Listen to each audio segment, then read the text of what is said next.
Permission to approach, Your Honor. You may. Mr. Cook, I'm going to show you Mr. Martin State Exhibit 401. Why? First time if you recognize State Exhibit 401, why? You said, have I recognized it? Yep. I ain't never seen it before. Do you see your name on here? Yeah. Yes. Do you see your signature on the back page? Yes. All right. And do you see that date of December 13, 2018? Yes. Okay. And does it say plea of guilty form? Yeah, yes. Okay. Is this the plea of guilty form you filled out when you took the plea to theft by receiving stolen property back in 2018?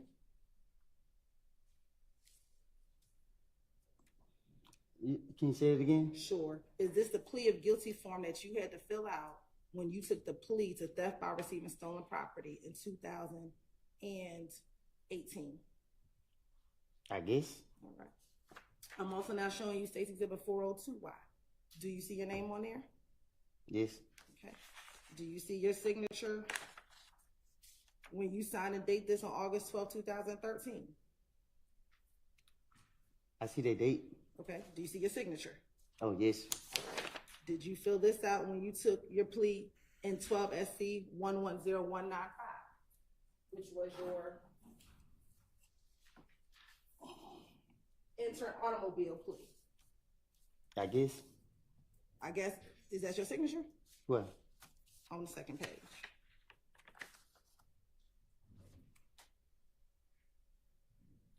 I guess. All right. I'm also showing you what's been marked as State's Exhibit 403Y. Do you see your name on here? Yes. Do you see the petition of bond that you filled out while in jail trying to get a bond? You said I filled it up? Did you write this from the Fulton County Jail? This, I wrote that, but not that. So you didn't write your petition for bond? No, that's not in my handwriting. Okay. Well, I'm showing you State's Exhibit 404Y. Do you see this letter that you wrote from the Fulton County Jail? Again, that's not my handwriting. Okay. Do you see that this was sent by you from the Fulton County Jail? That's my handwriting. This is your handwriting, but you didn't write this in this. Okay. Yes. Looking at State's Exhibit 401 and 402, Your Honor, the state would like to admit 401 and 402Y into evidence. Admitted. Do you see here on page 4, you had to write, are you able to read, write, and understand the English language? You said yes. Yes. All right. Also here on your plea of guilty form, are you able, can you read, write, and understand the English language? You said yes, correct? Right. All right. And that's what you signed and dated, correct? I guess. All right. And last week, do you remember when Mr. Steele put before you the murder warrants in this case? You were able to read the murder warrants in this case? I don't remember reading that. Okay. Do you remember when Mr. Shard asked you to read that dismissal form that when your case was dismissed in early this year, that you were able to read that? He read it for me. Do you remember reading it yourself? I remember listening to him and agreeing to, because he reading it for me in front of everybody, so I assumed that what he reading is on there. Okay. Is it the only time that you couldn't read when I had to put something in front of you that dealt with thug? It's a different, like that's why I just asked, because I explained to you. What would you like? Reading and understanding is different. Like, you putting papers in front of me, like, you can read that stuff. Okay. So is your testimony today that you did not read anything last week when Mr. Steele and Mr. Shard gave you documents to read? He said, did I read anything last week? Yes. I don't just looked at the papers. He reading it in front of everybody, so I'm assuming whatever he reading, it got to be on there because he in front of the courts. Okay. Now, that wasn't the only thing that you have not been honest about with this jury now that you've testified. Is that fair to say? What you mean? Okay. On cross, do you remember Mr. Steele and Mr. Shard asking you about the gang meeting with Mo the day before Nut died? I'm listening. Do you remember them asking you about it? You said, do I remember them asking me about it? Yes. I guess. And this is the same gang meeting that you didn't remember me asking you about it or telling me about it. Do you recall that? You asked me about it? Yes, and you didn't remember it when I asked you about it.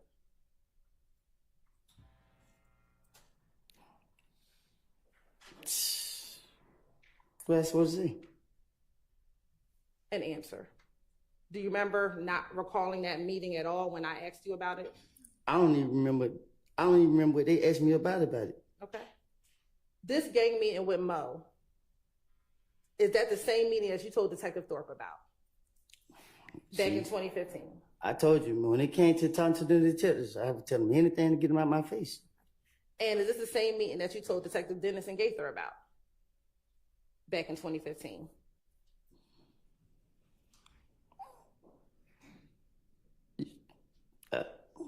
I guess, I don't know. Okay.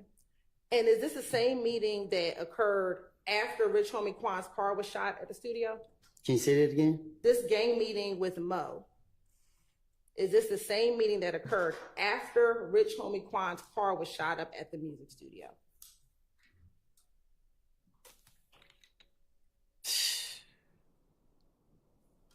Was it after? I don't know. Okay. And is this the same shooting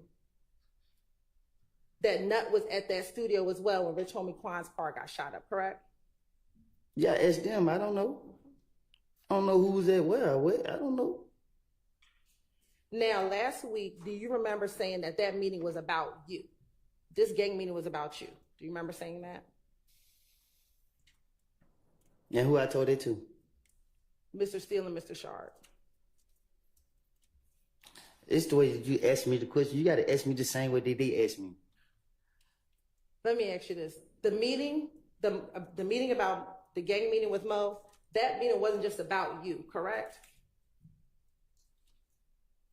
Was it just about me? Yeah, was it just about you? The part I know about. Wasn't this also about Thug? Weren't Thug discussed at this meeting as well?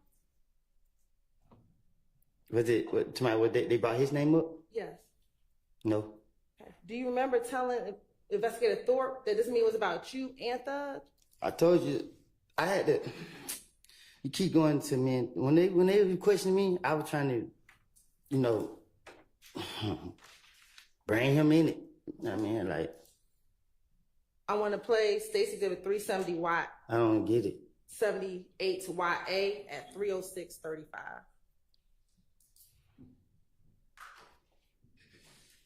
I got to listen to it? Yes, please. What day is today? Saturday. Yesterday, Friday. It's not playing on this thing right here. The meeting. It's on here, but it's not playing. Oh, the headphone might be broke. Can you push it? Make sure it's all the way pushed. It's already in. Right. We'll just play it for a little while. Maybe it'll pick up afterwards.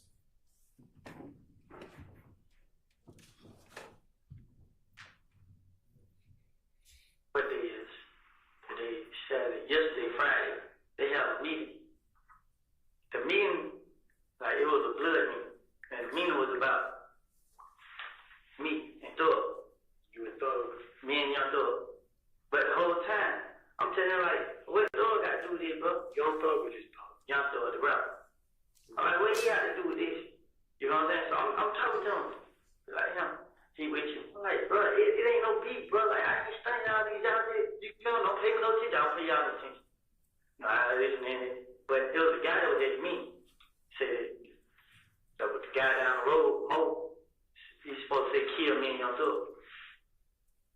So I asked, I got 10 minutes on my phone. I text my phone like, ain't bro, y'all gonna kill me and Thug? And I said, let's say, like, ha ha ha. And he like, bro, what you talking about? Like, ain't that like you said? So another guy talking like, ain't that like you said? I'm like, okay, they just lying. He like, yeah. So next thing you know, I'm going to stop it at 307:39. Mr. Copeland, you're the person who brought up Thug, correct? I guess so. Detective Thorpe never brought up Thug, correct? Right, correct. Matter of fact, he had to clarify who you were talking about. Correct? Yes. All right. So Remember how I was telling you that I take a little bit of piece of the truth? So again, when it has to deal with Thug, that part is a lie. But you being on the plate isn't a lie. But Thug being on the plate is a lie. Is that what you're trying to say? What I'm trying to say is, when I was talking to Detective Thorpe, I wasn't raised to tell the truth to the police. So, whatever. Okay. If you listen to what I said in the interview, I said, what Thug have to do with this? So if it was about me and Thug, why would I be saying what Thug had to do with it? Shit, I would already know. Okay. But this is because this was a gang meeting that they were putting you on the plate, correct? I ain't never been on no plate. Okay. They wanted to kill you and Thug. That's what you told the detective. Yes, that's what I told the detective. Right. Now, also on cross-examination, do you recall talking about meetings that you had with the state of Georgia multiple times? Do you remember talking about meetings that you had with Ms. Love, with me, with Investigator Long? Do you remember that? Yes. All right. Now, across, do you remember Mr. Steele asking you about when I, Ms. Love, met with you at the Fayette County Jail? Okay. Right. And do you remember that line of questioning? If you said the same way he did, I will. I remember him asking about y'all though. All right. Now, when we met, do you recall it being me, Ms. Love, and actually Investigator Viverito that met with you at the Fayette County Jail? Which time? The only time that I ever met you at the Fayette County Jail. You only came once? Do you recall me coming to the Fayette County Jail one time to meet with you? I thought you came more than once. Okay. Do you remember going to? I'm telling you what I remember. I thought you came more than once. That's fine. Do you remember me coming with Ms. Love and Investigator Viverito?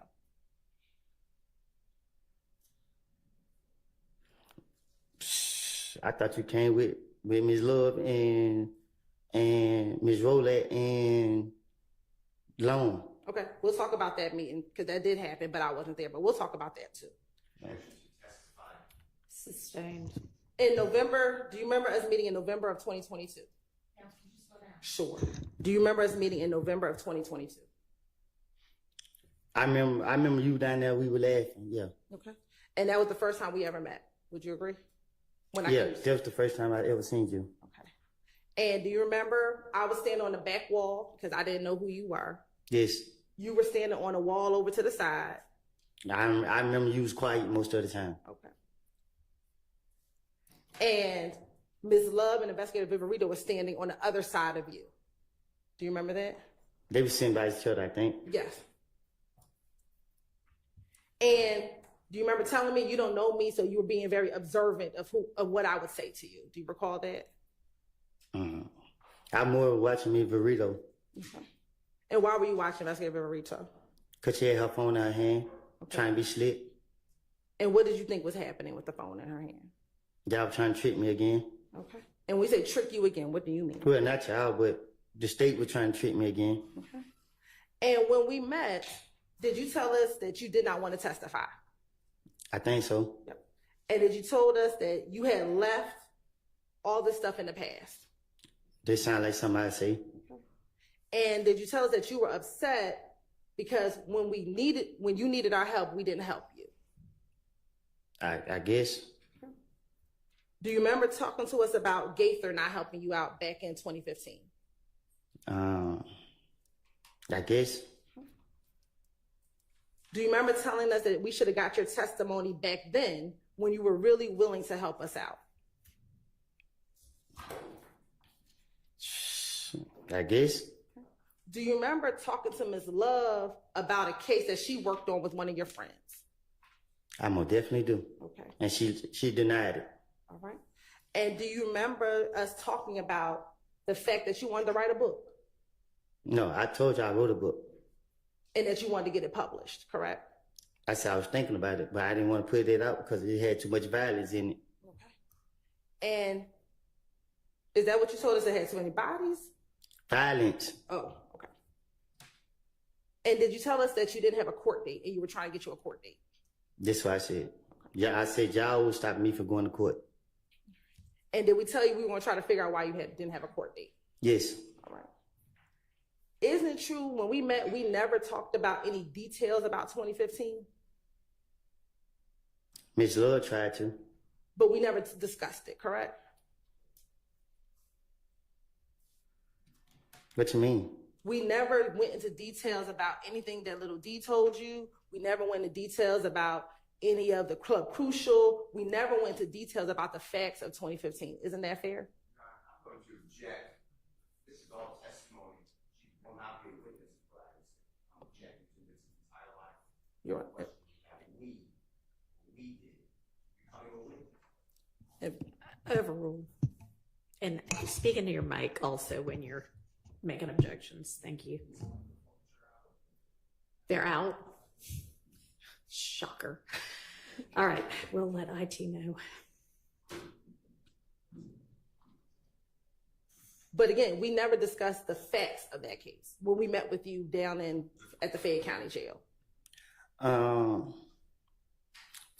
don't know. My only concern was telling y'all that y'all were holding me in jail. So I can't really be specific with. I can't recall. You got to tell me what y'all was saying. Okay. The only thing we talked about was the fact that you did not want to be in Fayette County Jail and you wanted a court date so you can get out of jail. Is that fair? No, we was in there for a long time. Right. And we never discussed the facts of the case. Correct? See, you talking. I think I'm more. I think I'm more talking to Miss Love, and you was just because I just remember you just kept standing there and you trying to act like somebody in the hood.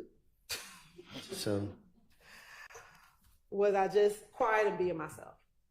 No, you were acting like somebody I grew up with. Let's focus on what it is that you're trying to have him clarify. Now, the next time that we met was in May of 2024. Is that fair to say? I don't keep up with the time. Okay. The next time we met is when I met you in Pittsburgh, correct? I think so. Okay. And that was with you, me, and Investigator Long, correct? Yes. And we met by the train tracks over in Pittsburgh. Yes. Is that fair to say? And when you got into the car, you sat in the back seat, correct? Yes. And I was in the front, Long was driving, correct? Or in the driver's seat, correct? No, he stood outside the car. And he eventually got inside. He stood outside. I seen him stand outside the whole time. And when we first met, I asked you if Melvin was your attorney, correct? Yes. And you said you had not talked to him. No, I said he is my attorney, but I haven't talked to him. Okay. And you told me that he wasn't your attorney because you had not talked to him, correct? Huh? You told me that he wasn't your attorney because you had not talked to him. I don't know if you rule out a continuing objection. You may. All right. Can We're- you restate that question? Are you saying was not? Correct. So, Isn't it? I will state. go ahead. Yes. Isn't it true that you told me because you all have not talked, he was not your attorney? No, I had always told y'all he was my attorney. It just, I don't talk to him that much. Okay. I asked you if you still wanted to talk to me, correct? Yeah, I think so. And we talked, correct? Yes. And it was a cordial meeting, which is that fair to say? I don't know what that means. It was a pleasant meeting, is that fair to say? I pleasure. It was a good meeting. I just kept telling y'all, leave me out of this. Okay.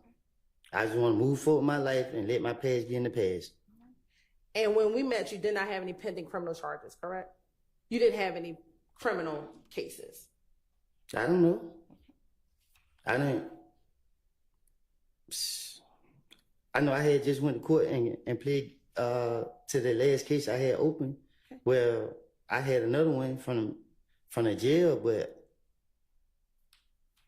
At the time, you didn't know that had been dismissed. Is that fair? well, the lawyer just told me they were dismissed. Okay. And when we met in the car, we also didn't go into the facts of the case, correct? Well, I told you I was lying, and you told me that you know I wasn't lying. Okay. Did you tell us that you just did not want to testify?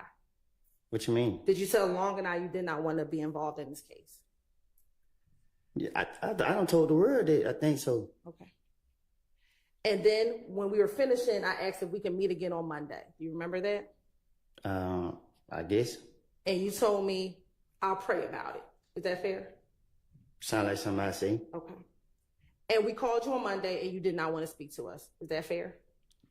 All right. Then, No, I don't know because I still end up down here. and you came down here later that week, correct? On about Wednesday, Tuesday. on Tuesday of that week. Thank you. And when we met on that Tuesday, correct? I was down here. I don't know if I can't remember if it was you I met with, but I was down here with y'all. Okay. And when we met, you told us you did not want to testify and that you just wanted us to play the tapes, correct? Cause that's what y'all wanted. That's what y'all said y'all wanted. Listen, man. I don't know you. I don't know these trick questions that you asked me or what, but you know what me and you talked about. Okay. And I told you that I done lied to these people, and you know got me up here. You talking about I put my hand up to God to tell the truth, and I'm lying, but you can't tell me what I'm lying about and telling the truth about. When you asked me to just play the tapes, I told you I couldn't just play the tapes, that you had to testify. Oh, I can't. I'm making a continuing objection. It's really unfair unless Ms. Silva's going to become a witness.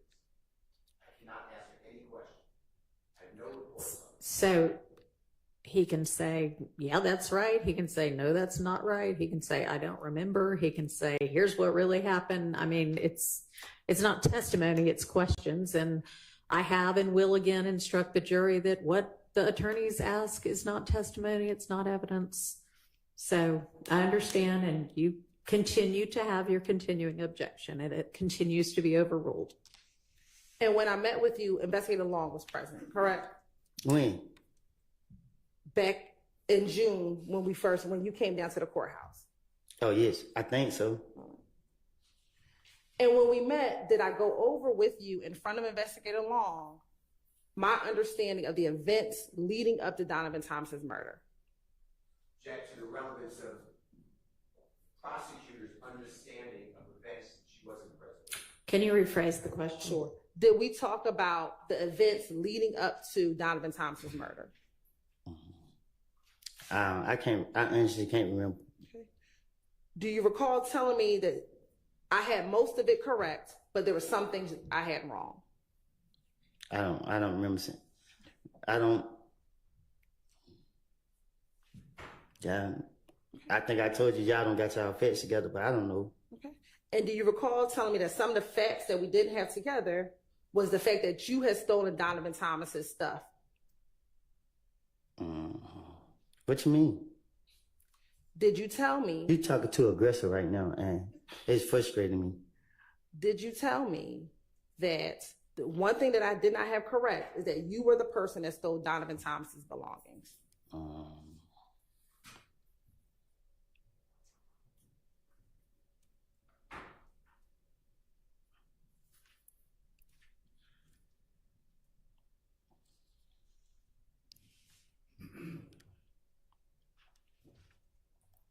I guess. Okay.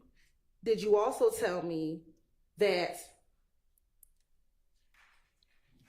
when I asked you about the shooting with Thug and Nard in the car on the night that you got into the fight with Kel at Club Crucial, that I didn't have all of my facts together regarding the shooting with Thug and Nard? Did you tell me that? I don't get what you're saying.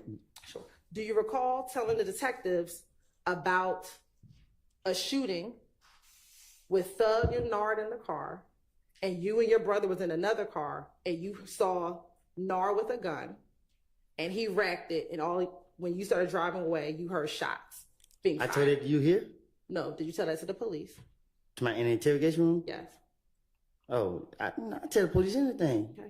Do you remember telling me that I didn't have all those details correct? No, I don't remember telling you that. Okay. Do you remember me telling you that I had to tell the defense everything that you told me that was different? You said, only thing you told the defense? Do you remember me telling you that I would have to tell the defense anything that you told me that was different than what was in the interviews. And that's when I switched it up. And that's why you were mad, because you did not want me to tell the defense the things that you told me that were different. Nah, I didn't want you to tell them what I said because I didn't want them to tell on me. Okay. So when you said that, I was like, don't say that, because I don't want to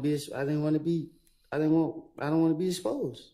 And speaking about that, when we met, did you tell me that your biggest concern was what the defense knew about you?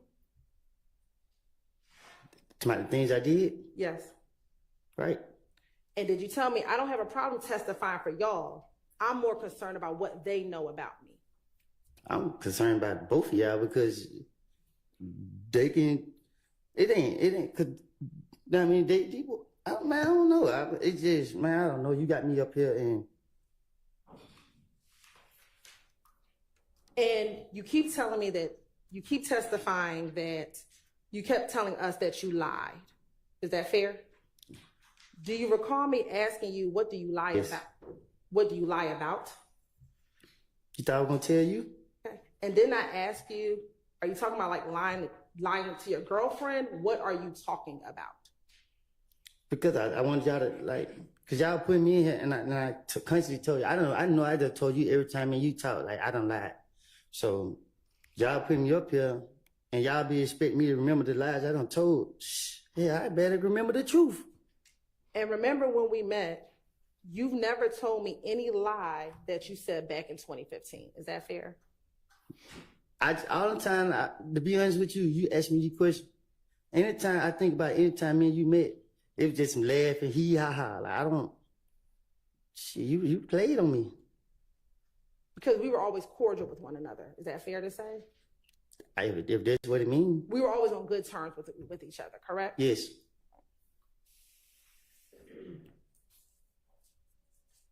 Now, do you recall also telling me that the defense may have a video with you and others bragging about killing Nut?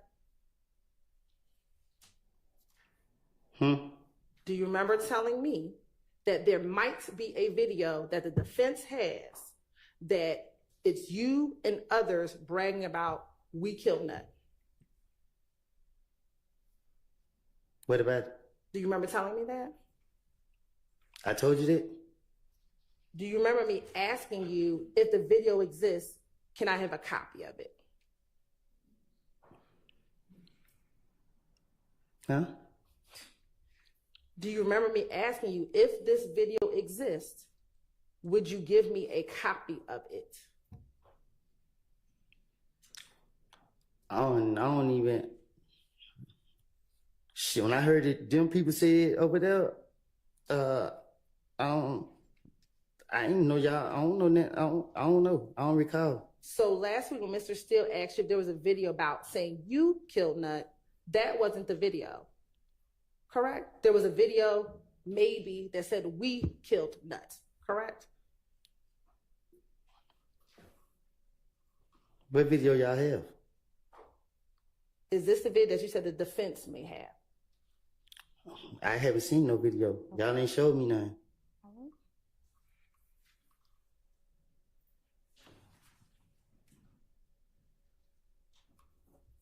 During these meetings that we had with each other, at any point, did you ever tell me that what little D told you about the night of Donovan Thompson's murder was a lie? I don't even, me and you, only time me and you talk about it, it was just like, I told you that I made it up. And you were like, which part did I make up? And I was like, let D get into my car saying that this happened. And then you was like, so let D never got in your car and said that they killed, and I was like, no. And you was like, why is this my first time saying it? And I was like, because I was scared. And then you was like, so you asked me about Noah, and I was telling her I didn't know him for real, and I just made it up. And you was like, and then you were like, well, I gotta let the defense know. And I was like, damn, you gonna tell them? And then you were like, I have to. And then I was just like, damn, don't tell them, because the defense already saying that, you know what I mean, too much that they don't need to be saying. Isn't it true that it wasn't until you were about to testify that you told me some different things about what happened that night at McDonald's? Because you made me feel comfortable. Okay. And that is when you told me that it wasn't Nard that got into your car. It was Little D and Shannon that got into your car. Huh? Do you remember telling me on the day that you were going to testify that it wasn't Nard that got into your car on the day that Donovan Thomas passed away, but it was Little D and Shannon that got into your car? I don't get what you're asking me. Sure. Do you remember telling me, switching your story up, that it No, was... I didn't switch my story, but I came forward. You made me feel comfortable, and I let you know, like, I lied. The D never told me nobody killed nobody when he got in my car.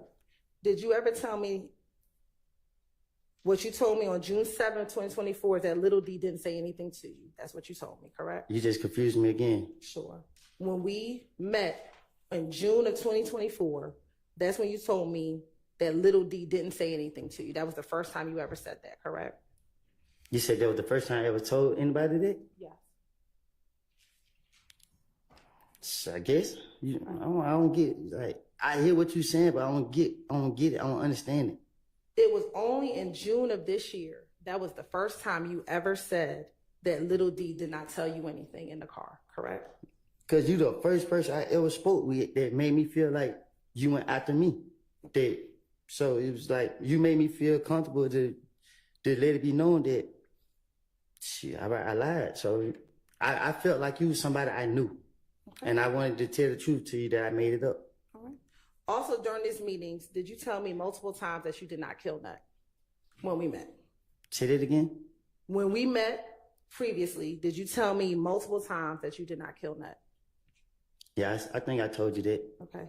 And did I tell you that there was other evidence that supported what you told me? What? Sustained. Did I tell you that, excuse me, strike that.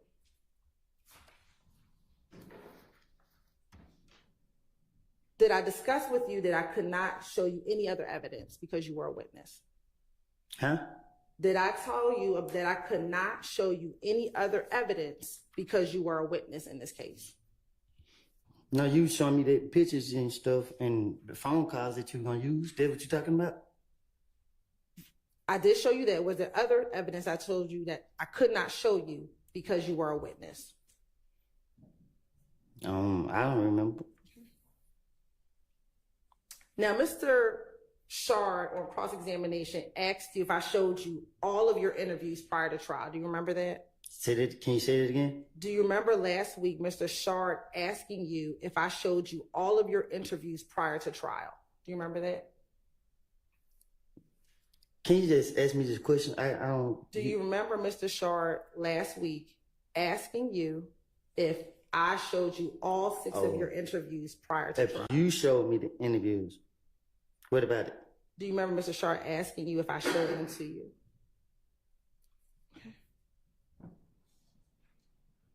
Do you, Mr. Copeland, would you have sat down and watched 21 hours of interviews with me if I asked you to? I don't even want to sit down right here and listen to y'all now. Now, Mr. Copeland, after we met in June, you were supposed to testify on June 7th, 2024. Do you remember that? All I know is I jump when y'all tell me to jump. On that day, when you were supposed to testify, do you remember pleading the 5th? Oh, when y'all locked me up? When you got locked up because you pled the 5th. Do you remember that? Mm-hmm. Is that a yes? I never forget it. All right. And you went to the Fulton County Jail, correct? That's where y'all took me to. And then you went to the DeKalb County Jail, correct? That's where they took me to. And then on Monday, June 10th, there was a meeting in the judge's chambers. Do you remember that? Yes. And that meeting was with you. Slow down. Sure. On that Monday, June 10th, there was a meeting in judge's chambers, correct? Yes. And that meeting was with you. You were there? Yes. Your attorney, Ms. Bumpus, was there? And you was there? I was there. Investigator Long was there? Yes. Okay. Another investigator, Hamilton, was there? Trying to little short bald head dude? Yes. Yes. And there were some sheriff's deputies, correct? A lot of them. All right. And the purpose of that meeting was to explain to you what would get you out of jail, correct? I don't know. I don't know the purpose of it. Okay. Did we discuss you getting out of jail? We've been there for a long time. And did we discuss you getting out of jail? Yeah. All right. It was some of it. And do you remember Mr. Shar and Mr. Steele asking you about those meetings last week? I remember, I don't know which one asked me, but I remember being asked about it. And is it true that there were some details missing from what they asked you last week? You tell me. During this meeting, were you able to talk to your attorney, Ms. Bumpus, on multiple occasions? She sat right there with me the whole time. And were there times when we left and you were able to talk to her by yourself? I whispered in her ear. Okay. But were there times when I left the room, the judge left the room, and you and Ms. Bumpus were in there and the two of you talked by yourself? I think y'all probably left out before. I can't really remember. And did I tell you in that interview that the only reason why you were in jail is because you pled the fifth? That sounds like something you said. And did I also tell you that so long as you testify that you would not be in jail? Huh? Did I also tell you that so long as you testified, you would not be in jail? Well, me and you going back and forth. Okay. And did I tell you that so long as you testified, you would not be in jail? Yeah, but I was explaining to you why I didn't want to testify. And did I tell you multiple times in that interview that the state of Georgia did not want you to be in jail? That sounds like something you said. Okay. And I didn't just say it one time, I said it. Do you need some water? Nah, I've been coughing all weekend. Okay. Did I say it to you multiple times in that interview that we did not want you in jail? I think you said the whole time.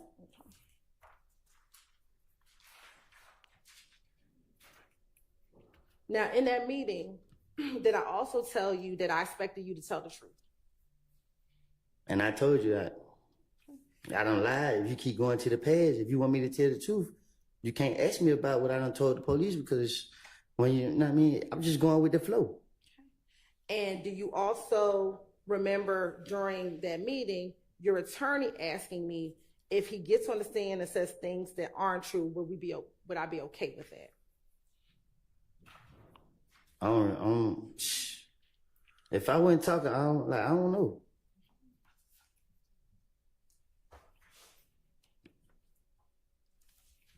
Do you recall Ms. Bumpus, your attorney, saying, if he says something, you're right, it'll be an effect on it. If he says he did something and you know he's not telling the truth, what happens? And my response to you is, if he said he did something and he did not do that thing, and she said to me, if you believe he did not, so if you believe that he's lying about that, then I said, then no. If he admits to doing something on the stand and he did not do that thing, I'm going to ask him, this is the first time you're saying that. And she asked, and you have independent evidence to prove it wasn't him, then what? Then nothing. What do you mean? So she said, so you're okay with him if he got on the stand and said things? Ms. Hilton, get to the question. Is it true that I said, no, I want him to tell the truth? What have I always said to you? I want you to tell the truth. I don't know what's going to come out your mouth, but I expect you to tell the truth. Is that what I said to you? You told me that if I say I killed Donovan Thomas and I ain't killed him, you're going to lock me up. You said that if I plead the fifth, you're going to lock me up. And from my understanding, whatever I had to say doesn't matter. From my understanding. And let's talk about the part about Donovan Thomas, correct? Do you recall me saying to you, and this was when, we talk a lot about perjury back in the chambers. What's the other word is too that I was saying? Purge. Remember we talked about Them two perjury? different words. Okay, yeah, that's it. Okay. Do you remember us talking about perjury, and perjury meaning lying on the stand? I always get confused, but you know it. Okay. And did you have your attorney ask me multiple times, if you testify and say something that I know isn't true, what would happen? What you mean? Did Ms. Bumpus ask me on multiple occasions, if you testify and say something that I know isn't true, what would happen?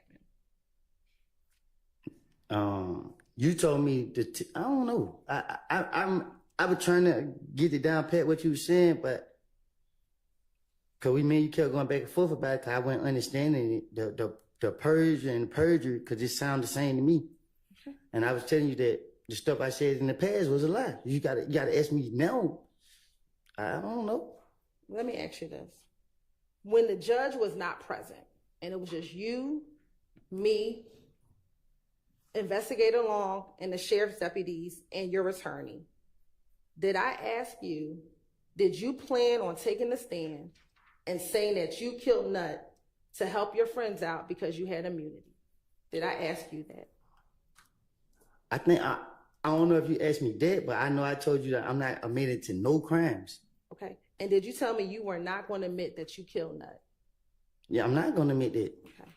And did I then tell you that if you planned on claiming a murder that you did not do, that is when you would be charged with perjury? That's what you just said. That's what I just said. You said. All right. If I said it right, and you asked me when you questioned me, did I did, and I told you no. So you talking about killing Nut? That at no point did I ever tell you if you just admit to killing Nut, you'll be charged with perjury. Did I ever tell you that? I don't understand you. This entire, I apologize, I know I object.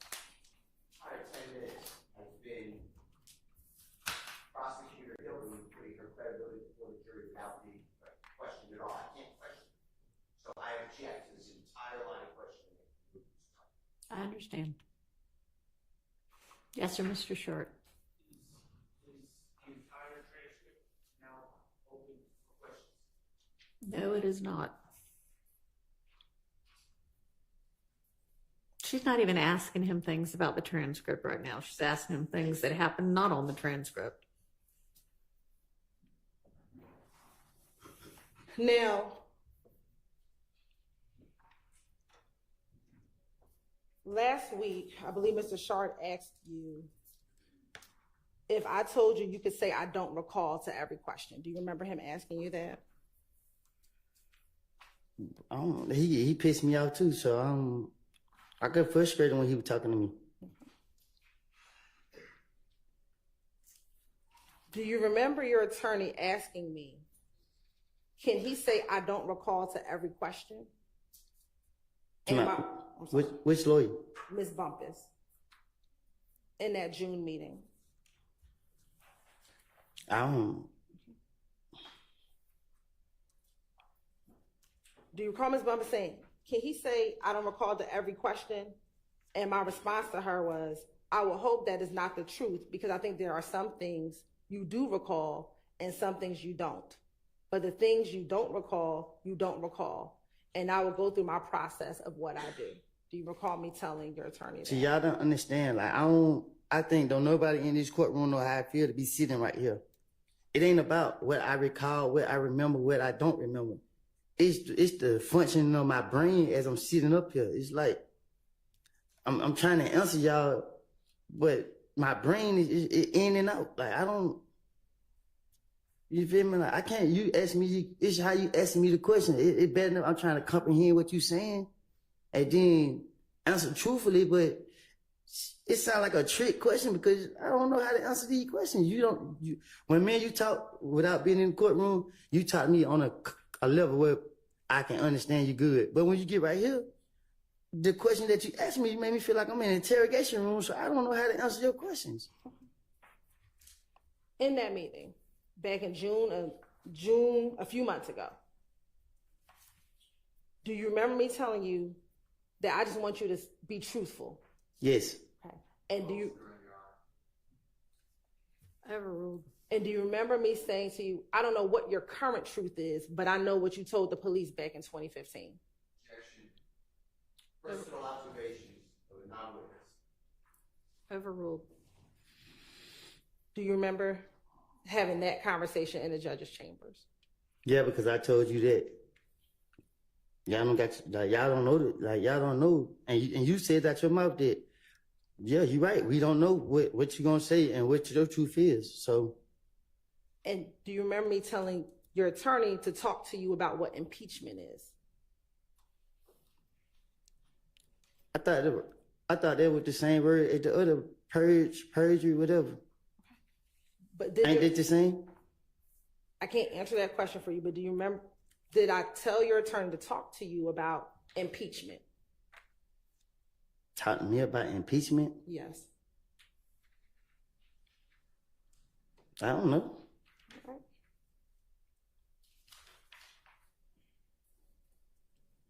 I know most of the time we was talking like, I don't. My only thing was I was in jail and I didn't understand what was going on. I just felt like, I don't know. Now, also in that meeting, you said, I did these crimes. Do you remember saying that I did these crimes? Because I don't want my family I don't want my nephews and them to hear the stuff that I did. Okay. When you said you did these crimes, what crimes were you talking about? I don't recall. When you say you don't recall, what do you mean? That I ain't speaking on it. Were these crimes that occurred back in 2015 or crimes that happened more recently? I don't commit crimes. I changed my life. So when you said I did these crimes and Mr. Steele asked you about that, or Mr. Shard, what crimes were you talking about that you did? I guess the ones in my dream, the nightmares, whatever. I don't know. I don't get what you're asking me. In that June interview, in that June meeting that happened a few months ago,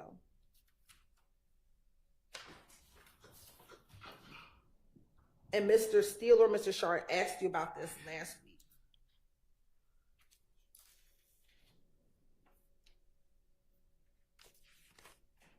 you said, I did these crimes, I'm telling you that. And my response to you was, okay, I don't know what you're talking about. I'm asking you today, what crimes were you talking about back in June that you said you committed? I ain't committed no crimes. Are you saying you haven't committed any crimes recently? The crimes I committed for, y'all locked me up for them. Okay. So then when you said I did these crimes, were you talking about things that happened in 2015? I'm talking about the crimes y'all caught me for. Okay. And to be clear, were you talking about any crimes that are charged in this present indictment? I'm not a part of it, so I don't know. I never read this indictment and don't want to read it or hear nothing about it. And let's be fair. Were you in custody between June 10th, 2015 and February 2019? Can you say that again? Were you in custody between June 10th of 2015 to February 28th, 2019? February 28th? Yes.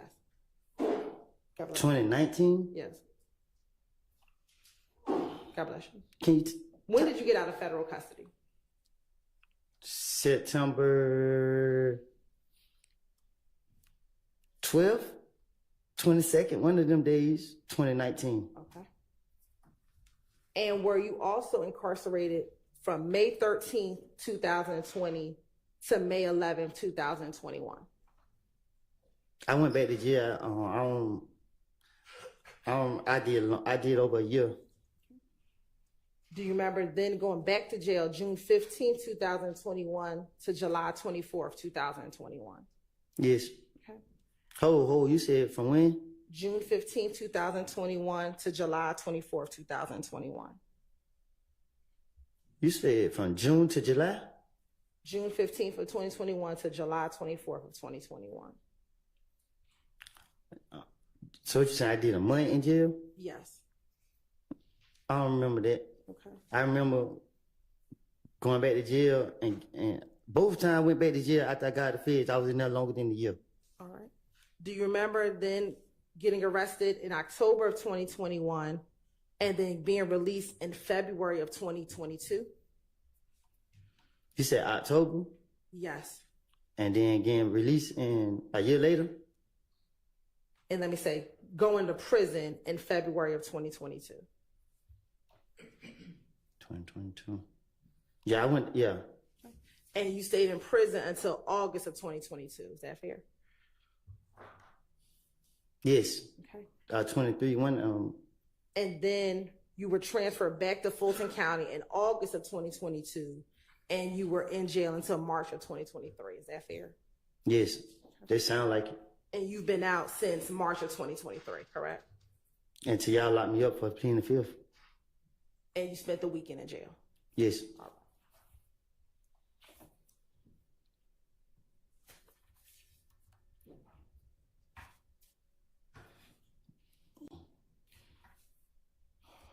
Now let's talk about this October 2021 interview. On cross-examination, do you remember Mr. Steele playing a number of jail calls for you? Yes. Shake your head, yes. Yes. And do you recall those jail calls being from December of 2022 to about February of 2023? From December to February? Okay, yes. Okay. And do you recall 3 of those jail calls were from February of 2023? Shit, I guess. And do you remember the 3 jail calls that Mr. Steele played for you? That was after the October 2021 interview that you did with Investigator Viverito was released. Do you remember that? I guess. Now, this is the interview that you told Mr. Sharp last week you thought that the state of Georgia released, correct? I believe it. All right. Now, you had a total of 6 interviews with the Atlanta Police Department. Is that fair? 5 from 2015 and then 1 from October of 2021. Is that fair? I don't keep up with it. Okay. Do you remember watching 5 interviews in court? Yeah, I'm gonna definitely. I don't want to watch them no more. Okay. And the only one you did not watch was the October one. Is that fair? Please tell me we're not about to watch another one. Is that fair that you have not watched Yes. the October one? Yes, I have watched it. The world watched it too. Okay. The only video that was ever leaked was the one from October, correct? Yes. Did you know, or are you aware that between the Fulton County District Attorney's Office and the Atlanta Police Department that we've had that October 2021 interview since the day it was recorded? Can you say that again? Sure. Are you aware that between the Fulton County District Attorney's Office and the Atlanta Police Department that we've had that October 2021 interview from the day that you sat down and did the interview? Yes. Did you know that we had the interview for 16 months in our possession before it was released? Yes. Did you know that we served that particular interview in discovery in January of 2023? Yeah. Is this entire, you want my objection or you? I think I've got it. Yeah, I Ms. believe Hilton. it is relevant to the assertion that defense counsel made last week when they opened the door as far as who released this interview.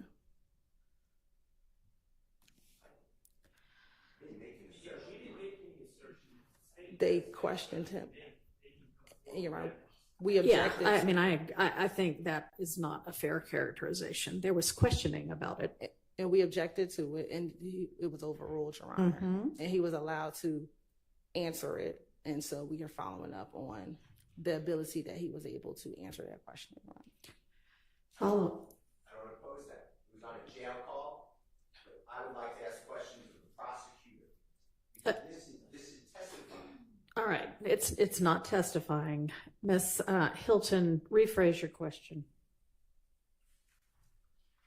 Are you aware that that interview was given to defense in January of 2023? No. Are you aware that the video was released within 30 days of it being given to the defense? I would object, and if they have any evidence, they can bring it forward in court. Overruled. Are you aware that after the video was released, we brought the fact that it was released to the court? All right, let's take a break. Time for a bathroom break anyway.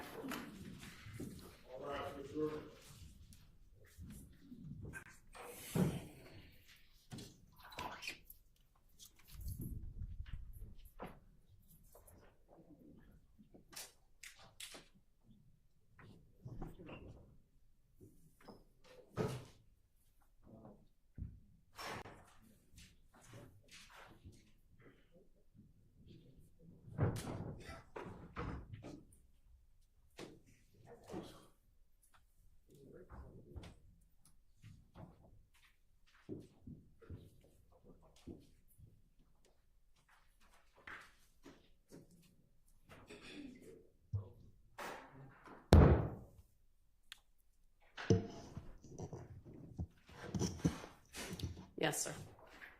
Your Honor, previously, the predecessor court came to the court's attention that there was a release of what I'll call discovery, but it's October 27, 2021. And it's a recording of an interrogation of Mr. Copeland, and it was very harmful to Mr. Williams. The part that was released that I'm aware of, and I believe Mr. Adams, unless he corrects me, just has lies, what I can say lies, about Mr. Williams ordering people to die. It was very harmful. I asked Judge Glanville, predecessor judge, for relief and a bond because it denied Mr. Williams' right to a fair trial. The predecessor judge said there's going to be an independent investigation of who released that, and that he would get to the bottom of it. I never heard back from that. A jail call, I listened to all these jail calls. We had others listen to all these jail calls. On the jail call, I didn't say anything last week. I played a jail call where Mr. Copeland said that immediately after telling the authorities in December and February, December 22, December 23, that he had lied and that everything he said was a lie about Mr.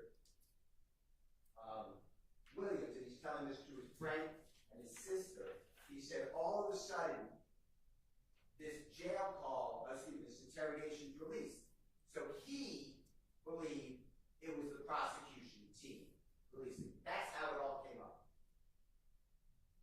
For a prosecutor who's an advocate to then vouch for and put her own credibility in issue, that's what I've been objecting to. And to say, we gave it to the defense, and I'm raising my voice because I don't have a amplifier and microphone. So I'm not trying to yell. Poor court is shaking their head with a smile. My point is, sorry, Your Honor, is that it sounds like I did something wrong. I didn't release anything. I didn't do anything wrong. I was the one objecting to the release of this information. And it was given out, and I'm not very technical, so it was given out on Dropbox, and I was told that's a bad way to do it. And Judge Glanville, then predecessor judge, said don't do it that way anymore. Yet the Dropbox was never taken down. It was all a mess. And the predecessor judge, and I'm not casting aspersions, it may have been a great investigation. I just never heard anything. And now we're here on Tuesday, the third day of September, and the prosecution is asking questions which clearly target that did you know that within X amount of time that the defense got this discovery, which the previous answer was no. I don't know when the defense got the discovery. There's no foundation. That doesn't stop the district attorney of saying then it was released. Clearly, it's the same pattern that they've been given about all these witnesses. Mr. Trontavious Stevens, Mr. Bean, B-E-A-N, Mr. Murphy, this witness. Have if you ever had to testify in front of Jeffrey Williams or these other people, now all of a sudden your testimony is different. And I've been objecting every time because there's no evidence of intimidation. And what happened, which you may not know, and this is based on information belief, I never spoke with Mr. Copeland about this, so maybe it's not true.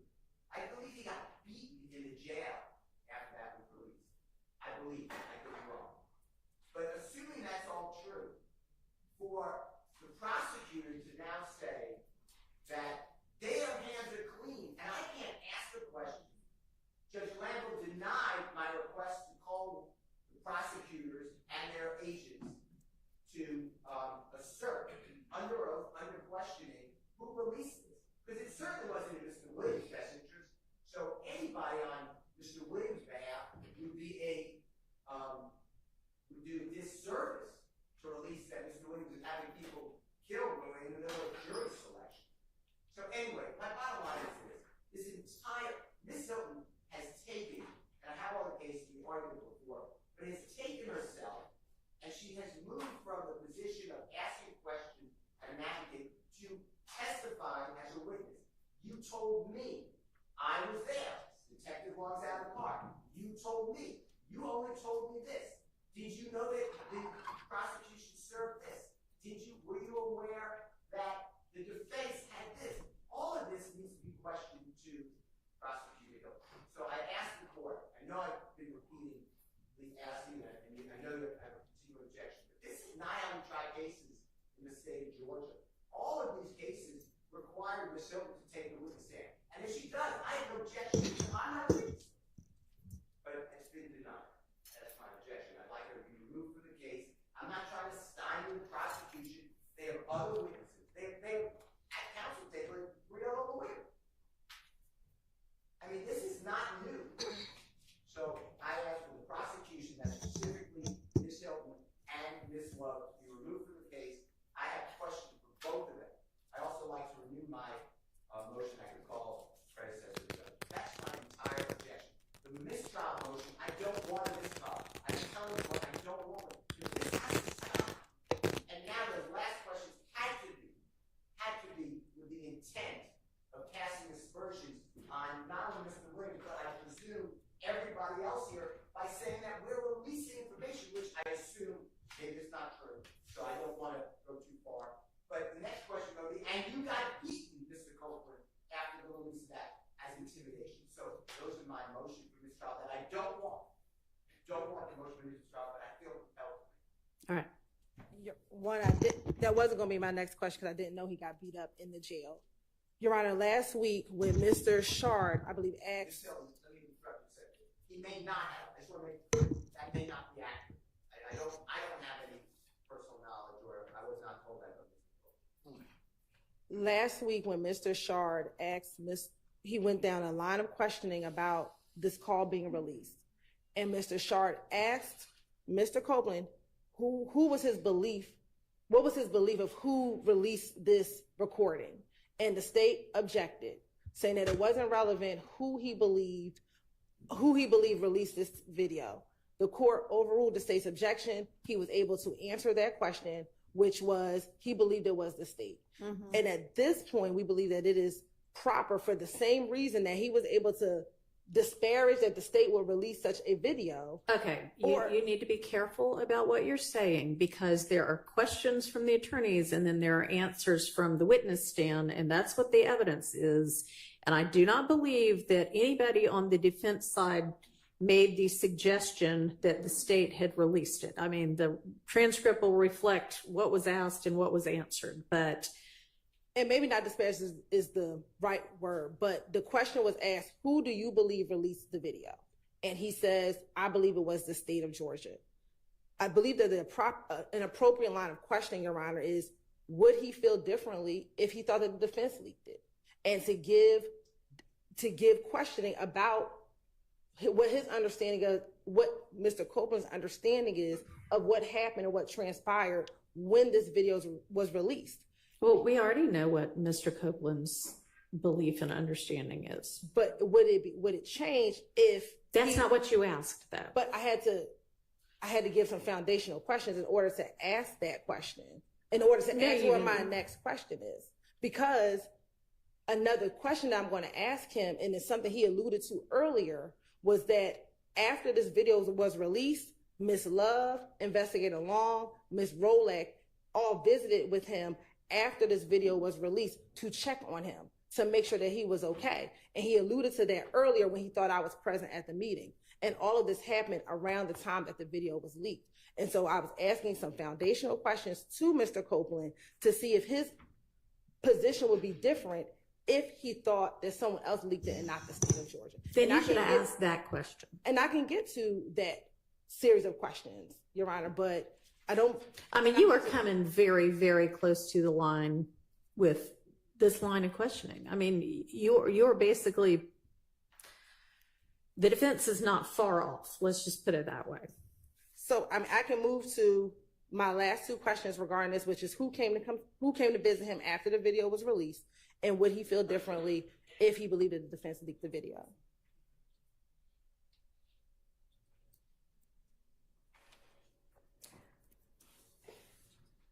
No, I'm not going to let you ask that last question at this point.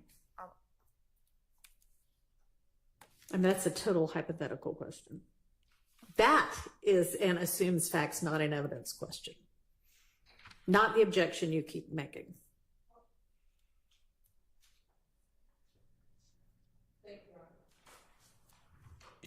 Your Honor, I feel compelled to just make a brief record. First of all, any insinuation that I asked a question about the release is way off. That topic never even came up during my cross. You know what, and I know you're not finished, but let me just say that I believe that this jury is paying attention and that they have enough wherewithal to remember what actually happened, and for questions that are potentially misleading, I'm not sure why they're being asked, but I think the jury's gonna take note of what got said. And I understand, but you know, I think the jury is doing what they are been told to do, which is to pay attention to the evidence, not the questions.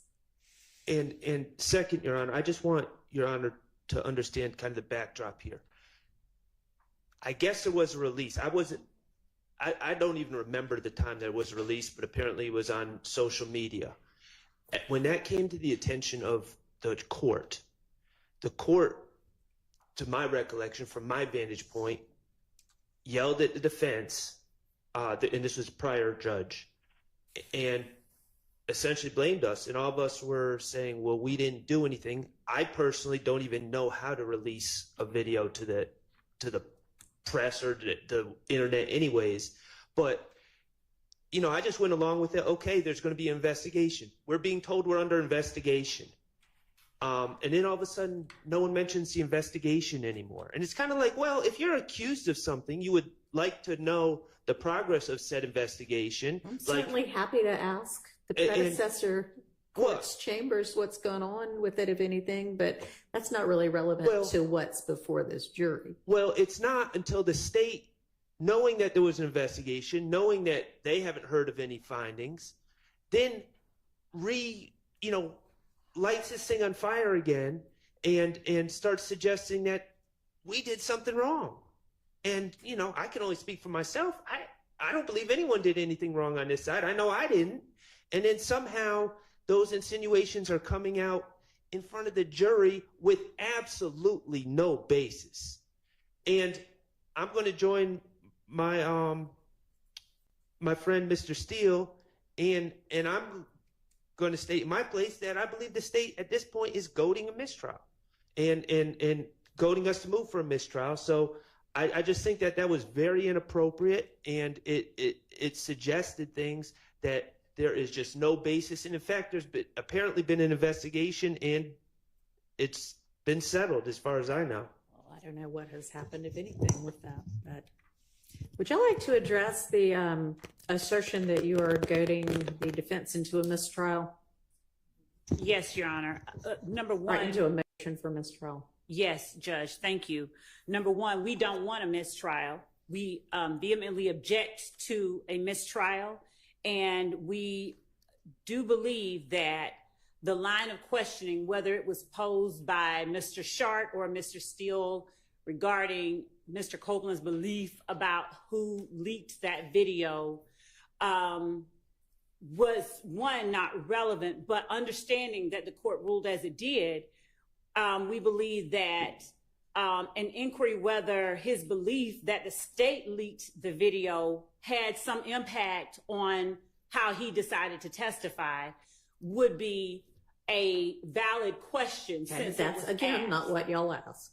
Understood, Judge, understood. But I vehemently object to a mistrial. I do not believe that anyone here at this table has done anything, anyone at this table or on the state's behalf has done anything to in any way merit, warrant, call for, justify a mistrial. So we definitely object to a mistrial. And Your Honor, as it relates to the assertion that counsel for the state have somehow made themselves a witness, repeatedly the witness has affirmed that there were people in the room whom either counsel for the defense could call without having to disqualify either prosecutor in this case. So that being obvious, we definitely object to a mistrial, and additionally, we object to the speaking objections that are being made while the jury is in the box. All right, well, I'm going to overrule that objection. I don't think that that is going on.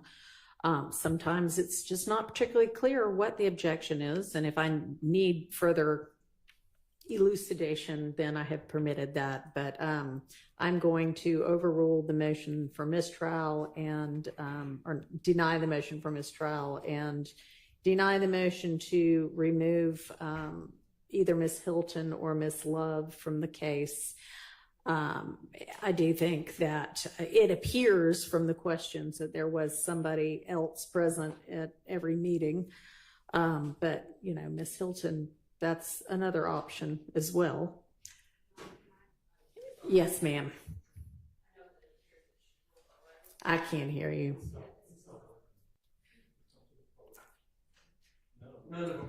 Okay. All right. Can you Try that one. All right. Can you hear me? That works. All right.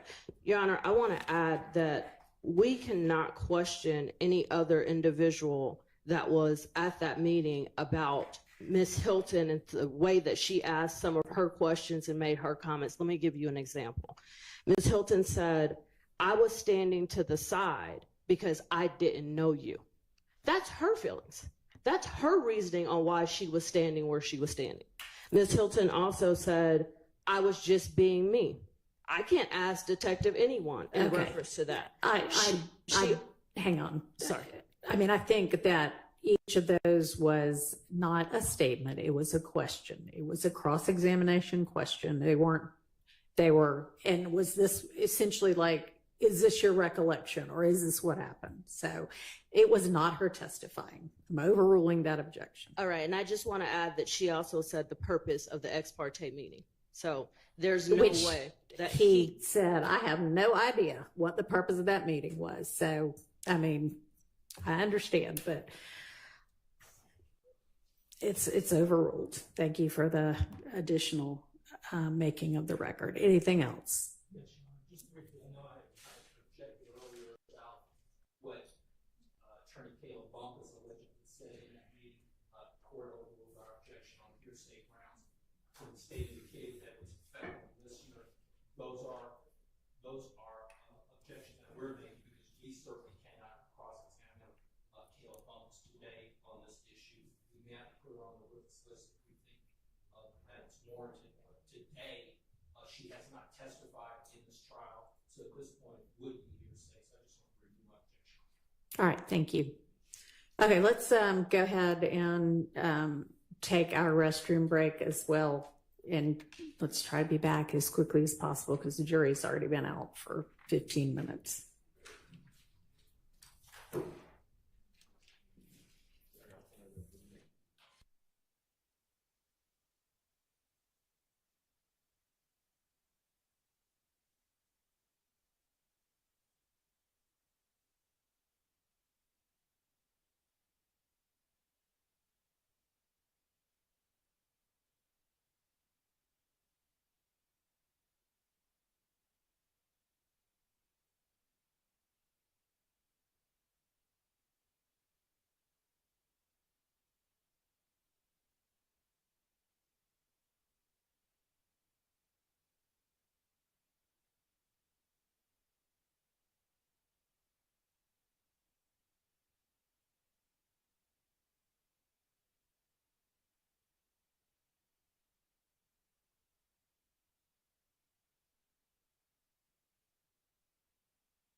Jurisprudence, count one.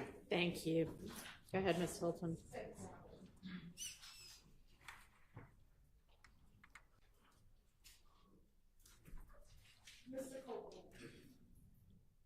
Mr. Copeland, after the video was released, did anyone from the state come and visit you after that October 2021 interview was released?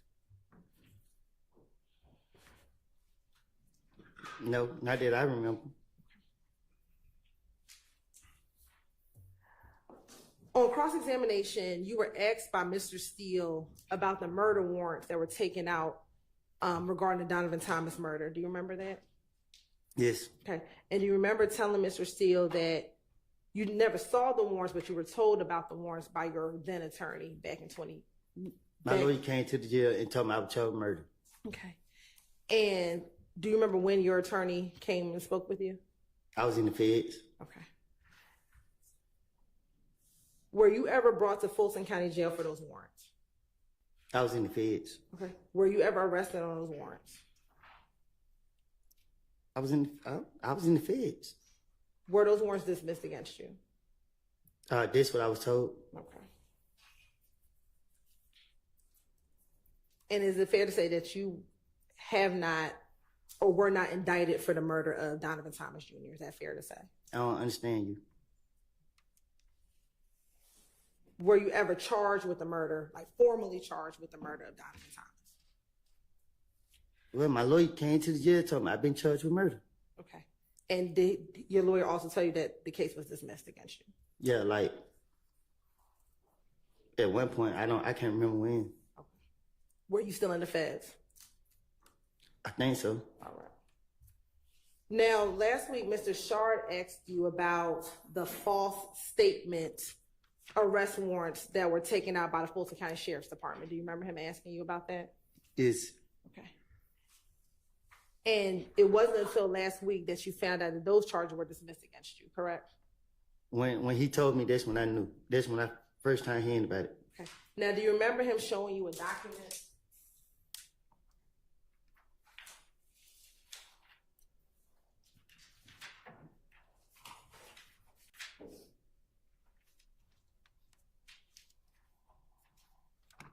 Do you remember him showing you this document last week, Defense 27, Charlie? Yes. Okay. And do you remember him asking you about Fonnie Wilson's name on here? Do you remember him asking you about whether or not her name was on there? It's the same paper? Okay. Yes. All right. Did Fonnie Willis sign this document? How am I supposed to know? Whose name is on the bottom? Mine's? No. Something. I don't know how to pronounce that. Does that say Kenneth Hutcherson? Yes. Okay. And is it fair to say that that's not my name, correct? Now your name is Hilton. Okay. That's not Ms. Love's name? You just said the name. Is it fair to say that no one over here talked to you about that case prior to last week when you learned about it, correct? I don't get what you're asking me. We did not, did anyone from this prosecution team here dismiss this case in exchange for your testimony? My first time hearing about this case. Sustained. Did any of us ever tell you that your charges would be dismissed if you testified? That those charges would be dismissed against you if you testified? I have the same objection. There's no alternate witness now. Oh, the same objection as before. She's just overruled. Did anyone talk to you about those dismissal of those charges in exchange for your testimony? I didn't know nothing about church till he told me about it.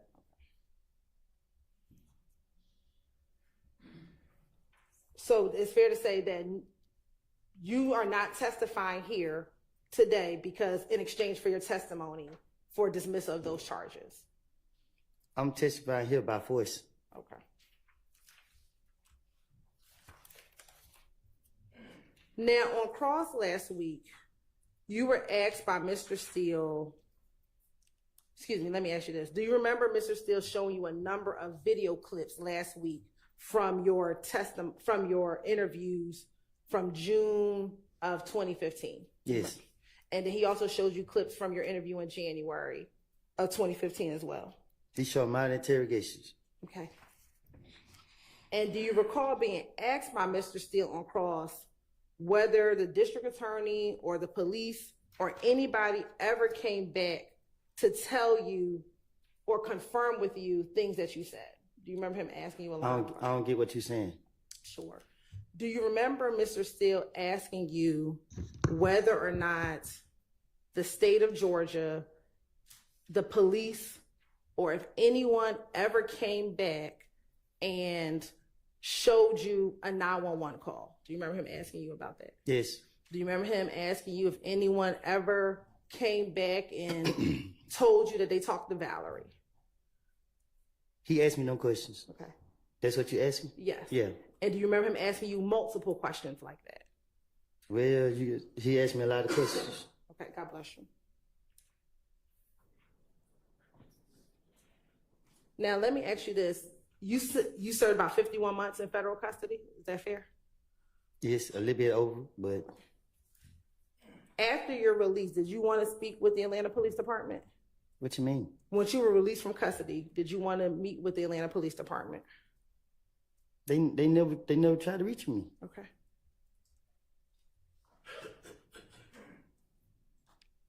Did anyone from the state, the police, or anyone ever tell you that they found shell casings on a side street on January 6, 2015? Say that again? Did anyone from either the police department, the state of Georgia, ever tell you that they found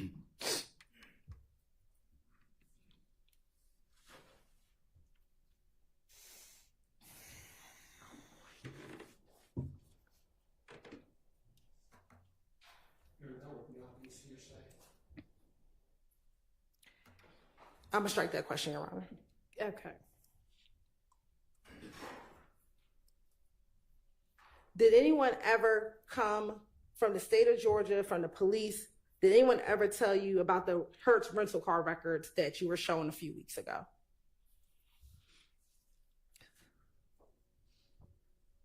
Nobody never said that to me. Okay. Did anyone ever from the police department or the state of Georgia ever showed you the surveillance video that you saw last week?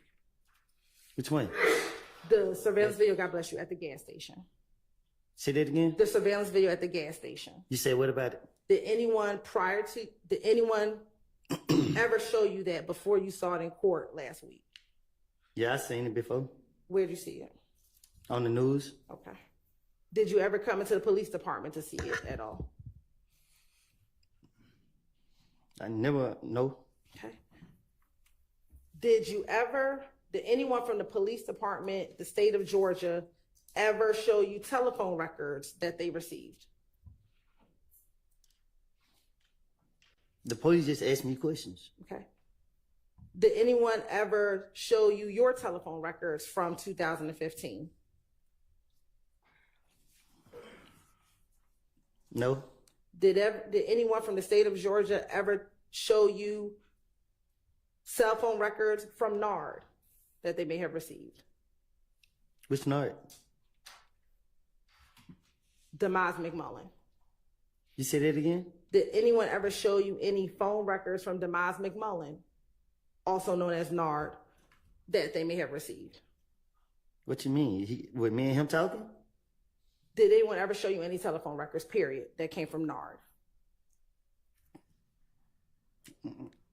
Y'all can't, because none of them got my number. I don't know nothing about what you're talking about. I'm just asking, did anyone ever show you any telephone records? No. Okay.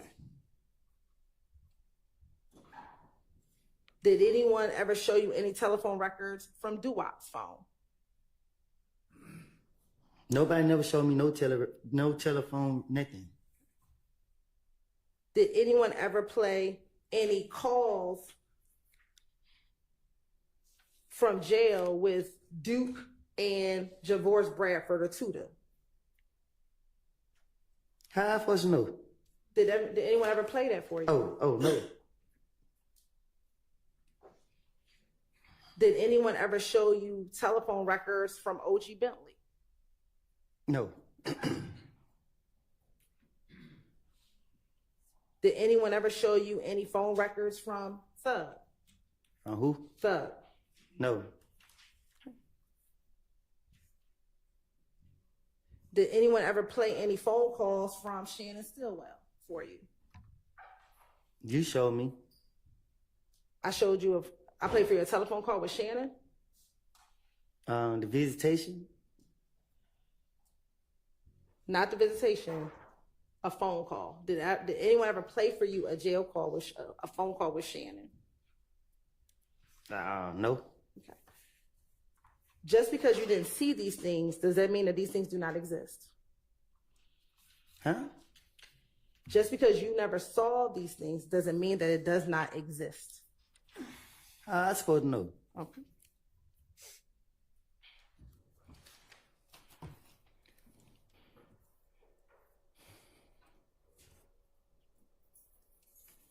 Now, Mr. Copeland, on cross-examination, you were asked by Mr. Steele about the fight at Club Crucial. Do you remember that? Yeah. Okay. Do you remember also testifying on cross-examination that you spun out in the Infinity with Quindarius Zachary? I don't know nothing about that. I don't recall. I don't know what you're saying. Okay.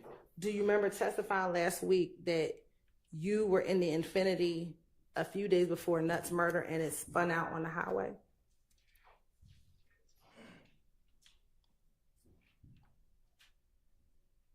What you asking me? Your Honor, I object to the form of the question.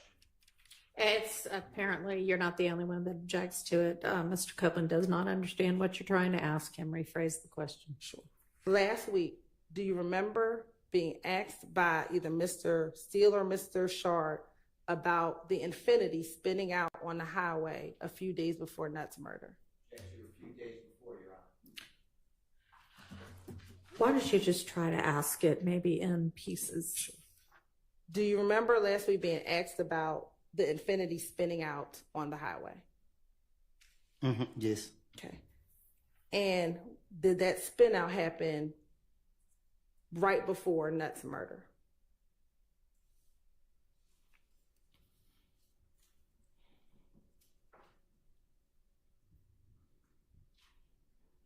What you mean? What you saying right before it happened? Do you remember telling last week during cross-examination? I remember saying that. I read the card and I gave you the threat. All right. And then you also remember you gave Threat the car at the studio the night before Nutt's murder, correct?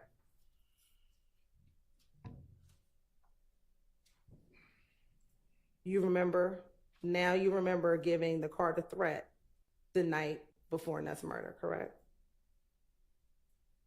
I'm listening. Is that a yes? You remember that? I remember getting threat the car and leaving. Okay. And you also remember stealing Nutt's chain, correct? I ain't steal nothing.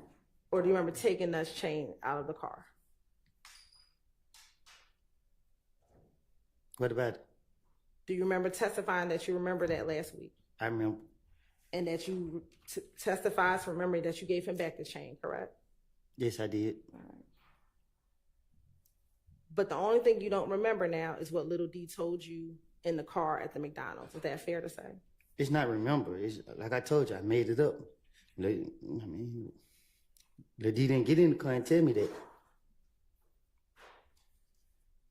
And is it only now in 2024 that it's convenient that you don't remember what D told you, or that D did not tell you anything inside of that car? Because I didn't think I didn't think it was gonna be a big deal. I just, if I knew that it would have did all of this, I wouldn't even, you know what I mean? Like, damn, man, I keep telling y'all. Do you remember on cross-examination, Mr. Steele asking you about the shooting at the gambling house? I done been involved in so many shootings, man. Like, you got to be more specific. The shooting at the gambling house that happened the week before Nutt passed away.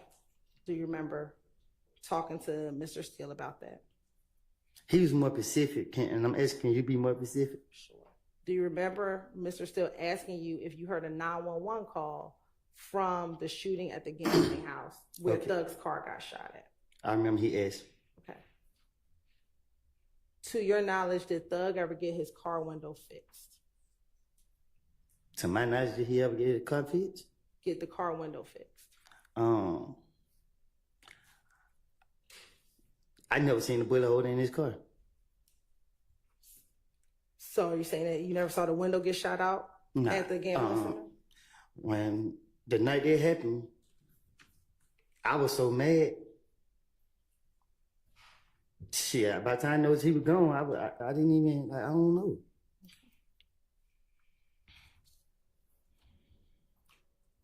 Now, do you remember last week on Cross that Mr. Steele showed you the surveillance video from the Texaco gas station? Yes, And do you remember him asking you whether or not you saw Thug get out the car? I'm listening. Do you remember him asking you that? Yes, Okay.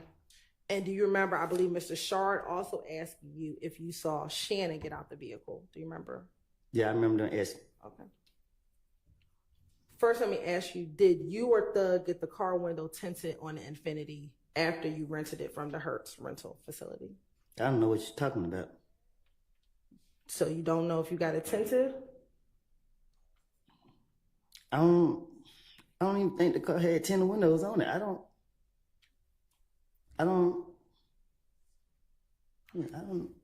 can't remember if it had tinted windows on there or not. I'm asking, did you or Thug go get the windows tinted? I don't know if the car was tinted. Like, I don't know. I can't remember if the car was tinted or not. Now, on the night of Donovan Thomas's murder, it's fair you were not at the gas station that night, correct? I told y'all I was at my baby mama's house. Okay. And you only told the police what Little D from Mechanicsville told you, correct?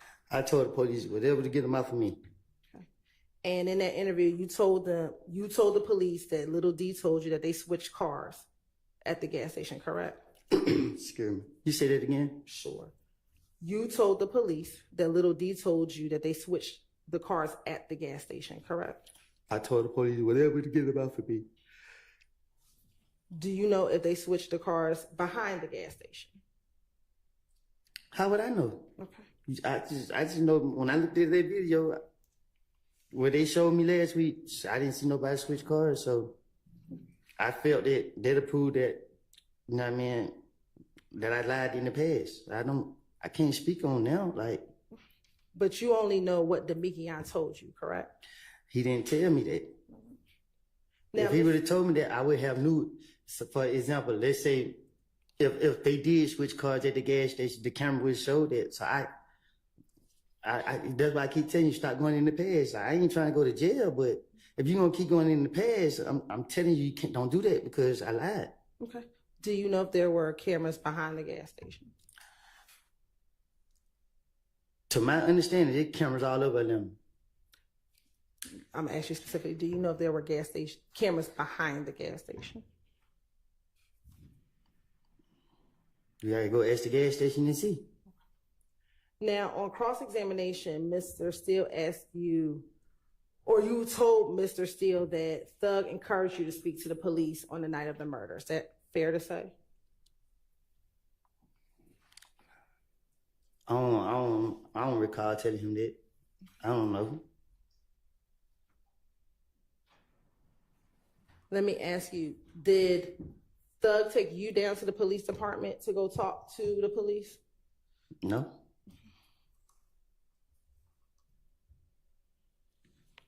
On the same night of Donovan Thomas's murder, your family's house was targeted, correct? My baby mother house was.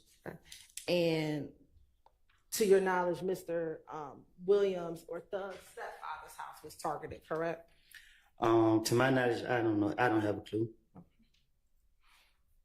Still to this day, I don't know.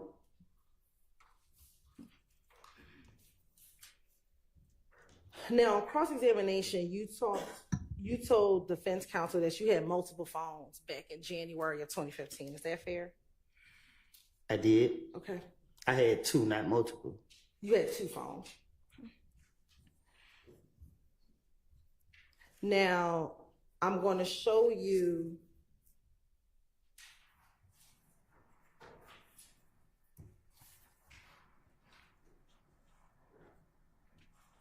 a screenshot of Stacy's exhibit 378 Yankee Alpha.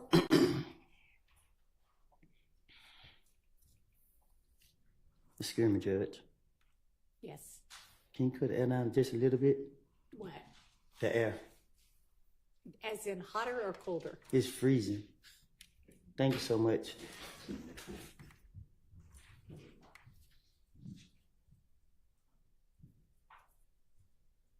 Now, do you see this screenshot of 378 Yankee Alpha? Yes. And is that a phone in your hand? Yes. Correct. And I'm going to also show you a screenshot from 378 Yankee Bravo.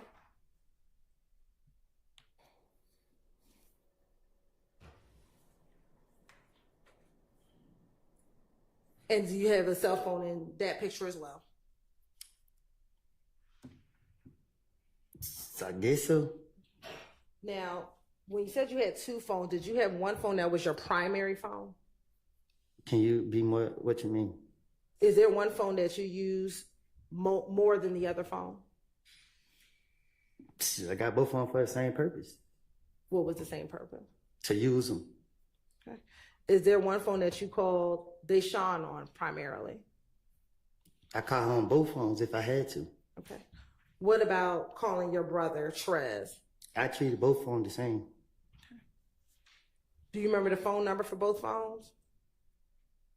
I actually got locked up with the other phone When did you get locked up with the other phone? for my probation violation.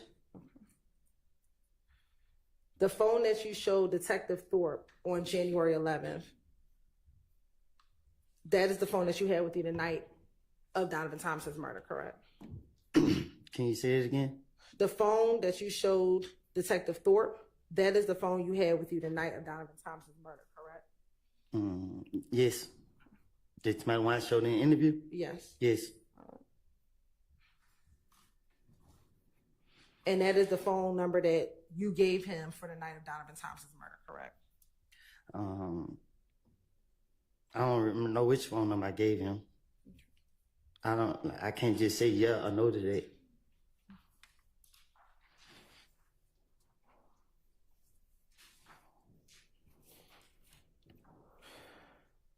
Now, do you remember, we talked about this earlier, Mr. Steele playing for you a jail call from December of 2022. Do you remember that? December 22? Yes, when you were in the Fayette County Jail? Yes. Okay. And do you remember in that call talking to your, I believe it was your sister, about Yak overhearing a conversation that you had? Yes. And that Yak was in the bedroom, I believe, with your cousin, and you were talking to someone else, and he overheard that conversation. Do you remember that? Yes. Okay.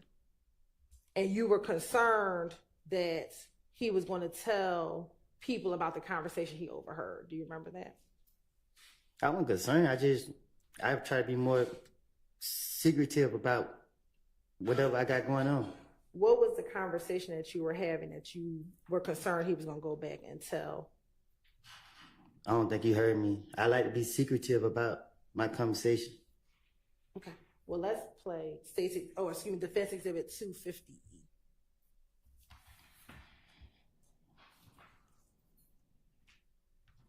And we're going to only play from 425 to 559.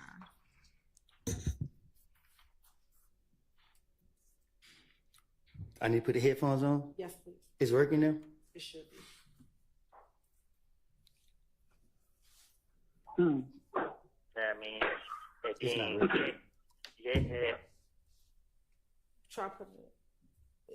Is it showing up on your computer? It's right here, but I hit it out loud. I want to hear it in through these. Let me take it out, put it back in. It should be. Are you on the Zoom? Can you see that same screen? Can I? It's right here. That same screen is on your computer? Mm-hmm.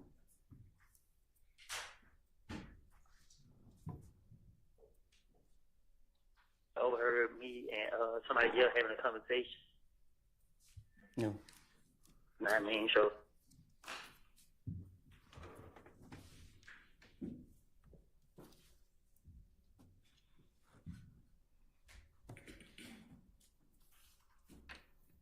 Hello, this is a prepaid. Last week, it seemed to just take it a minute before it would play on there. And also, where are the good headphones that were around a few weeks ago?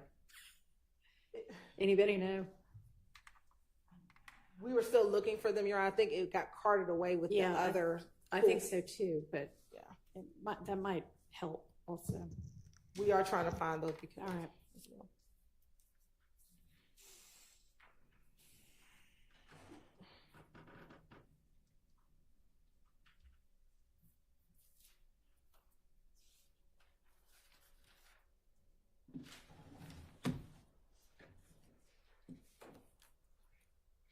Good, thank you. Okay. Like so, we're only gonna play 450. Yeah, I can 425, hear. 559.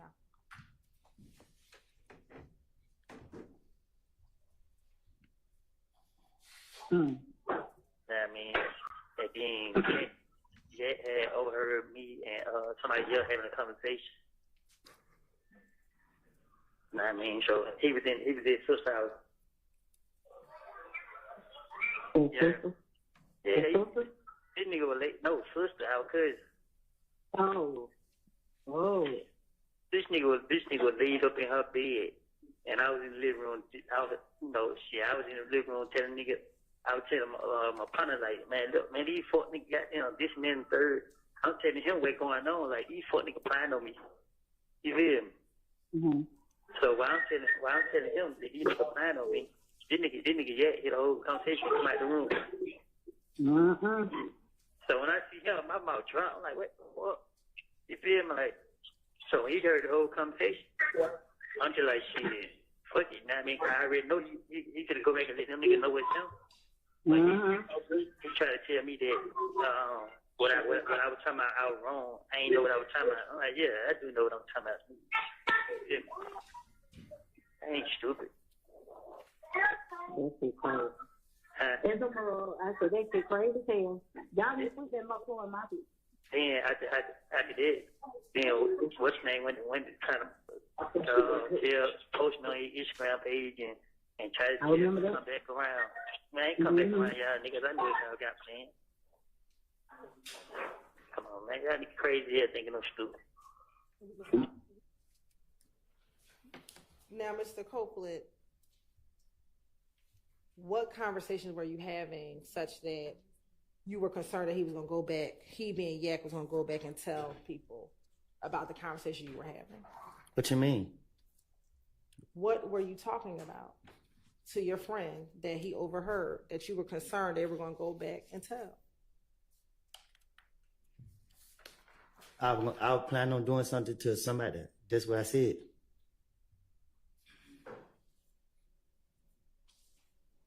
Then in the call, didn't you tell your sister that you said, I was in the living room telling this N-word, telling my partner, like, F these N-words, this, that, and the third.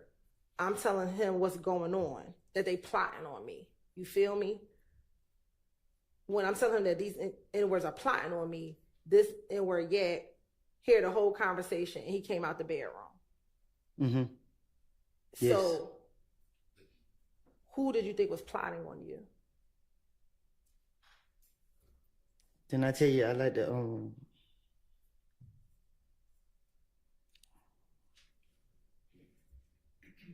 I think they was planning on me. Who's the they? Mr. Williams. Okay. That's what I said. And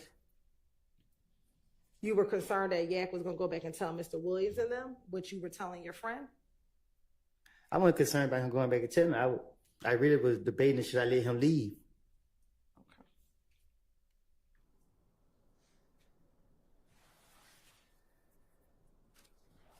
Did you tell Yak, I already know that you fixing to go back and tell them what happened?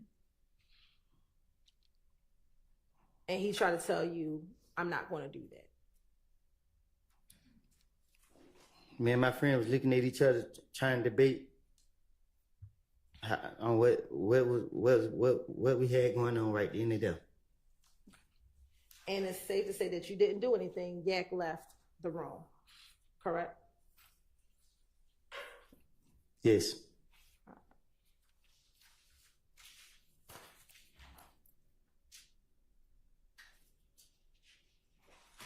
Now, also, during the same call,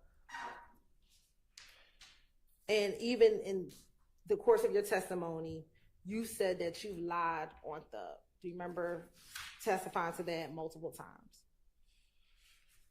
I told you that. What are the lies that you've told on Thug? I put a lot of blame on him that I know that I should never did. If I, like I said, if I knew that it would have caused all these problems right here, I would never did it. But I told you I was going through a dark phase in my life. And at the time, I didn't care about none of the choices I made in life. And through the midst of, I was going through that phase, I had my little girl, and she gave me a purpose. So, I'm done. No, are you done? But specifically, you keep saying that I told these lies because I thought it would get me out of trouble. So what are the lies that you told on Thug that you thought was going to get you out of trouble? Whatever the police wanted me to say. If they brought his name up, about anything, I didn't care if he could have been in another country. I would have said he's right there, and he did it. Like he had something to do with it because they made me feel like they wanted him, and they only got me because of the stupid stuff that I done. And if I could get them something to help them out about him, then they'll let me go. And that's what I kept doing. And the whole time, they knew that I was just doing it, and they didn't care. So let's talk about some of the things you told the police about Thug, okay? Do you recall that you told the police that Thug's window was being shot out? That Thug's window was shot out at the gambling house? I think I said it in the interview. Do you recall that you told the police about Mo and other Bloods wanting to harm you and Thug? I think I probably did. You told the police about a concert with Thug and Rich Homie Quan? I probably did. You told the police that Thug gave you money to hold? What you mean by that? Be more specific. Sure. You told Thug that he may have one time given you $1,000, but like that you could keep, but he may have given you $300,000 that you could flash. That nigga ain't never gave me. I mean, excuse my language, but he never gave me $300,000 to flash. Okay. But it's fair to say you told him he gave you some money to hold. What you mean? He gave you money to flex with, to flash with. As we together? Yes. Okay. That's what you told the police, correct? Girl, I ain't gonna tell them it was my money. At some point, did you tell the police Thug just gave you money that you could flash in the club? Right, so the police asked me where I get all this money from. My job is to lie to the police. That's how I was raised up. I'm not gonna tell them that, oh, I break in stores or I do this and I do that. I'm gonna tell them that, hey, he's legit. It's still money. If I knew that it was gonna backfire me, I would never said that. You also told the police that you didn't know what beef Thug and Nut had, correct? I probably did. You told the police that Thug rented the Infinity. I did. You told the police that on the night of Donovan Thomas's murder, that Thug got into another car with a girl and Little D, correct? That might be one of the stories I told him. I can't be specific if that's what I said. You told the police that Thug was not in the Infinity at the time of the murder, correct? I probably did. You never told police that Thug shot anyone. Is that fair to say? Huh? You never told the police that Thug shot anyone, correct? Yeah, I did. No. I told the police. You never told the police that Thug shot Nut, correct? Oh, no, I don't think I told them that. You never told the police that Thug was driving the Infinity at the time of Nut's murder, correct? I didn't tell them that either. Okay. It wouldn't make sense to tell them that. You never told police that Thug was bragging on the murder of Nut, like Nar and Dolly, correct? Huh? You never told the police that Thug bragged on Nut's murder, correct? I never heard nobody bragging on it. You told the police that Nar and Dolly bragged on Nut's murder, correct? No. So everything that you told the police that we just went over, which one was the finesse? The one that make more sense, where you take a little bit where you know that they can prove, and then But if you're trying to finesse put the them, twist on it. okay, if you're trying to finesse them to get out of jail, why not say Thug was bragging about the murder? Why not say he brag about the murder? What you mean? Why wouldn't that be believable? Who brags about the murder? Okay. Why wouldn't you say that Thug was driving the Infinity at the time of the murder? He rented it. Because I'm talking to Gaither and Dennis. Like I've been dealing with them for a long time. I know they're a long way from stupid. Right, but that's believable. He rented the car, so why not tell them that? Objection, Your Honor. That's testimony on behalf of her founder. Rephrase your question. Sure. If you're trying to finesse the police, why not tell them that Thug was driving the car? Because think about this. This man, the multi-millionaire superstar. If I go in the police station and be like, yeah, Thug was a getaway driver in the killing of a nut, they gonna look at me like I'm stupid. But he rented the car, didn't he? And why would you rent a car to commit a murder? But you told the police that he rented the car, correct? But there's something I know that they can prove. All right. They can prove that he rented the car. But I don't know if it was this car that was used in the murder. Why not, if you were just trying to finesse the police and you didn't care if they were going to verify what you said, why not make up the beef that Thug and Nut had? Because you got to get this. You got to, like I said, you got to get the facts together. You got to get stuff where you know they can go back and see. Like, for instance, okay, they jumped on me in the club. Everybody know they jumped on me in the club. So I can say, hey, they punched me in my face. That happened. Then I can say, oh, okay, something that didn't happen. They can't prove that this ain't happened or they did happen. Right. And you wanted to tell them things that they could verify, correct? Can you say that again? And you wanted to make sure you told the police things that they could verify, correct? I'm trying to make the police believe that I can help them. And if they let me go, that's what I'm willing to do.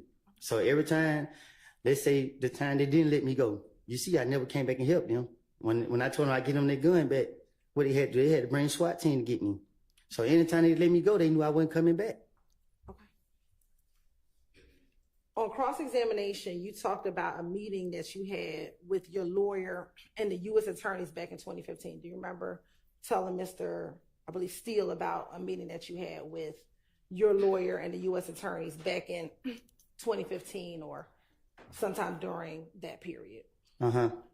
Yes. Okay. And do you remember telling Mr. Steele that there were some APD officers present when you were going to have that meeting with your lawyer and the U.S. attorneys? Yes. What APD officers were there? Gaither and Dennis, and it was another lady, but I don't know her name. And it was the ATF agent.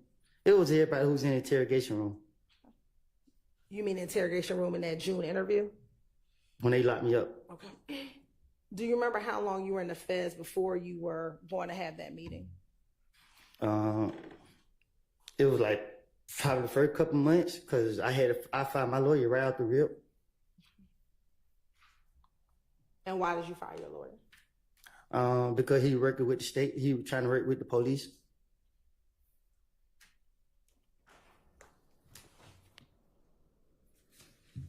And when you said he was trying to work with the police, what was your understanding of what he was trying to do? He was trying to get me to do whatever they wanted me to do. When you say he was trying to get them to do what you wanted. He was trying to get me to work for the police. And was that going to be in exchange for a reduction in your sentence? That's what he told me. He told me that if I go down there and talk with them, they'll throw my case out. But he didn't say it. Like, he lied to me how he said it, but he was like, when you go to court, I mean, we just gonna get this case swept under the rug. But when I got down there, it was all the police, they locked me up and I got mad. And then you decided not to move forward with whatever the agreement was. Yeah, because I seen it got real, and I knew what I had done. Now, last week on cross-examination and on direct, you testified that YSL is not a gang, correct? And it still ain't a game. And you testified that it was a music label, correct? Well, that's the purpose of it. Okay. And it's a music label that you were never signed to, correct? Clearly. Okay. And you never done any songs with Thug, correct? I haven't. All right. Now, on cross-examination, do you remember Mrs. Steele playing a portion of the On the Porch video? Out the porch. Off the porch, excuse me, thank you for correcting me. The Off the Porch video with you? Yes. And that was Defense Exhibit JW246 for the record. Now, that's a blog for up-and-coming artists, correct? Yes. And you talk about music? Yes. Right. And you talk about life growing up, correct? I think so. Now, the portion that Mr. Steele played, was that was the portion when you called yourself a gangster and said that you would slap people in the face if they tried you or something like that. Do you recall him playing that portion of the clip for you? Yes. But that was not the entirety of that interview. Is that fair? No. Okay. I want to play for you a few portions, okay? Put the headphones on? Yes, please.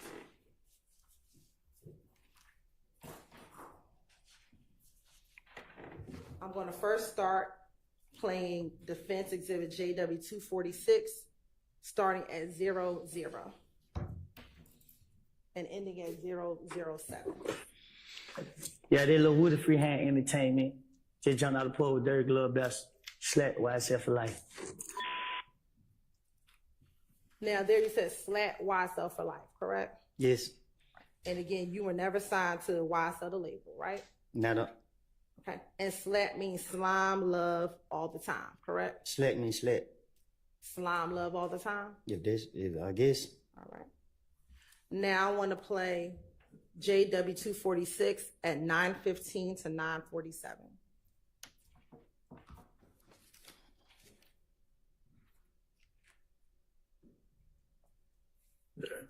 And you dropped a music video for that song too. Was that your first music video you shot? Yeah, first one ever. Yeah. How'd you think that turned out? It was fun. It turned out great. You know Yeah. what I mean? Yeah. I like it. Still watch it today. Yeah. Yeah. Mm-hmm. And you rep YS.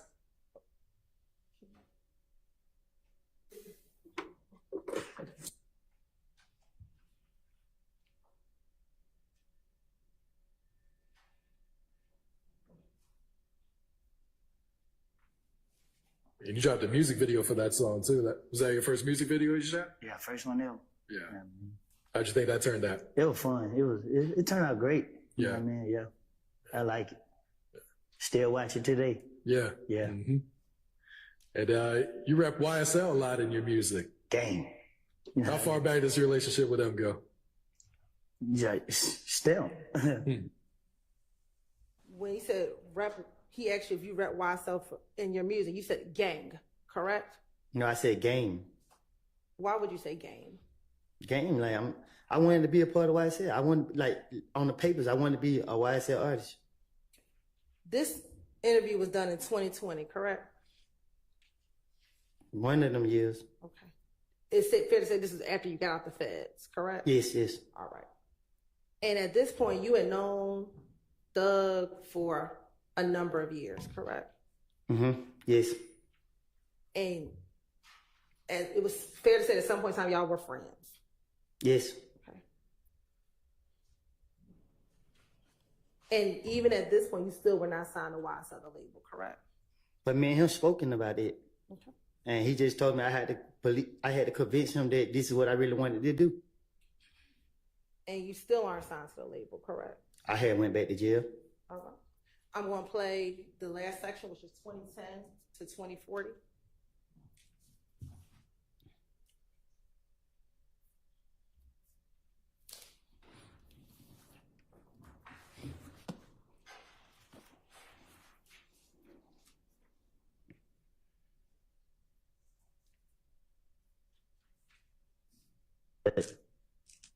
Other than that, you know, everything. Yeah. Yeah. That's what's up. All right, any last words or shout outs before we get you out of here? Shit, you know, shout out to the game. YSL for life. You know what I mean? Shout out my nigga Munt, Ralph, you know, Threat. You know what I mean? For the ops. You know what I mean? You said shout out to the gang, YSL, some other people, Threat, and then fuck the ops. Mm-hmm. Who are the ops? The ops. The ops of another record label? No, my ops. Fuck them. All right. But this is after you talked about shout out to the gang, YSL, correct? I said shout out to the gang. Then I said YSL. I said fuck the ops. When you said shout out to the gang, YSL, you're not talking about the music label, correct? Which, can you say that again? You're not talking about the music label, correct? I don't get what you're asking. When you said shout out to the gang, YSL, you're not talking about the music label, correct? I'm pretty sure I know you're not you're not in the streets, but you keep sticking on this gang stuff, and I don't know how much it's gonna take to convince you that when you're a gang, you can't be 2-3 different gangs or sets of members. Like, again, you can't be YSL, the gang in your voice, and be a blood. Because let's say if YSL is a gang and YSL get into it with blood gang members, you got to pick. So what you gonna do? You're blood or you YSL? It don't make sense. And if you're a blood's not gonna let you be YSL. If it's a gang, just like with Crips or just like anything else. But you gave up being a blood, correct? Yeah, I did. All right. So when it said YSL for life, gang, that's who you rap now. No, correct? I said, no, I always been 30 deep when I was a gang member. But 30 deep is not a gang, you know what I mean? It's just my neighborhood. A gang in Atlanta is Bloods, Crips, GDs, or whatever. And let me correct that. To certain people, it's not a gang to them, but y'all trying to say YSL when you know, Atlanta, we monkey see, monkey do. We see people doing something, we want to be a part of it. We want to represent it. We want to say it. If you see that most of these people in the courtrooms don't got no ties to me, I never seen them before. So you can't say it's a gang. A gang, everybody know who he is. Everybody, we rock together. A lot of these guys, we don't did stuff to each other. And it's in the same video where you called yourself a gangster, correct? That's the portion that Mr. Steele paid for you last week, right? It's entertainment. All right. Now, on cross-examination, Mr. Steele played for you a portion of that jail call with you, Max, Thug, and Deshaun. Do you remember that? Yes. And do you remember the portion of the call that he played for you? Yes. Okay. Well, I remember some of it. All right. I'm going to show you. It's going to be stationed at 405Y. I got to listen to it. Yes, sir.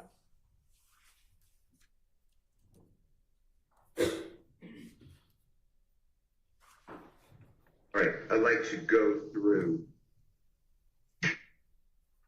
a jail call that the state played for you, Ms. Hilton played for you earlier this week. It's, Your Honor, it's already in evidence. It's State's Exhibit number 295Y.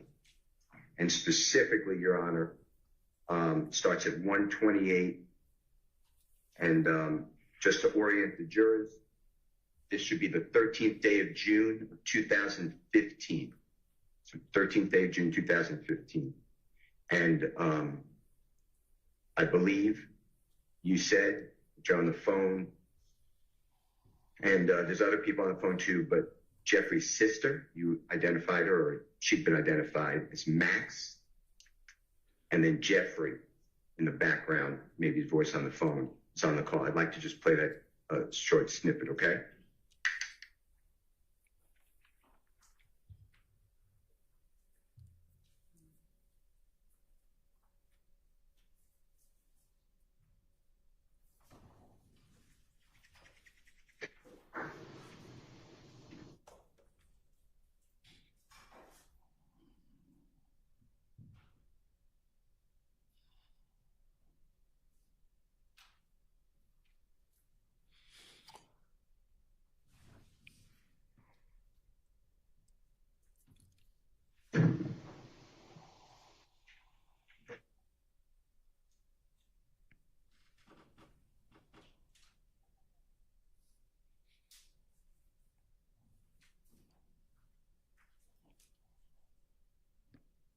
I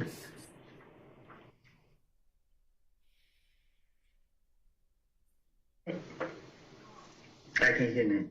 I don't think it's playing. Hello. Hello. Wait. I know you got it. Yeah.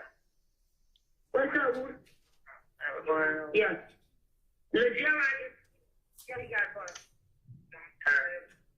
John? Yeah.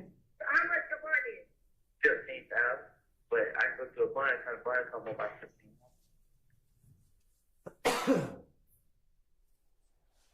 You found the button company? I'm on lockdown, so they don't let me out one time a day. But my brother now did. You guys call when he hang up, the police gonna call his brother and I'm so his brother so he get his money. Is your brother gonna?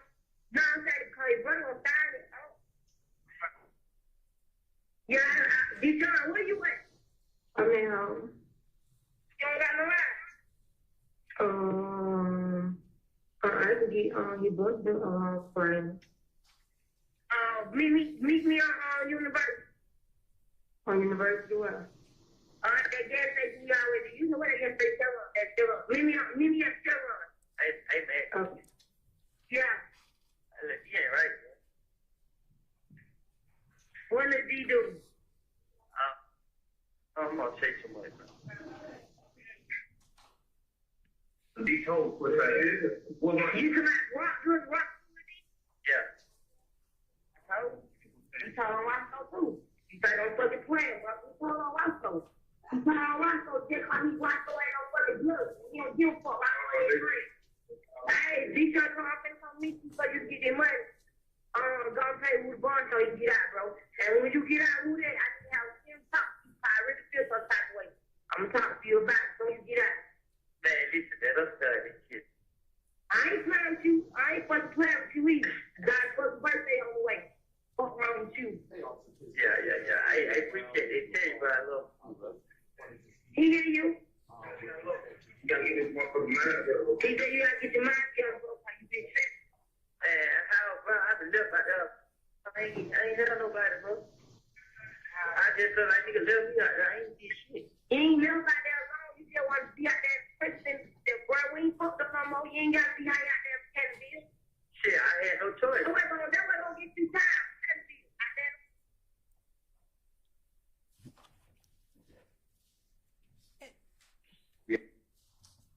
That's it? Yes. And that is where Mr. Steele ended the call. Do you remember that from last week? Yes, that was last week. Okay. Now, a few things. Do you recall last week Mr. Steele asking you when you all were talking about Little D? Do you remember him asking you if Thug said anything when you all were talking about Little D? Do you remember him asking you that? Shoot. I don't know when I brought Lil D name up. Okay. Do you remember Mr. Steele asking you, though, specifically if you heard Thug say anything when you mentioned Little D on that phone call? I don't get what you're asking me. Sure. Last week, after Mr. Steele played that call for you, yes. Do you remember him asking you some questions after he played that call for you? Yes. And do you remember him asking you whether or not Thug said anything after you talked about Little D in that jail call? Yes. Okay. And do you remember your response being no, Thug did not say anything? He didn't. I didn't hear him say anything. Is that not Thug who says Little D, that pussy ass told? Oh, you gotta play it again. I didn't hear that.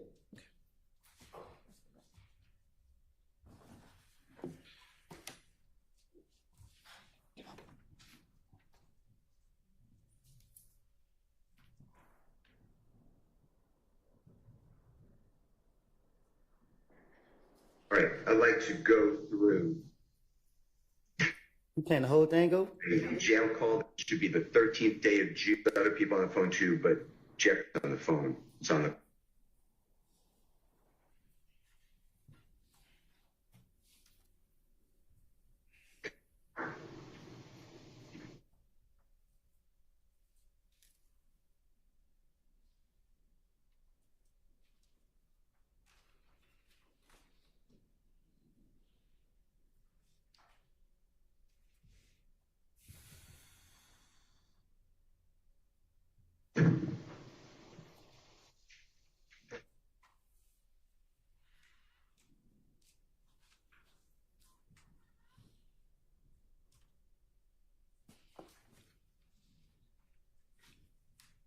Can I speak? After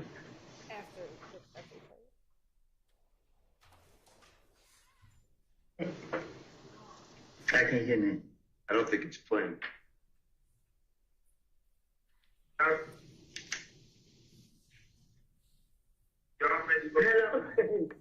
Wait. Actually, what's up, Woody? Yeah. Lil John. Yeah, he got fun. Don, D-John. Yeah. How much the money? 15,000. But I go to a bond because bond come up about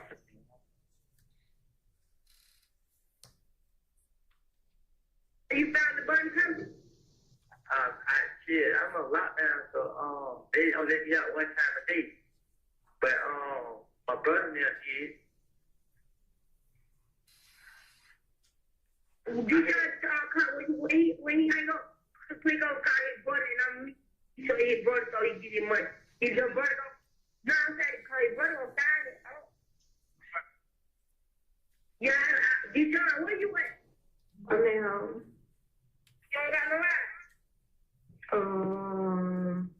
I could get your brother friend. Meet me on University. On University what? That gas station you already. You know what that gas station at Chevron. Meet me at Chevron. Hey, man. Okay. Yeah.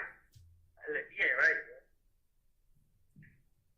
What does he do? I'm gonna say too much. He told what I did. Well, you come out rock with me? Yeah. You told rock? Did you hear we said D told pussy ass? Probably, yeah, I heard it. Okay. Is that not Thug who said that? I can't say 100% if it was him or somebody else. I can't say, but I heard it. Okay. Now. But me going to jail was for a gun that he bought for me. So throughout the interviews, you'll see that they just be me breaking my mojo. I mean, the D name was never brought up for me to say he ain't right. That's proof of me lying, and I'm pointing it out to you. Were you saying that little D wasn't right because you wanted him to claim the gun from the Dunbar Center? No, I was saying that D wasn't right because I'm trying to manipulate everybody. Okay. All right. Now, Mr. Steele, when he played the call for you, he ended the call, but that was before Max actually got off the phone. Is that correct? What you mean? When he stopped the call, that wasn't the entirety of when Max was on the phone with you, correct? He played the call. I listened to it. Okay. I want to play for you 378 Yankee Echo, and we're going to start at 348.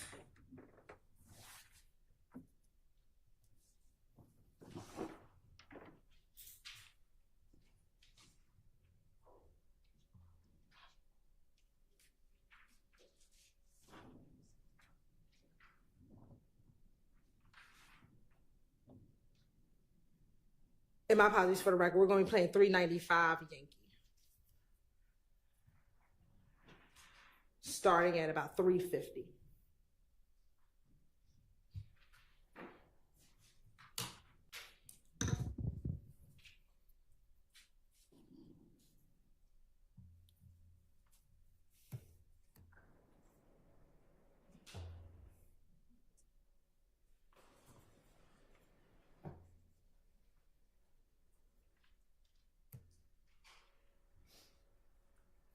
You ain't never got there alone. You just want to be out there in the trenches and bro, we ain't fucked up no more. You ain't got to be hanging out there in Canterville.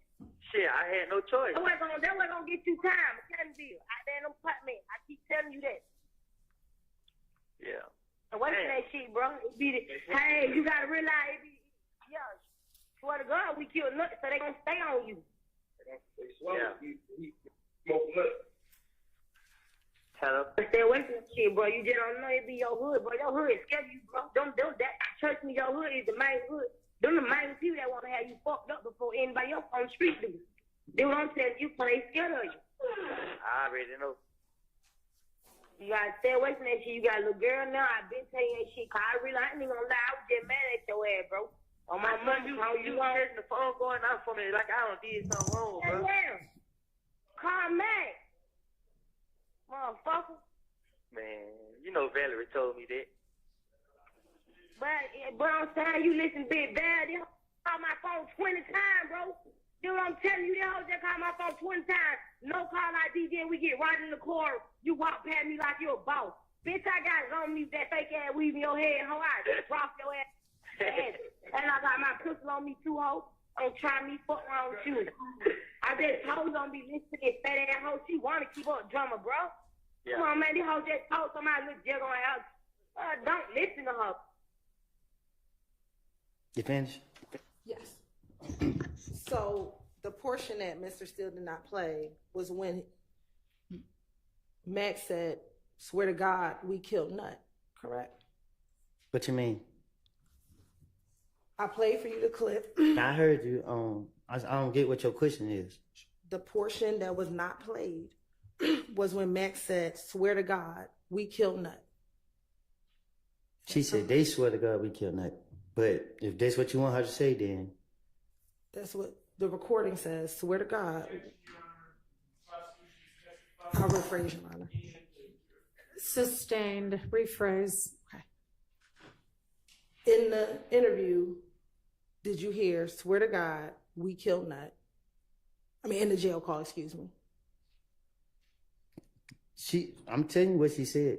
I mean, I talk to her on a daily basis. Like, I might not can't hear, but I can I can understand street talk slang, and she saying what they saying in the streets. They swear to God we killed Nut. Did you hear the person in the background said, "We smoked Nut"? You gotta play it again. I didn't hear that.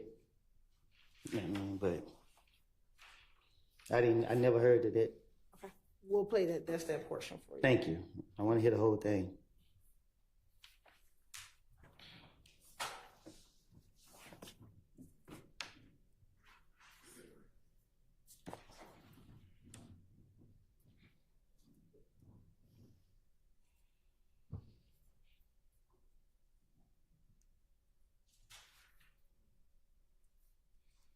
How you out there in Canterville? Shit, I had no choice. That wasn't gonna get you time in Canterville. Out there in them apartments. I keep telling you that. Yeah. And what's that shit, bro? Hey, you gotta realize yeah. Swear to God, we killed Nut, so they gonna stay on you. Yeah. Hello? Stay away from Can you play it again? It was so fast. Not the whole thing. I can't. Yeah, we're just gonna play that portion for you.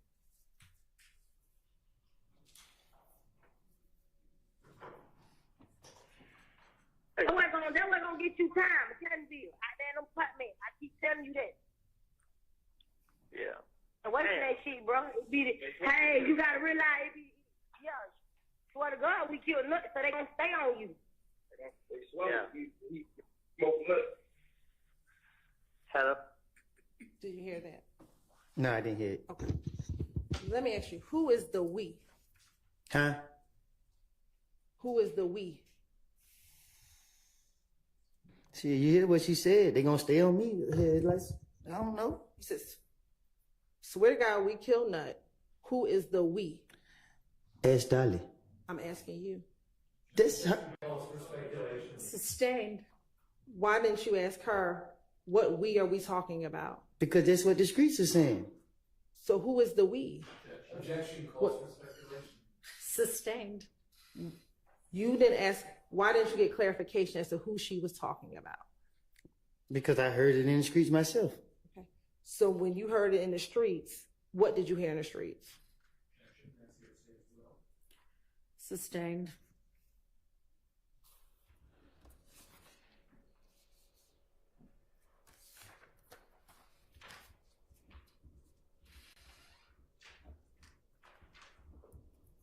When Dolly is talking to you, is this when you were being shot at because people thought that you killed Nut?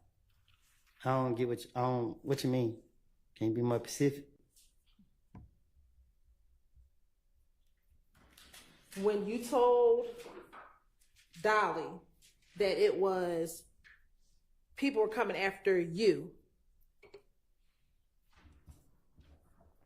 was this because people thought that you had something to do with Nuts' murder? Sustained. Why did you think people were coming after you? It's more the police that I was really speaking on coming after me. It's like every time I did something, they was popping up. Like, I wasn't worrying about nobody in the streets. It was the police. So that's why I kept saying they come after me. I was going to jail for charges I didn't even commit, crimes I didn't even do. Like, that's why I was telling her, like, I ain't got nobody. I ain't got nothing. I ain't got no money to get myself no lawyer, no nothing. Every time I come outside, the police locking me up. I actually went to jail in a county I never even been to. When you heard her say, either according to you, you think or they think we killed Nut, who did you understand the we to be? Shit, they kept telling me. They kept saying me and D people on the west side, me and Thug, me and Moonton, me, Doc and Head. They were tying me and everybody to it. So I knew she was talking about me and whatever the street's saying. So, and all those people you just named, those are all people who are associated with YSL, correct? No. All right.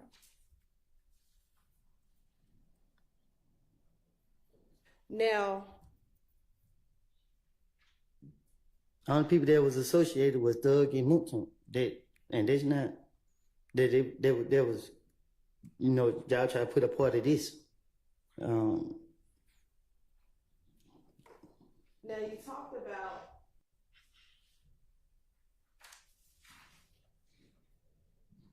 at any point did they ever say that it was you and Dolly that killed Nut? What you mean? You said that they were saying it was me and Thug, me and Montel, me and this person. I'm pretty sure you heard the rumors when it happened. You know what I mean? They put my name in there with everybody. I'm asking you, did they ever put your name in there with Dolly? I don't remember them saying it, so I can't say yeah or no to that. Now, you've continuously talked about wanting to finesse people. Do you recall last week Mr. Steele showing you a clip from your interview when you were talking to Detective Dennis about Bloody J and having Bloody J and Thug become friends again? Do you remember him playing that exhibit for you? Yes.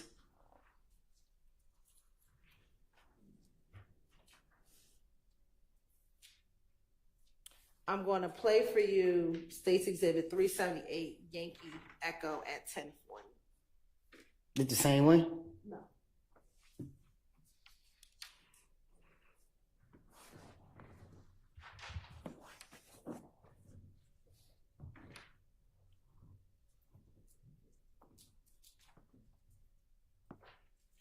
Jurors, when they're getting all these set up, because it seems to take a minute, if y'all want to stand up and stretch or anything, that'd be a good time to do that.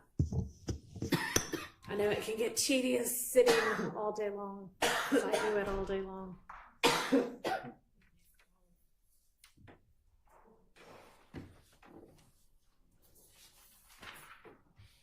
Lawyers too.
We're waiting on y'all, so when you're ready, go.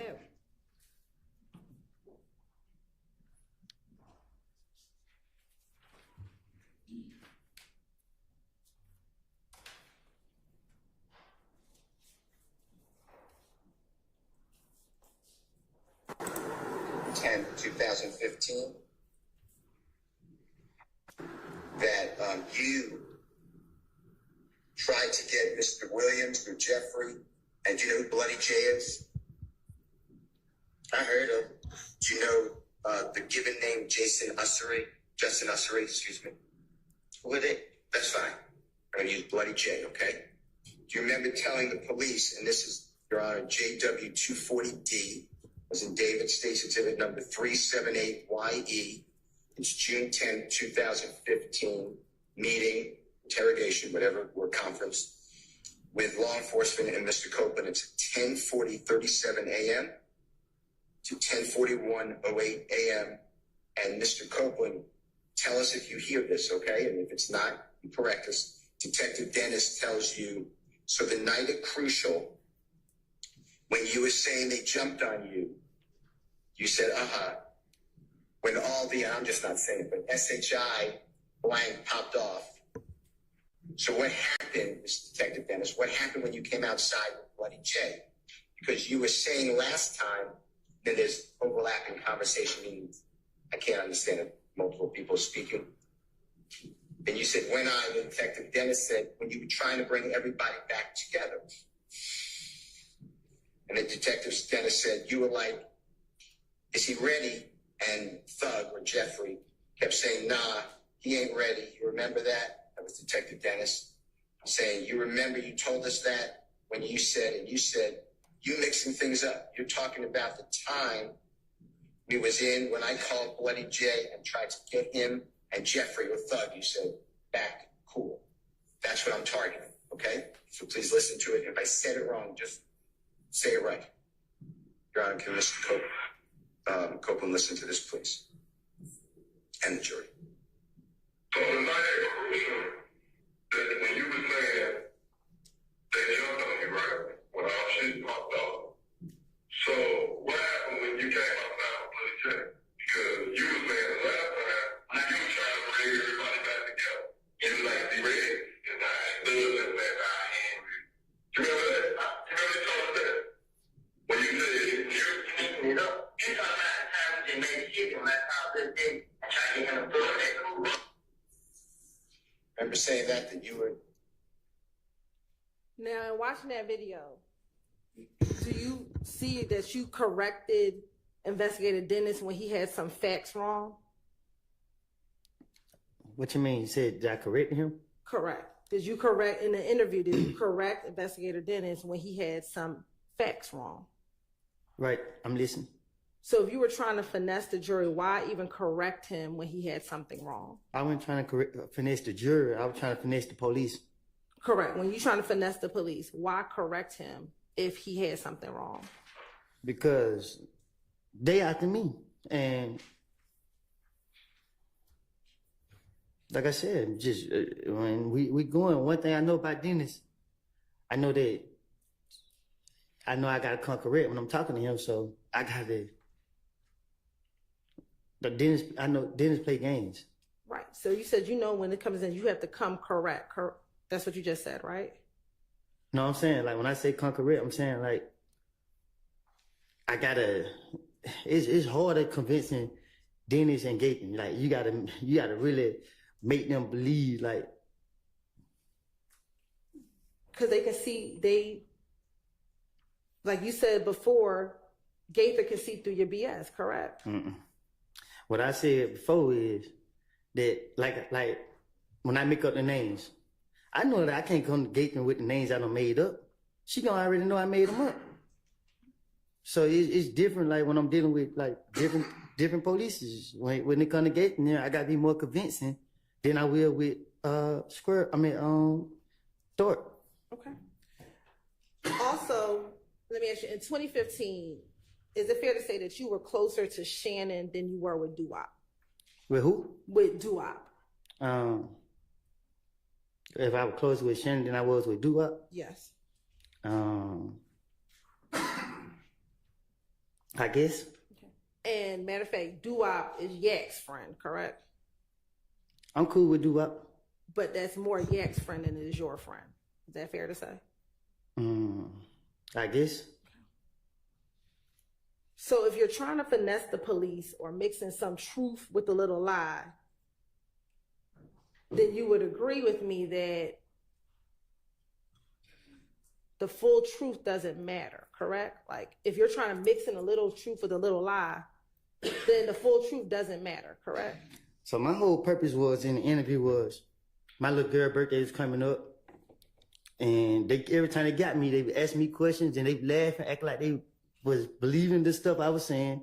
So when they got me on June 10th, I didn't want to go to jail.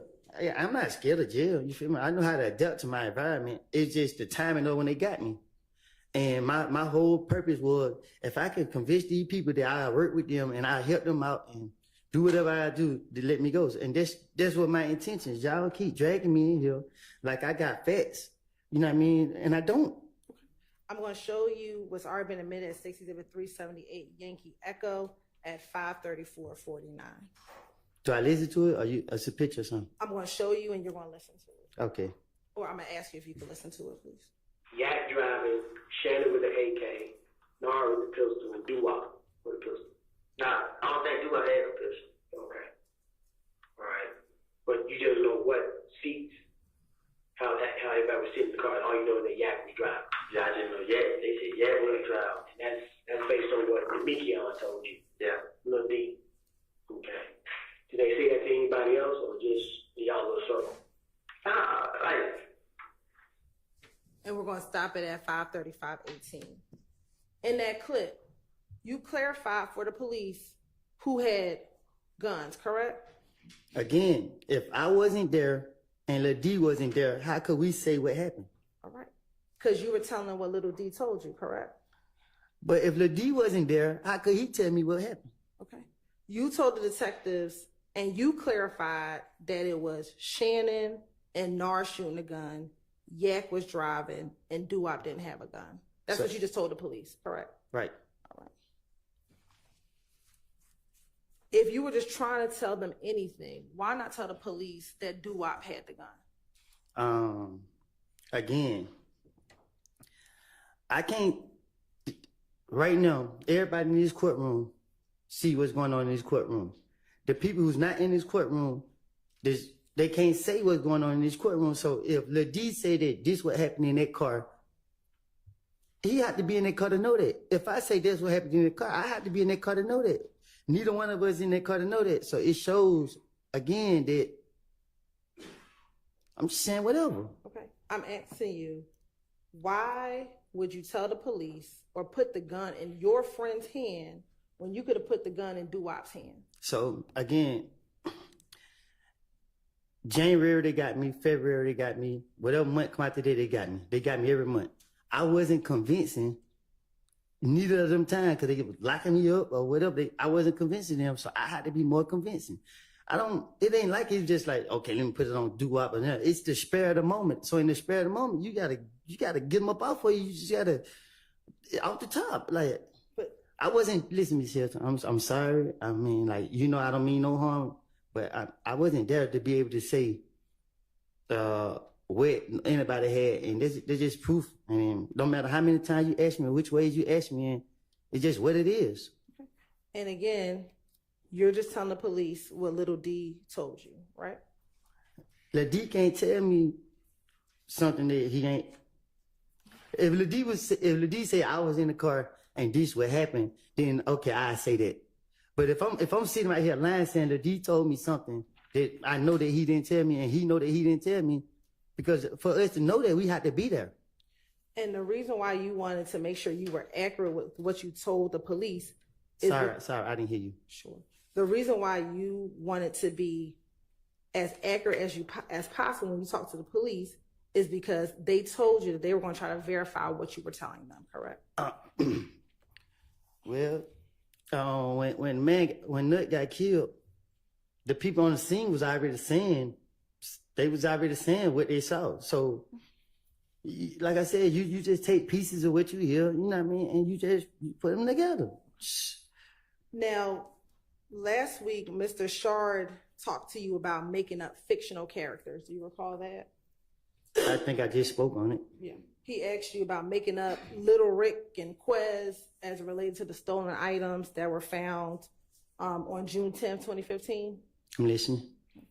Do you remember him asking you about making up when you talked about Nut's chain? That he told you that you made that up as far as stealing Nut's chain and who stole Nut's chain?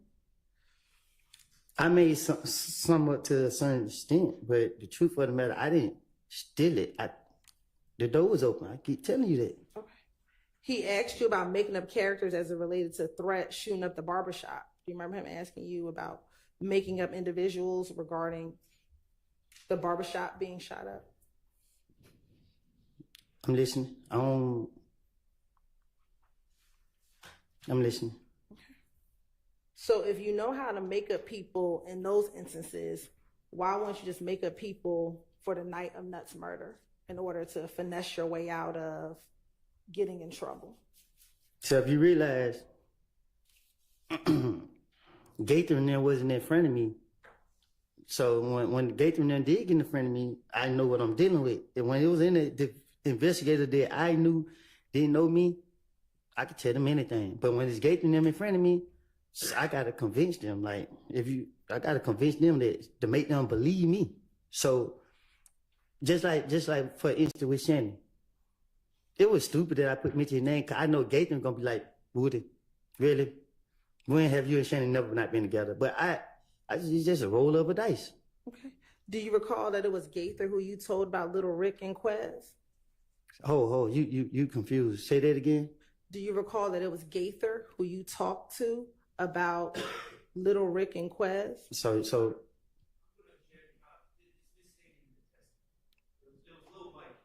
Oh, sorry. Yes. Do you recall it was Gaither who talked to about Little Mike and Quez? Yes.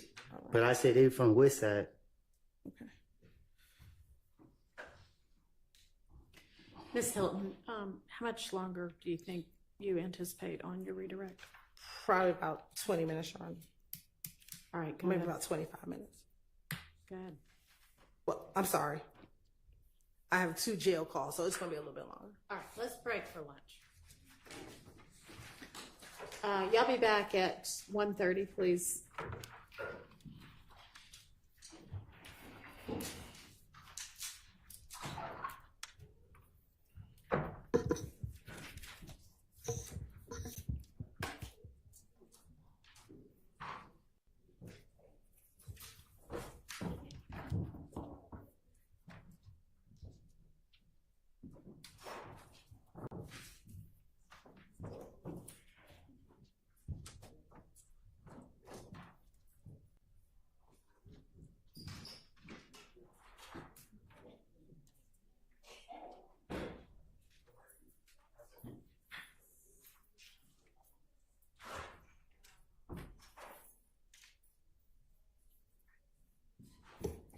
All right, we were going to take up a matter at lunch that y'all got notice of, but I don't think that everybody got notice. So we're going to just try to reset that for maybe Friday. All right, anything before we break for our lunch? Yes. Nothing justice related to the case. I asked the court briefly with anybody who Okay.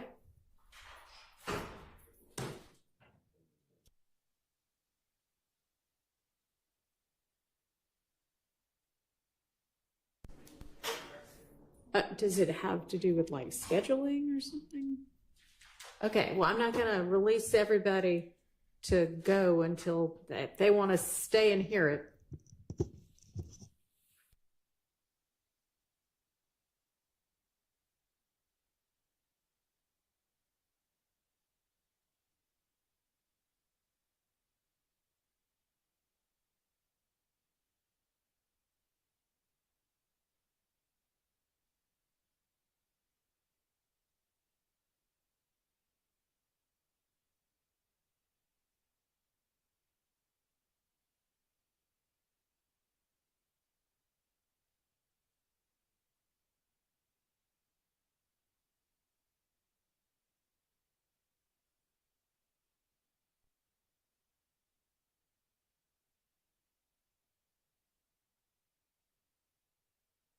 Speaking of things that have nothing to do with the case, but have something to do with scheduling, Mr. Harvey, I want to see on an entirely different matter if you might be available on one of your other cases that is before me on a day that we're not going to be in court on this case. Come up here.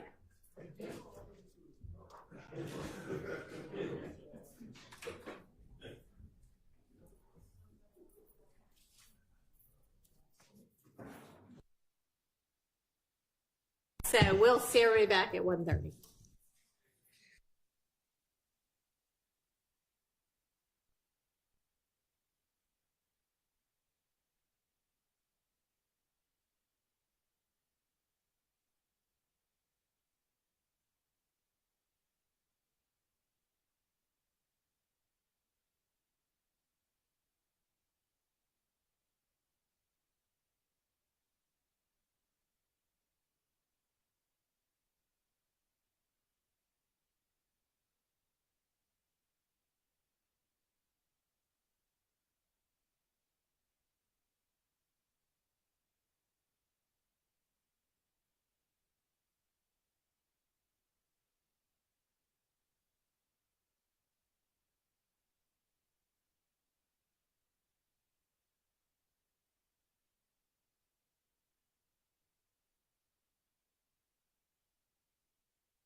Davis and Miss D. Williams.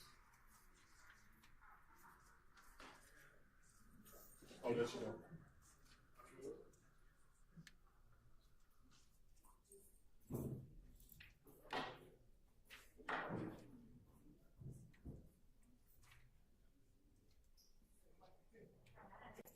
That's everybody.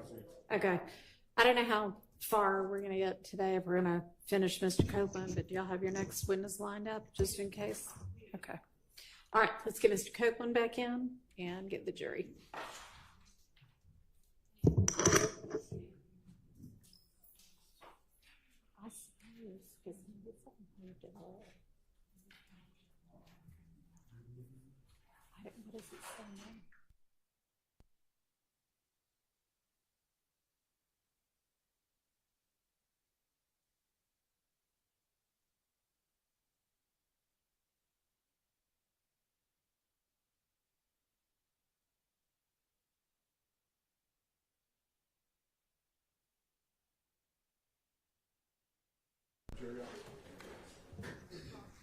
Where's Mr.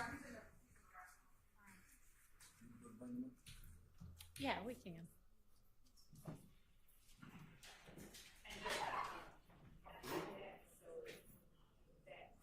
Yeah, we adjusted it, but it hasn't moved at all. The temperature hasn't moved. Is that what you're talking about? So it's on. Okay. Thank you.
Thank you.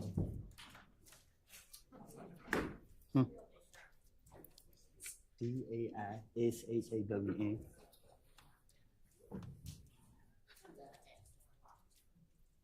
I didn't hear you. You're welcome.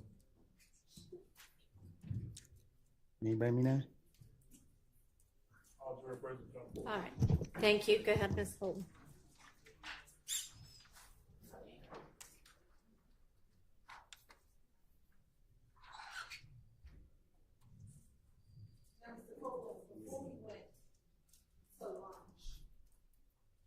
I believe you had testified that you did not recall ever telling the police that you that Nard and Dolly had bragged about killing Nut. Do you remember saying that before? I didn't say nothing about it. I don't ever recall. I never heard anybody bragging about killing him. Okay, I'm going to play for you State's Exhibit 378 Yankee Echo at 3:48:46.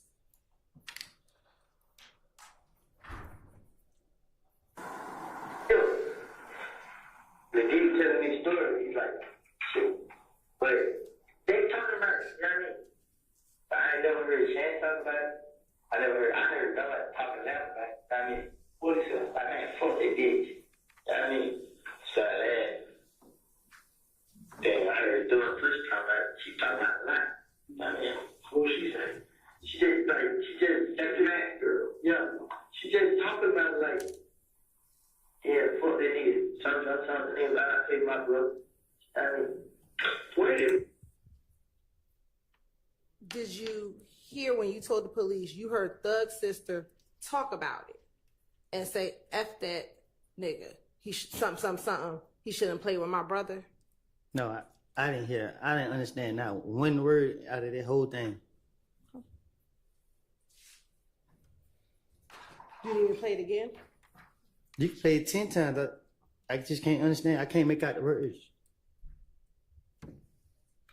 Why did you bring up that the sisters talk about killing Nut? Miss Hilton, it's about trying to convince them. So I'm pretty sure you watched the interview and you laughed at the stuff I said and you knew that I'm lying, but. And you told this to police on June 10th. Correct. That was the day that you got arrested, correct? I don't know what I said in that interview. All right. And it was on June 13th that we heard the phone call of the Dolly saying we killed Nut, correct? Again, she said they saying. Okay. But that was on June 13th that jail call happened. I can't say what date it happened, but I heard it on the jail call. And it says that jail call was after your interview with Gaither and Dennis. You tell me. All right.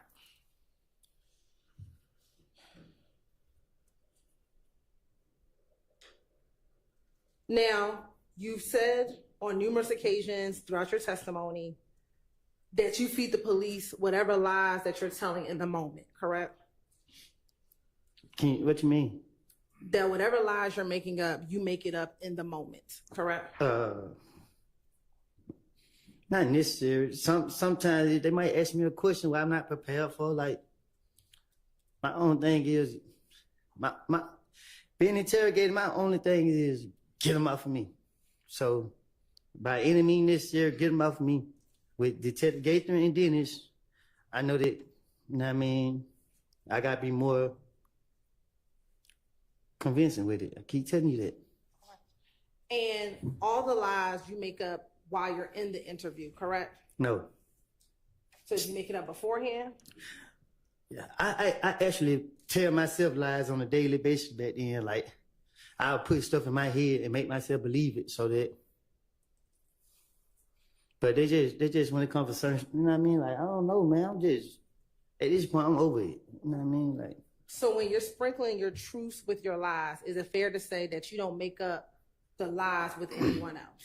Nah, what I'm saying is, I'm trying to tell you that was back then. Like, you feel me? You trying to make me go back into, you know what I mean? Like, I play games like that was back then. So now it's like, it's hard for me to answer your question because you keep going back then. Well, we're talking about the interviews that you did back then. Right. So I'm in the interrogation room. I'm scared. I'm nervous. I keep going to jail every chance the police see me. So some things I just knew where they out there. And my question to you is, it is fair to say that you made up these lies on your own, correct? Whatever you were telling the police back in 2015 to finesse yourself, you were making those lies up on your own, correct? I'm not up here trying to reveal my hand. So what I'm saying to you is, I lied back in 2015. If you want me to be speaking in general, like over the whole curse of the thing, like, you gotta be more specific. Like with this situation right here, they questioned me one time.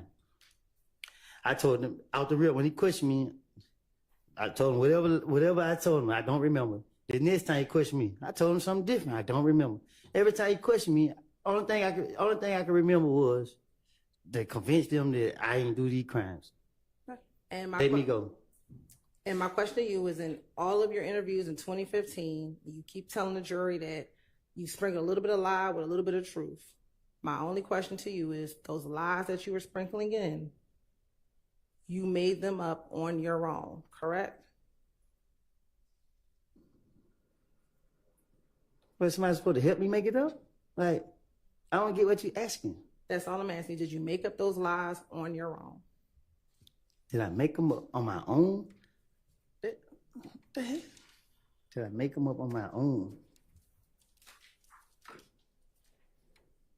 You need to be more specific. Did you make up the lies with anyone else? Somebody like, did I go to somebody else tell them lie with me? Yeah.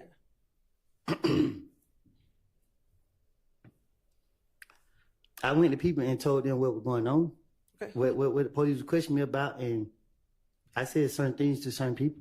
Who did you tell those lies to? I don't remember who all I told it to, but I told it. I have. Who were some of the people you told the lies to? Montunk, Lil D, Which Lil D? from my neighborhood. Okay. From Mechanicsville. Yep. Okay. My brother.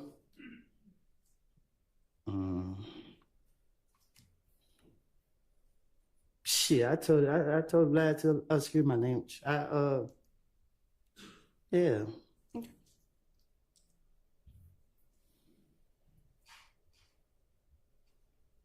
Did you tell Shannon about the lies that you told the police? Yeah, I think so. I'm pretty sure I probably did. Did you tell Thug about the lies you told the police? Yeah. Did you tell Yak the lies that you told the police? No, I don't think I told. I don't, because I ain't really talked yet much, so I don't think I told yet. And what lie did you tell them that you told police? That I spent the story that, you know what I mean? Shit, I told everybody, goddamn it, you know, shit, these motherfuckers on me, so I put it up on everybody else, get them off me. So you told Montunk that you told the... I can't hear. I need to stop my phone. I goddamn cousin. I'm trying to. I got you. So I'm going to be clear, because you said you told Montunk. So you told Montunk, I went to the police and I told them that Little D told me about what happened the night of the murder. No, I told Montunk that the detective thought questioned me, and he let me right back out. I said, this nigga dumb. Like, my bad. I said, I told Montunk that, shit, you can tell the detective thought anything. He gonna go for it. Did you tell him specifically about what Little D told you? Little D never told me nothing. So this how I go. They done question me so many times. Even over the phone, they done call me. Now, who did this and that gating? Who did this and that third? I ain't do it. I don't care nothing about it. I don't want to hear nothing about it. Why say? I ain't in handcuffs, so I didn't really have to come up with no story. I want to talk specifically about the June interview, okay? Yes. When you gave up most of the information. Most of what information? Did you tell Montunk that in that June interview, I told the detectives that Little D told me what happened the night of the murder? I told, okay, every time they question me, and I left, the one y'all didn't lock me up on, and I mean, I was telling the D, I mainly told the D, I mean, because I felt like the D always had my back, so I was telling the D what the police would question me about, and the answers that I was giving them, and the D was like, damn, boy, you hell. Like, with Montunk, just like, I was telling them, they own me, you feel me? Like, well, they trying to get me, you know what I mean? Like, I put off on Shell Kill, like, I just told Montunk stuff like that. So I'm asking you specifically, because this is my question. Did you ever tell Montunk that you told police that Little D told you what happened the night of the murder? Well, I can't be specific about that because, like I said, I know I went back to Montunk. I got into it with Montunk because it's like, I was telling him like, but they own me. And then I felt like he was starting stuff up. So yeah, I felt some type of way towards him. So yes, you did tell him what? I told Montunk, I feel like I was telling him that how I was spinning the police and he was creating a problem. So I stopped talking to Montunk at one point. So I can't be specific on what I was telling him, but I just kept telling him that, you know, I told him that they asked about me and him. They asked about me, him, I mean, not me, him, but me, Doc, and Head. So they keep tying me to the murder, and I just kept throwing it off on shit. But they nutting them raw at the floor, this and then third. Like, they just going for it. That's why I was telling. I can't really be specific on what I was saying because it was so long ago. Let me ask you this. Did you tell Montunk that it was Shannon, Nard, Yak, and Doo-Wop that shot Nut? No, I mean, we don't discuss that. Like, I don't know nothing about saying none of that. You said you also talked to Shannon about what you said to police. Did you tell Shannon that you told police that he, Yak, Doo-Wop, and Nard shot and killed Nut? Why would I tell him that? You know what I mean? Shannon he probably was surprised to hear that I said that. So I don't. Did you tell Thug that you told police that he drove the Infiniti? That he rented the Infiniti, that Shannon, Yak, Nard, and Doo-Wop were in the Infiniti when the murder happened? I didn't think this stuff was gonna come out, so because like I said, so I didn't tell them none of it. What I'm telling them that for? I don't want to. And did you not tell them because you knew you snitched on them about what happened the night of the murder? Huh? I can't snitch on nobody that I don't. Like I said, if I knew that the problems that I caused would have did this, like I said, you know what I mean, I didn't even think y'all would do this. So talking about I snitched on somebody, this ain't their case. Let me ask you this. Outside of Deshaun, did you tell anyone what you told police about Yak, Shannon, Doo-Wop, and Nard killing Donovan Thomas? I'm make sure you hear me this time. I don't know. I never seen Yak, Shannon, Doo-Wop, and Nard. They never told me they did anything to Nut Donovan Thomas. I never saw them do anything to him. I'm not trying to defend nobody, no nothing. Y'all trying to use lies that I done told in the past against these men. And I'm just here to screen it up on my behalf that I lied. So you can't sit here and say I snitched on them for a crime that I don't know if they committed. I'll ask a better question then. Did you ever tell anyone outside of Deshaun that you told police what Little D told you about the night of the murder? You saying outside of Deshaun? I never told Deshaun that they did this. I told Deshaun that people were saying I killed Nut and I didn't do it. That's what I told Deshaun. And I told her that she needed to let the police know that I didn't do it. And so I ask you again, did you tell anyone that you told police that Shannon and Yak killed Nut? You said, did I tell the police? Did you tell anyone that you told the police that Shannon and Yak killed Nut? Did I tell anyone that I told the police that Shannon and Nut killed? That Shannon and Yak killed Nut.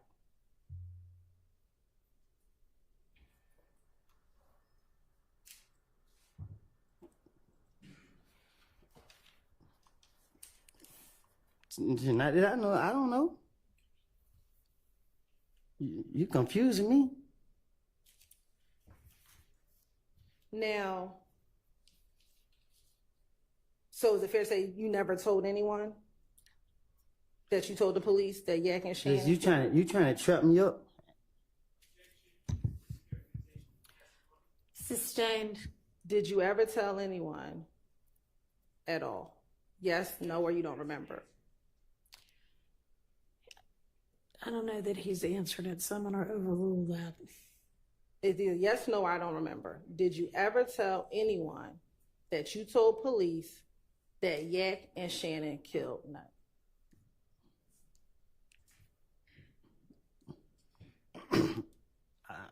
I don't know how to answer that because I don't want to say yeah I did. I want to say no I didn't because I can't remember. And can you not remember because you don't want to tell me an answer? I've been telling you the answer since I've been in here. So what's the purpose of me getting up here saying it now?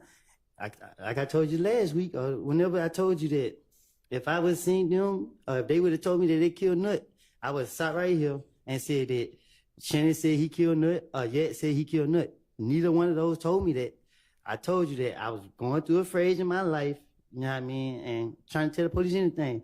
Yeah, every time they questioned me, I told Mouton, hey, Yeah, man, I just left down there. They trying to question, but they trying their best to put it on me. They trying to do that. Why? They, I called him a squirrel brain back then. I said, man, that nigga did tell the story. So stupid. You know what I mean? Like, so, and I told it to Lil D. Lil D laughed at me like, boy, you crazy. Like, I put it off on anybody to get them off of me because they keep coming at me. They keep trying to get me. They keep trying. Earlier, did you say that I don't recall means I don't want to speak on it? No, I said I don't recall because you'll confuse me and I don't want to. You trying to make me lie. So you asking the question in a way like you talk to me back there in a way I can comprehend you well. So even though I'm talking the way I'm talking, I can hear you, but I don't like my level of understanding is different. So if you talk to me like how you talk to me in a bad street way, then I can answer you better. But the way you ask me now is just like it seems like it's a trick question. You want me to say something? Just straight up say it to me. Okay. Last week, do you recall when Mr. Weinstein asked you about an interview that you did recently? With DJU? Yes. And that, I guess in the interview, you were thanking God that you were not on this indictment. Do you remember Mr. Weinstein asking you that? Yes. Okay. Why did you thank God that your name wasn't on this indictment? You said why I'm thanking God that I'm not on there? Yes. Because how y'all keep locking me up. Like, y'all done locked me up. Y'all locked me. They locked me up for looking at the police the wrong way. Like, so to see y'all lock up everybody and I'm so traumatized by keep going to jail. I'm already in jail at the time, so I'm already expecting y'all to come down there and get me again. So the crimes that you talked about last week that you said you committed, you said that you shot up. I'm sorry. Go ahead. That you shot up Rich Homie Quan's dad's barbershop with threat. Do you remember? I said it out of frustration. Okay. Was that a crime that was done on behalf of YSL?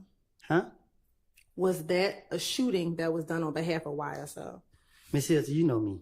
You know what I mean? If I do anything, I do anything on my own. Like, ain't no a crime on behalf of YSL. Like, I keep telling you, y'all trying to make YSL be a gang and all that. A gang, you got shot callers, you got structure, you got leaders and all of that. Like, YSL a label. So if, like how y'all got all these peoples in here or whatever, you can't say that, oh, for instance, I got charged, y'all charged me with a possession of a firearm and a possession of some pills. And the gang charge saying that I had these because I'm a gang member. No, I'm not a gang member. I don't have drugs, had drugs because I'm a gang member. Like, but y'all making this stuff be what y'all want it to be because y'all can do that. But it's not right. Back in 2015, did you have a beef with Rich Homie Quan? No, I never had beef with Rich Homie.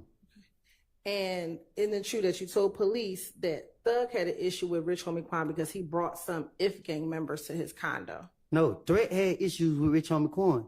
I didn't ask about Threat. I asked about what you told police regarding Thug having an issue with Rich Homie Quan bringing individuals from IF gang to his apartment.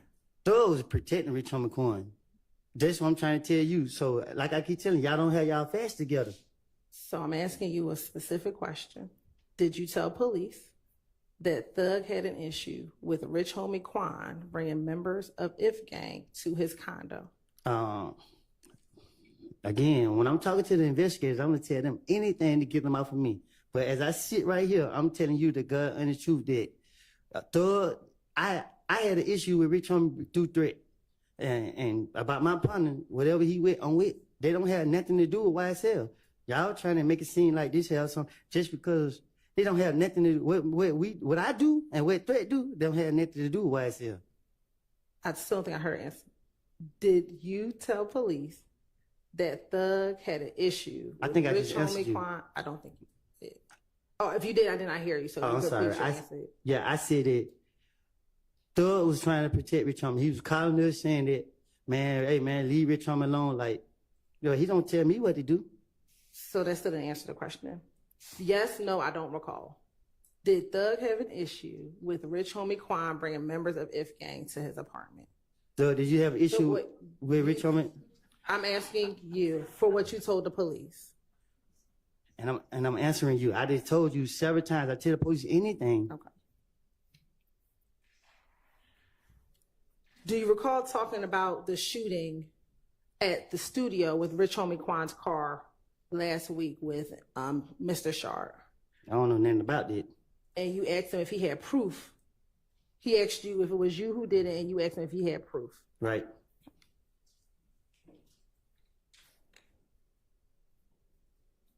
Why was that your response to his question? I ain't answering it. I don't know. Was that shooting done on behalf of YSL? What shooting? At the studio. The one you asked him if he had proof of. Yeah, because that was my first time hearing something about some shootings. I don't recall. I don't know. You talking about the shooting at the studio? All right. Now, Mr. Shard, on cross-examination, I believe he said to you that you had time between January 11, 2015 and June 10th, 2015 to make up the lies that you told on your friends. Do you remember him asking you some questions around that? Can you ask me that again? Sure. Last week, Mr. Shard asked you whether or not you had between January of 2015.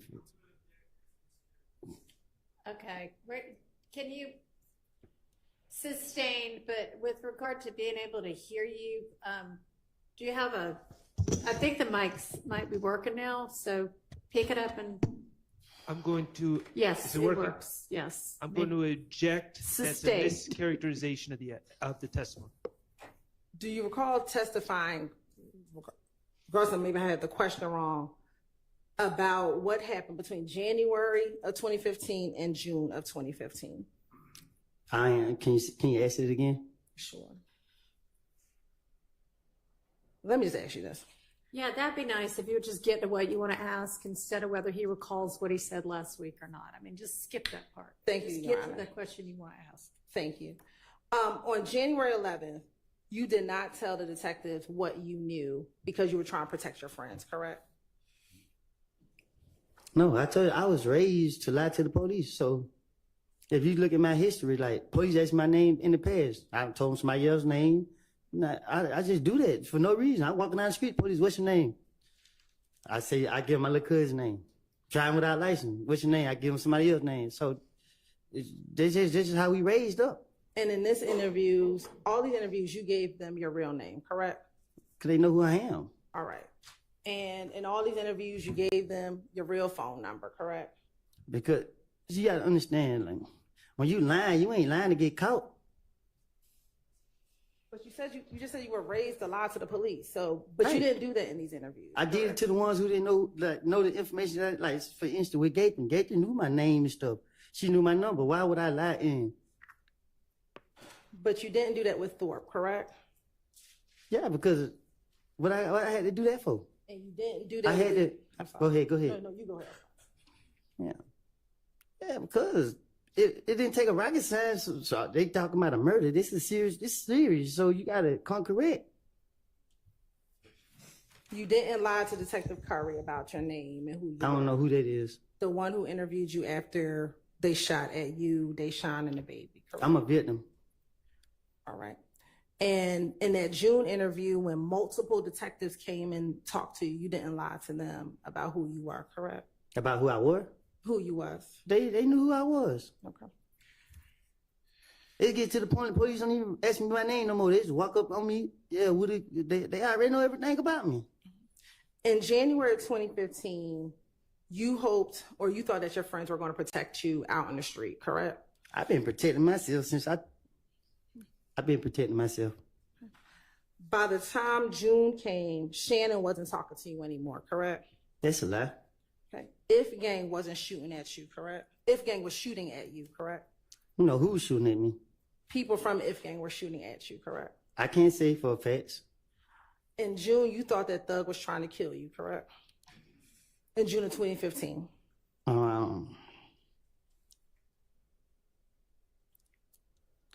I was going to use that for a platform to start problems with. So I use people to, you know what I mean? To be honest with you, yeah, I let people get in my head. And by June of 2015, you thought that you were out here all by yourself, correct? I still feel like I'm out here by myself. I'm just trying to keep myself free. And that is why you told the police what you knew or what Little D told you about Nuts' murder, correct? Little D never told me anything. And again, if you ask me now, we can speak now. But if you want to keep going in the past, I'm going to keep telling you the same thing. Like, I didn't tell the police anything. Now, you've known that you've had to testify in this trial since, or that you were going to be asked to testify since about November 2022, correct? The way y'all played it, man, y'all kind of kept me in a blind. But I in my heart, I felt like y'all probably was gonna call me, but people would tell me that, or well, not people, but I was hearing that y'all won't call me because y'all knew I was lying. So until that day you can't see me in Pittsburgh, that's when I like, oh damn, when that day you can't see me in Pittsburgh, I was like, dang, they for real. And ever since you either heard about it in 2022 or I actually came to see you, you have not wanted to testify in this case, correct? Say that, yeah, because I lied. I knew I lied. You can't put me up here to lie. Why you think I'm so scared because I don't know. I can't remember my lies. So it's just like, you don't know which one to lie and which one to truth. So you can just easily be like, well, you lying, we'll lock you up. I ain't trying to go back to jail. And for the last 2 years, you've been trying to figure out how you want to get around having to face your YSL counterparts about what you told the police back in 2015, correct? If anybody know me, they better be serious with me. And you made up in your mind that you were going to tell this jury whatever it is that you were going to finesse, that you were finessing the police back in 2015, correct? I had no intentions in sitting in front of this jury. Y'all forced me to sit up here. Y'all gave me immunity. I told y'all I lied and I'm going to plead the fifth. And because we forced you, you had to figure out how to finesse your way through testifying in front of this jury, correct? I'm not finessing my way. I'm telling my truth. And this is that.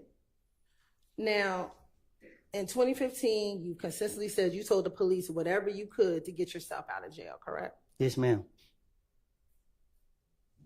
And your finessing was about you getting out of jail, correct? And me only. It was never about protecting Thug back in 2015, correct? And it still ain't about, right now, it's like, and you might try to say I'm protecting him now. It's just my conscience. You know what I mean? My conscience knows this man ain't did anything. And I'm not trying to have it on my conscience. Okay. But in 2015, when you talked to the police in any of those 2015 interviews, you always omitted your roles in crimes because that would make sure that you did not go to jail, correct? I don't understand you. In 2015, when you talked to the police about crimes that you were involved in, you left yourself out of it, correct? I don't know what you're talking about. Okay. Because that would make sure that you didn't go to jail, correct? What you mean? When you talked to the police, you didn't tell them about your role in Rich Homie Quan's dad's barbershop shooting, correct? Did they ask me about that? You told them that Rich Homie Quan wanted to pay money for Threat to shoot up the barbershop, or wanted to pay people to harm Threat because he shot up the... Yeah, because I'm trying to make the police believe that I can help them. So a lot of stuff I told them back then is just like, okay, I'm the key. I'm the one with all the information. You know what I mean? So that was my motive back then. Okay. So I was speaking on a lot of stuff that, you know what I mean? Like anything to make the police feel like, oh, I know all the business. I can tell them everything they want to know. So again, you didn't tell them about your part in shooting up Rich Homie Quan's barbershop, right? Did I tell them about my part? Correct. You did not tell the police that you and Threat shot up the barbershop, did you?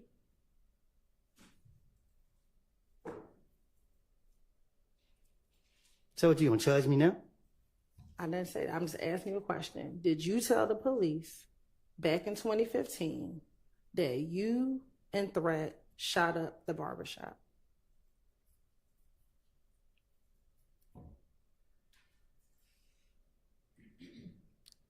No. Right. Because telling them would not let you get out of jail, right? If you told them that, you would get in trouble for that, correct? Well, anybody get hurt, so I ain't think no. My whole thing is lie to the police. So I'm not going to tell them the truth about nothing that took place for real. Okay. Especially when it got something to do with me. All right. Also, you didn't tell them about your parts and the stolen items that were found in your house in June of 2015, correct? They told me about some stolen stuff that they found. But you didn't tell them about your part and those stolen items being found in the home, correct? And Dunbar? Yes. What you mean? You told them it was Little Mike and Quez, correct? I don't get what you asking me though. I told the police that I gave them their names. Yeah. That's what you asked? So you did not tell the police about any crimes that you were involved in, correct? I wasn't committing crimes on the behalf of nobody but myself. Anything I do is beneficial to myself. If that's what you're asking, I don't get what you're asking me. Right. Anything is beneficial to yourself. So I don't take shots for nobody. Can't nobody tell me what to do. Nobody knows able to tell me what to do. I'm going to do what I want to do regardless. So when you were meeting with police, you did things that were beneficial for you, correct? What they mean? You just said I did things that's beneficial for me. That's what you just said, right? I'm saying, like my anything. God, I'm a selfish person. If that's what you ask me. So when you were in those interviews, it was all about self-preservation for you, correct? You want to do anything so that you did not go to jail, right? That's what I said. Okay. So even if that meant telling on your friends, that's what you were going to do so that you did not go to jail, correct? No. Telling on my friend would be like, okay,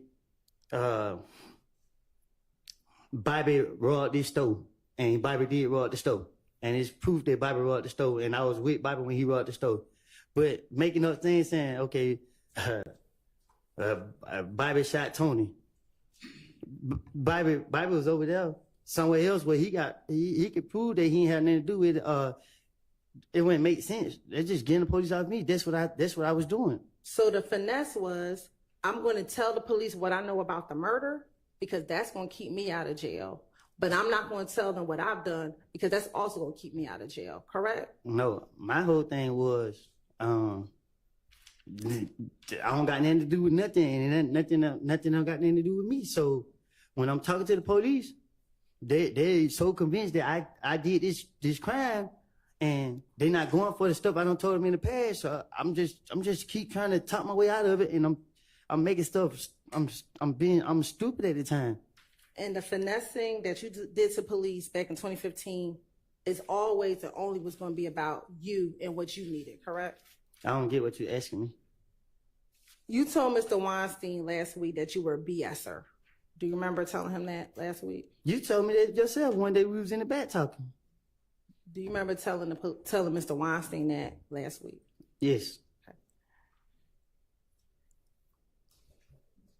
And right now, you're still trying to finesse this jury because it's still always about you, correct? I'm not trying to finish this jury. I'm trying to be God unto you, trying to get up out of here so I can move on with my life. And that's it. You're still YSL, correct? What you mean? Am I still YSL? And you're still YSL for life, correct? I don't get what you're saying. Like, you're still YSL for life. That's what you said in the off the porch video, correct? But you trying to make it seem like it's a game though. That my only purpose is it's not a game. So you saying what you saying? If you drop the game, like you confusing like a more. All I'm asking you is, are you still YSL for life? Am I still YSL for life? Yes. I don't know how to answer that. Like I don't know. And what you're doing and what you've been doing for the last couple of months that you've been on this stand is you're still trying to stay loyal to YSL, correct? If that was the case, I wouldn't even be up here lying on them. If I'm trying to be loyal to them, I wouldn't be trying to lie and put the blame off on them. And you feel guilty now because you told the police what Shannon, Yak, Thugs, involvement was in the murder of Donovan Thomas back in 2015, correct? No, ma'am. I feel guilty because I have put my hand in some stuff that I should never even done. It's a difference. Like I keep telling you, if I knew that these boys did this and that I saw them do that, and I can say for facts they did this. And matter of fact, in the October interview, October 2021 interview, you talked to Investigator Viverito about what you told police back in 2015, correct? Probably so. Okay. And you talked to her about the fact that you feel guilty. Do you recall doing that? I talked to her about, I have a conscience. Like, you know what I mean? Y'all caught me in a vulnerable, in 2015, y'all caught me in a vulnerable state. And then, you know what I mean? I was going through a lot. I have done so much stuff. And it was just like, and police got me, and I'm trying to throw the blame off on other people that I should never did. And in 2021, 7 years later, you told Investigator Viverito what I told you back then was the truth, correct? Because you gotta understand. So I know you don't know. Viverito, those people touch us. You feel me? Like they literally sit there and follow us around and pull the car over, lock us up because they know we don't have a license. Like they constantly do that like on a daily basis. So when I'm in front of them, I already know they about to lock me up. And I'm just Viverito, she's better than Gaten because she know how to play on you good. And I knew she was playing on me, and I was trying to play back on her. I was trying to convince them that I would be truthful with them. And did you tell her that I told them everything in 2015, but no one ever helped me out? I never needed nobody help because my only thing was, shit, I knew they was playing on me, but like I said, they sitting here. I didn't want to go to jail. If I could prolong it out, or they go for what I'm saying, then hopefully I could get out of here. So what you're saying, what you told Investigator Viverito was not the truth? What I'm telling you is, I mean, June, whatever date you said, when they questioned me, I have made it up. I told you that before you put me on the stand in front of the jury. The jury didn't even have to hear or see me. But y'all still forced me up here. I told you I was going to plead the fifth, and y'all like, why would I plead the fifth? And I told y'all why, because I lied. So don't put me up here and expect for me to say something that is a lie. If you ask me the truth, and I can tell you the truth. And the truth is, I didn't see these boys commit no crime. I'm not trying to protect nobody. I don't even know some of them over there. Your Honor, the state would like to attend the States Exhibit 3078, Yankee, Frank, and play portions of the October 2021 interview. All right. Well, first. You may. Tell me that number again also, please. Yes, Your Honor. 378, Yankee, Frank. Okay.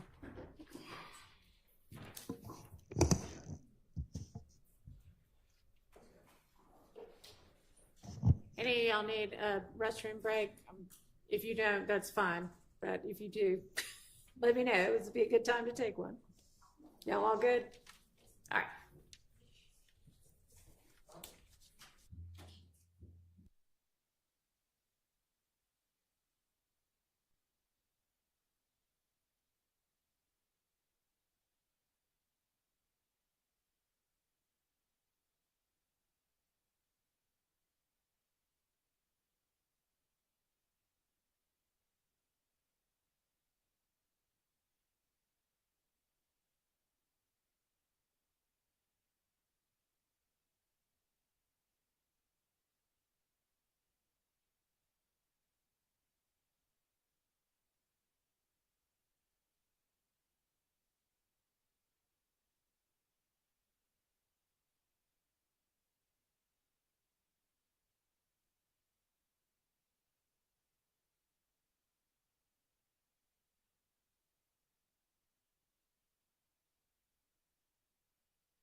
have some details we need to sort out. I can leave out? Yes, thank you. For how long? Just stay close. 5 minutes at least. Probably more.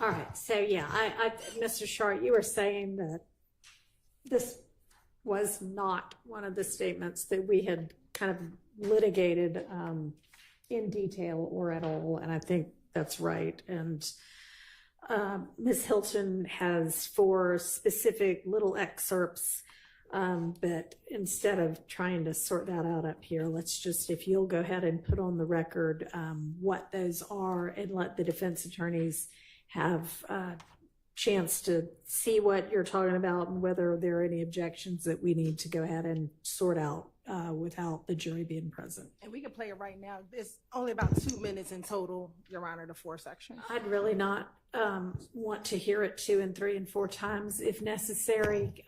If we've got a transcript of it, do we have a transcript of it? I put the yellow one. Do the defense attorneys have a transcript of it? Yes. All right, just reference the page numbers. And Your Honor, I have a copy for the court. Okay, thank you.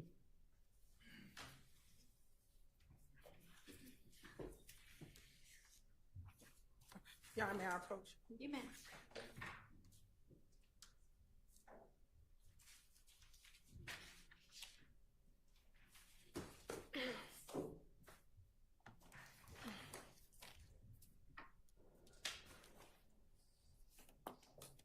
All right. Your Honor, the first portion is on page 12.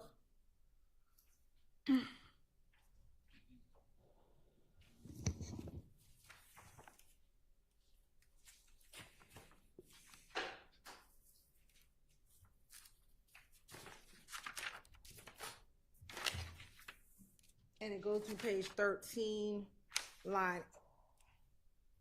page 12, line 13 through page 13, line 18.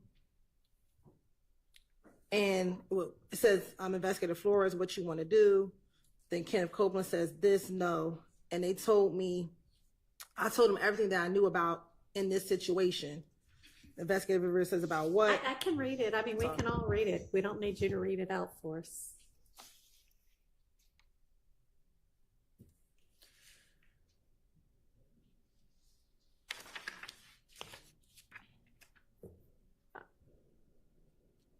Any issue as to that? And it may be that there are some unintelligibles that aren't unintelligible that might be problematic. So I guess that part you could fill me in on. I would need to go back, but I believe essentially he's saying I told them everything that I knew back then. That's what he's talking about. Okay.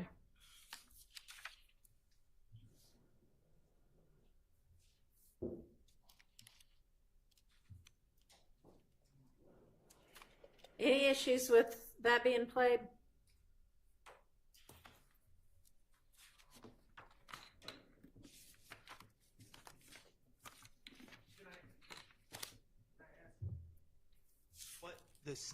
Why is it being played? Why is the out-of-court statement being played?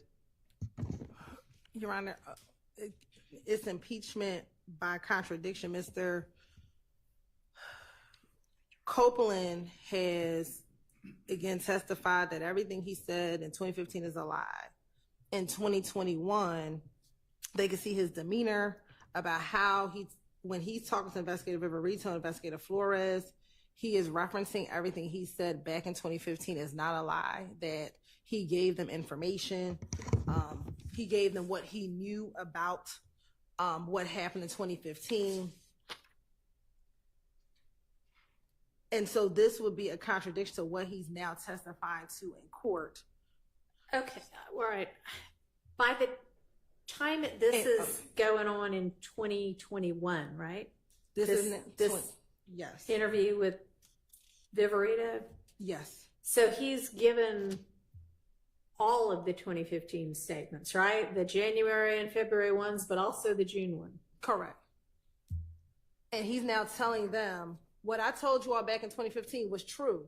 Like, I told you these things. I told you what I knew. And he says them multiple times in this interview to, again, negate this idea that everything he said in 2015 is a lie. In 2021, he's telling the police when he's in custody, I told you things in the past that were true, and I ended up getting tortured. This is, and you're right, we did actually talk about this statement last week, because this is on the heels of us discussing, it's in this interview that he discusses the plot to kill Shell Kell. And we talked about the fact that the state could not get into the fact that he plotted on Shell Kell or that he knew about a plot to kill Shell Kell, but there were specific areas that we said we were going to get into. We weren't going to talk about the Shell Kell plot. But in this interview, he talks about the fact that what he knew in 2015 was true or was accurate, was verifiable. And so that's what this portion is, Your Honor. I guess I don't agree with the state's characterization of his testimony here today. He's saying that he has lied on these gentlemen in the past, and he is in court telling the truth, and that it was a lie before. I don't recall him specifically limiting when he lied or how he lied. So to me, this is just bolstering, and it's just pointing out that he's made the same statement more than once, which I don't believe that is a path to admissibility. But the fact that he is now saying in court in 2024, I lied to the police. In 2021, it's a prior inconsistent statement, because he's telling the police in 2021 that what I said back in 2015 is true. So now he's not saying it's true. He's saying that's everything I knew. And what he has said on the stand is, every time I have ever talked to the police in my entire life, I have lied to them. And that would include this 2021 interview. You haven't had him say that yet, but that's the point, Your Honor. When he says here, I didn't have any parts. What I did was I heard after the fact things. I said everything I knew when let him. Sorry. She's not going to be able to take that down. Sorry. And I said everything I knew when I went through that. He's now telling this jury, I never told the police anything Little D told me. What I told the police about what Little D told me is a lie. This is what he's saying now. What he said in 2021 is, I told the police everything that I knew, which is what Little D told him. Well, that's your version of it. But when you continue to look at the other sections, Your Honor, that will illuminate what. Okay, let's look at the next section. The next section is page 28, line 15 through 16.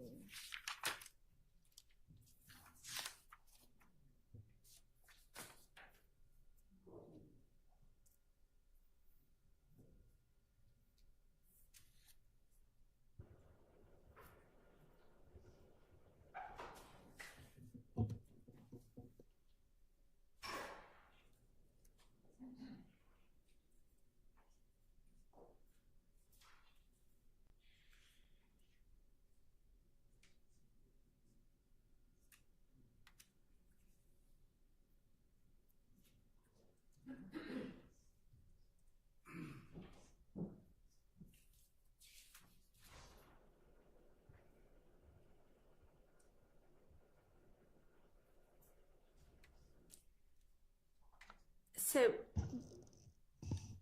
he doesn't appear to be talking on lines 15 and 16 about the same thing that we've been talking about here in court. That appears to be about something else, doesn't it? No, so that's what I said, Your Honor. So this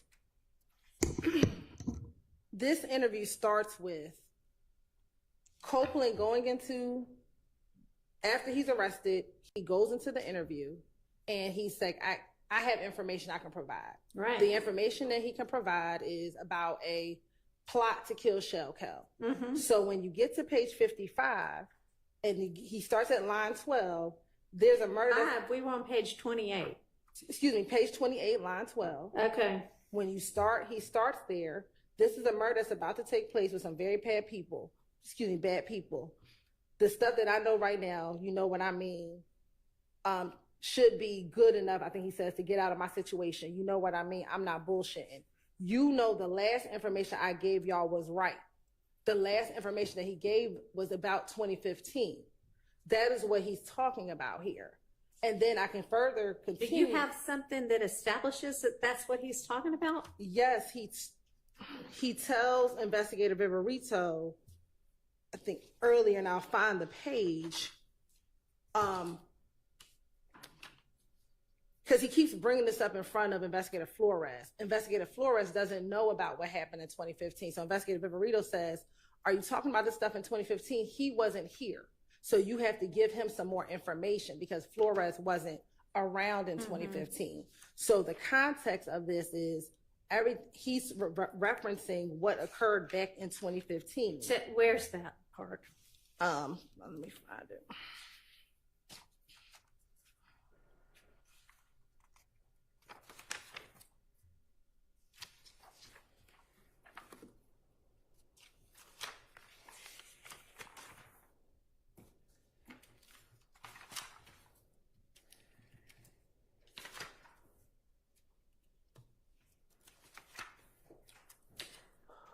Even before then, like before we ever get to page 12, what are they asking him about?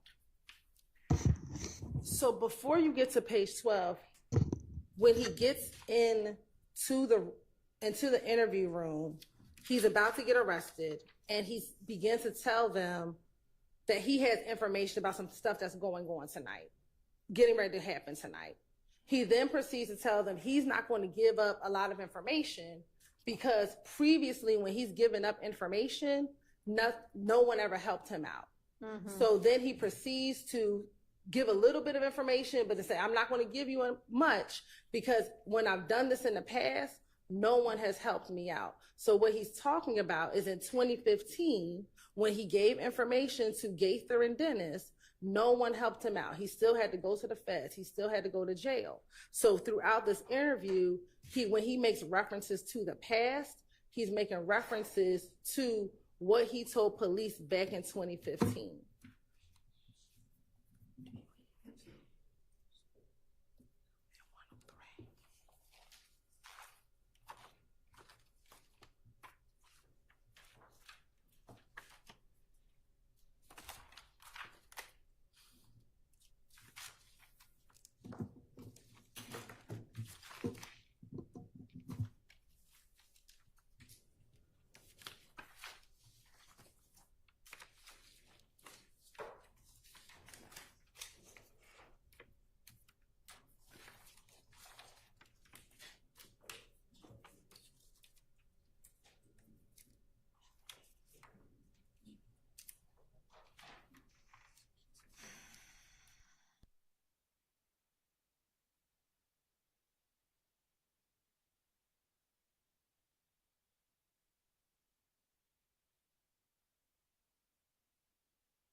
About when was she explaining to Investigator Flores?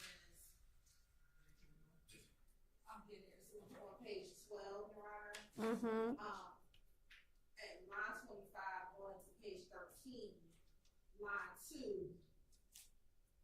And Flores says, because you know I wasn't there. This is my first time meeting you. So he's talking about, he being told was talking about 2015.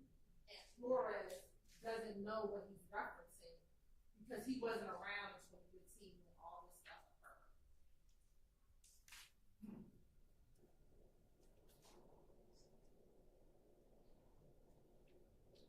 that's why he said, so you have to fill me in. And so that's when he goes into the paragraph that we want to play, which is starting at line 12.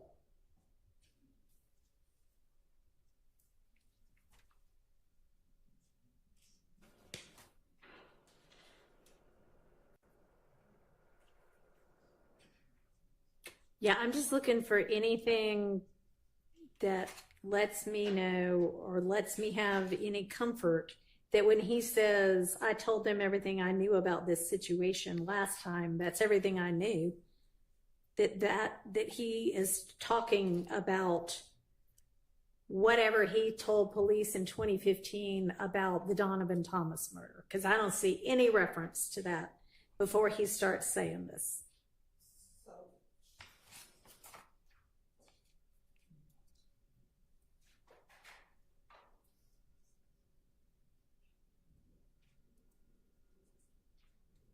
I mean, he's saying on page 9, they're saying you want to talk about today. Correct, right? But when he's talking about the last time, Yeah. I think that Mr. Copeland, there are no other interviews between APD and Mr. Copeland between June 2015 and October 2021. So he does not ever meet with the Atlanta Police Department ever again until this occurred. So when he's getting locked up, he's referencing, and he even talks about Gaither, and I'll find where he talks about Gaither in here, that he didn't trust Gaither, or Gaither didn't help him out, essentially. And so his whole reference is about 2015. And even if we continue to page 144,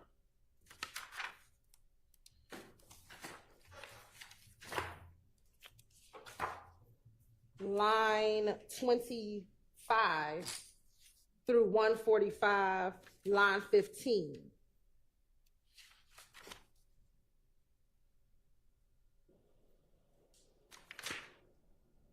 So what does he say on 9 through 10? Everything I knew about what happened with that unintelligible situation. Are you on page 144? 145.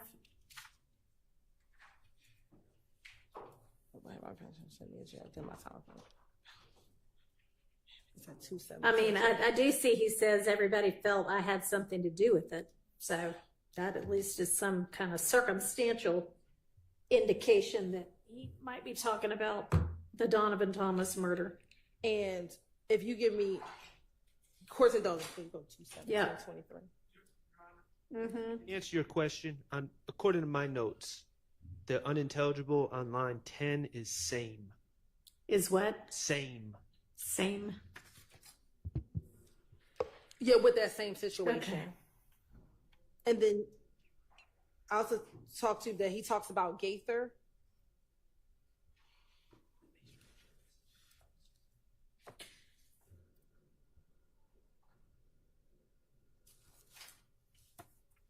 All right. And then, Your Honor,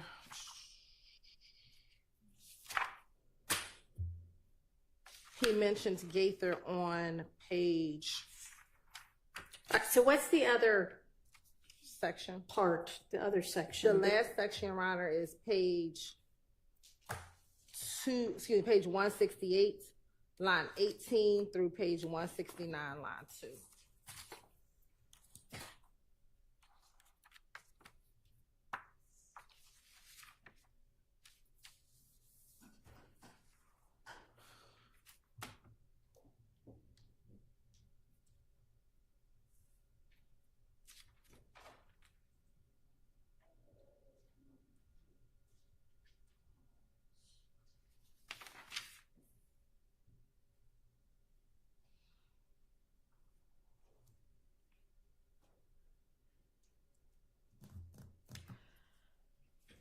All right, and so is your position that he's essentially like protesting in this interview? Look, I told y'all what I knew, which was the God's honest truth the last time, and y'all didn't do anything to help me. and that establishes that he, at least in 2021, and your position is saying what I told you in 2015 was true. And that's inconsistent with what he's saying on the stand today and the past few weeks, which is everything was a lie. Yes. I mean, whether that actually accomplishes that or not, I guess will be up to the jury, but Well, yes, sir. before it gets to the jury, I just don't know of any rule of evidence that allows someone to reiterate in between the time of the original statement and testifying. Okay, we'll say those two things are inconsistent. I don't know why a statement made in between those two times would be admissible as either a prior inconsistent or prior consistent statement. It just seems like we're at this point using another out-of-court statement to bolster the June 10th, 2015 statement. So I think the state's position is that Mr. Copeland is now saying, he's now disavowing everything he said in 2015 and saying all of that was a lie. And it's only here today that I'm telling the truth. Everything before was a lie. And here is something prior to today that is him saying the exact opposite of what he is saying today. So it is inconsistent in that way. So his disavowing prior statements certainly has happened, and he's disavowed it. To me, as I've listened to the testimony, he hasn't specified, oh, I disavowed the June 10, 2000. He said every time I talk to the police, it's a lie. Mm-hmm. And I don't know what playing another statement, which he's already saying is a lie, what that is accomplishing. I just don't see this. To me, the state needs to outline a path, an exception to admit a out-of-court statement. And I'm not seeing the exception to the general rule that out-of-court statements would not be admitted into trial.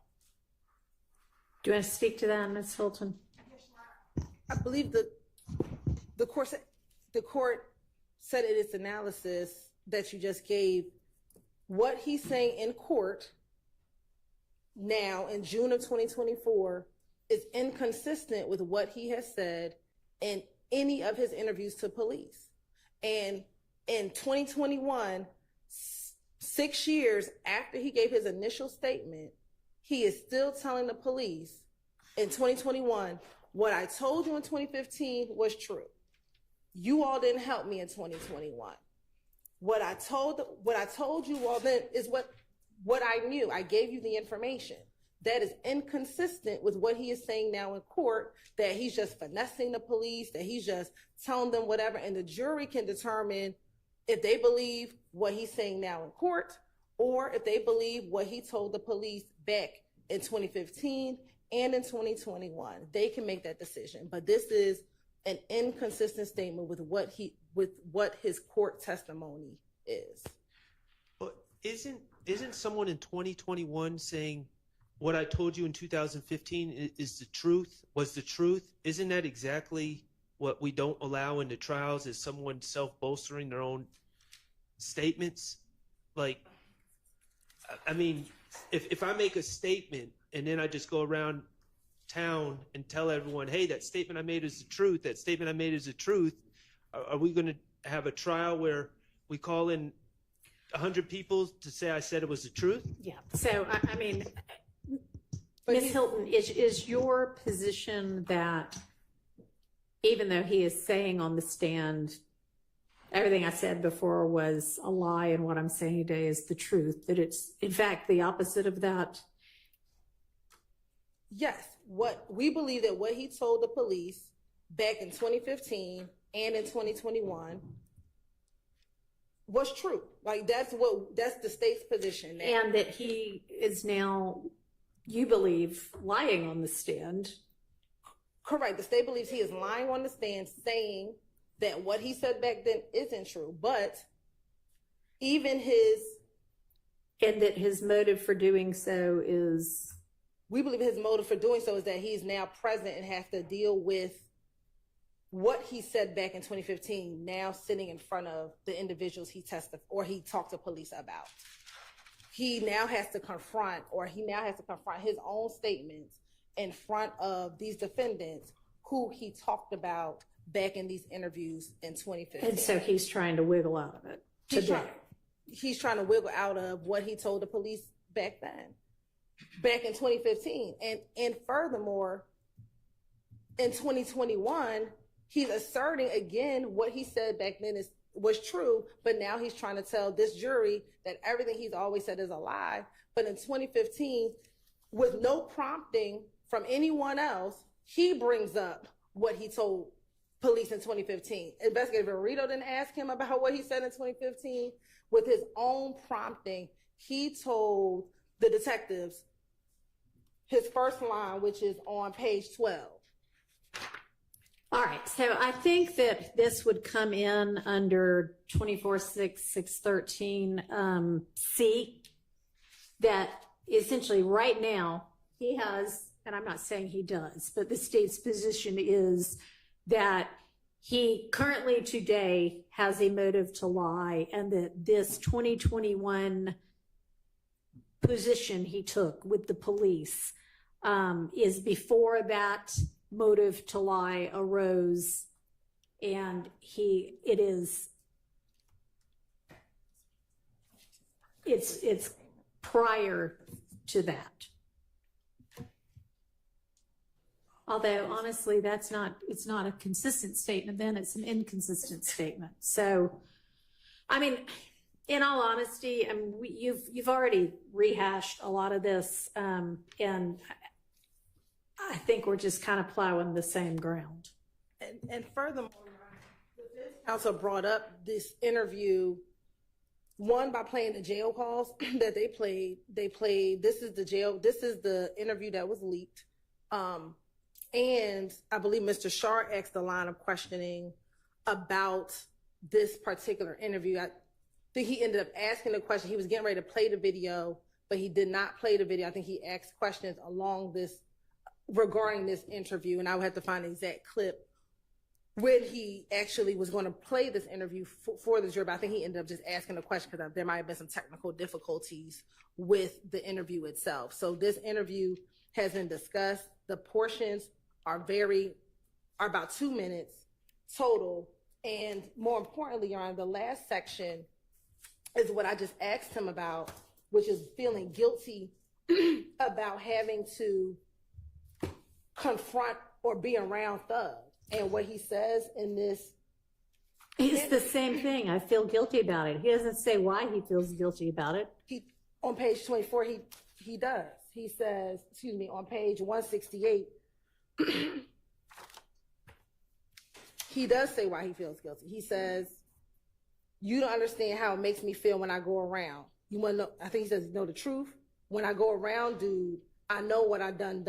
So I don't want to be around him because of guilt. That's why I don't want to be around, because I'm afraid." And you fill in the blank about what the reason for that guilt is. He says it here. He says, "I know the information that I gave. Y'all sit here and play like this ish ain't valuable." Which could be, I ratted him out, or could be, I totally made up something on him, and he doesn't specify which. But we believe when you look at the totality of it all, our argument is that he is talking about the fact that he gave up information. Okay, but this doesn't establish that this is inconsistent with what he's saying on the stand. You need to move on to another topic. I'm not going to allow this. I'm going to give you this back. Okay, thank you.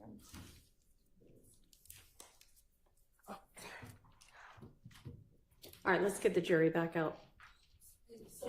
Hank. Last part was none of it. None of it.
Johnson. Thank you. Go ahead, Ms. Hilton. Thank you, Your Honor.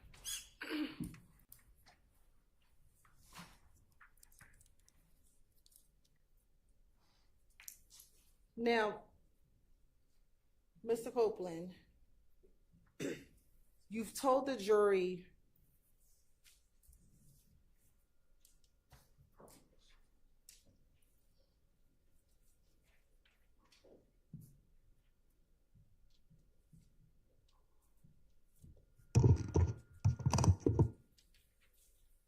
now, Deshaun, you would agree with me, Deshaun is not the police, correct? Can you say it again? Deshaun, she's not the police, right? Right. She's the mother of your child, your daughter, correct? Correct. And in 2015, and through 2019, when you were in custody, she was taking care of your daughter, correct? Can you say that again? In 2015, she was taking care of your daughter, correct? Correct. All right. And you would agree that, at least back then in 2015, you loved her? Can you say that again? Sure. In 2015, you loved Deshaun, correct? I still do today. All right. And you cared about her, correct? I still do today. And back in 2015, Deshaun was the person who was trying to get you a bond. Like, she was trying to help you get a bond, correct? How she gonna do that? She not the judge. No, she was trying to get you the money for the bond, correct? To help pay Oh, the she bond. was doing what I asked her to do? Yeah. And she's someone that you confided in, correct? What you mean? She's someone that you talked to, that you trusted with what you told her, correct? I don't trust nobody. Okay. But Deshaun was someone who can see right through you, correct? You can't even see right through me. I'm not talking about me, I'm talking about Deshaun. No. Deshaun isn't someone that you could finesse, correct? Say that again? Deshaun is not someone that you could finesse, correct? She not somebody I can confess. Finesse. And what make you figure that? And in 2015, you talked to her repeatedly on these jail calls, correct? Yes. And you talked to her about what you felt. I talked to her about what I felt. Yes. Your feelings. All right. You talked to her about your interviews with the police. I'm listening. You talked to her about what you told the police, correct? Mm-hmm. I talked to her about what I wanted to tell her. And you told her everything that you were feeling back in 2015, correct? No. All right. Cause I didn't. No. I want to play for you what's already been admitted as State's Exhibit 394Y, and I'm only going to play from 7:50 to 11:24. Right now? Yes.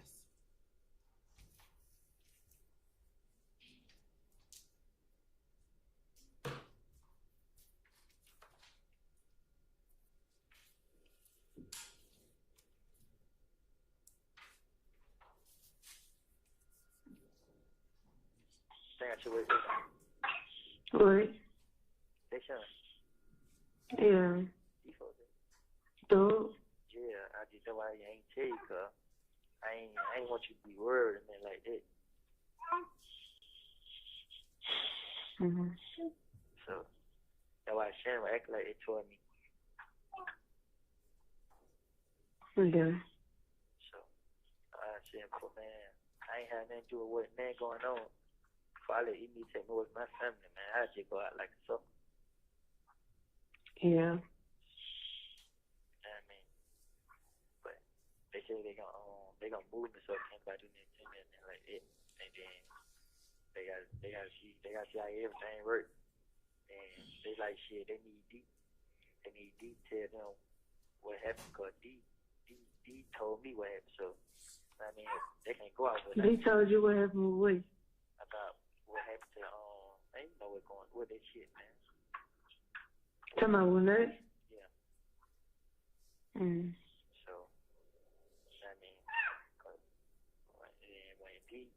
tell them and they see that I ain't just making nothing up and I ain't lying and stuff like that, then they gonna help. You feel me? Yeah. So I ain't gonna tell Trey now. I just telling you 'cause I know you. So there, did you tell Deshaun that D just has to tell them what he told me? Can you say that again? Did you tell Deshaun right there in that call that D just needs to come down and tell them what they told me? I did. See, one thing about me, I know they recorded my call. And that was after they locked me up. I knew they was playing me in the interview. And did you also tell her that once D comes down there, then they'll believe that what I tell them is the truth? Because that's what I was expecting. So what's up? You feel what I'm saying? You know that tell me. Trey, no, everybody gonna know. Yeah. I mean, so they tell me and your secret. We gotta take them to the grave, yeah, that's all right. Yeah, why you trip with Devo?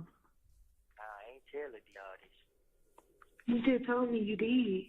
No, I ain't telling the nigga. You feel me? I just told him. You just said you did. Listen, I'm telling you what I told him. I was just like, hey, bro, if I ever need you, you'll be right here. You feel me? I like, don't let me down, bro. You feel me?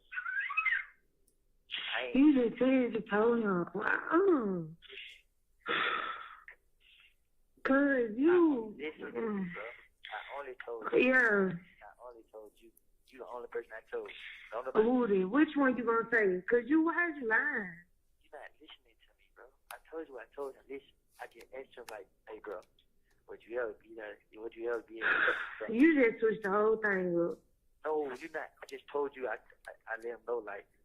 I just let him know like, bro, if I was to come to you with a situation, would you help? And he was like, yeah, bro. I like, you sure, bro? Cause I helped him when it came down to him. You feel? So one thing I know, when these folks come in him, he not gonna lie. You know what I mean? He don't want to play with these people, bro. You helped him do it.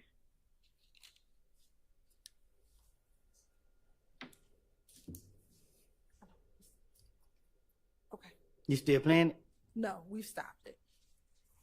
Now I want to play for you what's been tendered and will be admitted as State's Exhibit.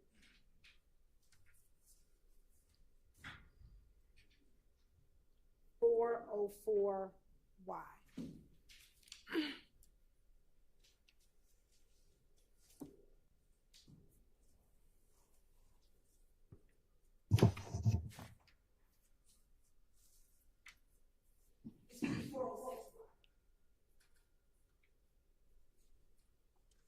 Y'all need to listen to it?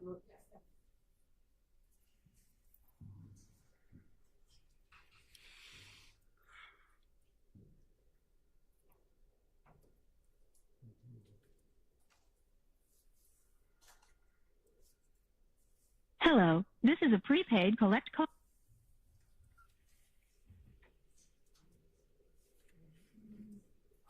Hang on a second, we'll try our backup system.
All right.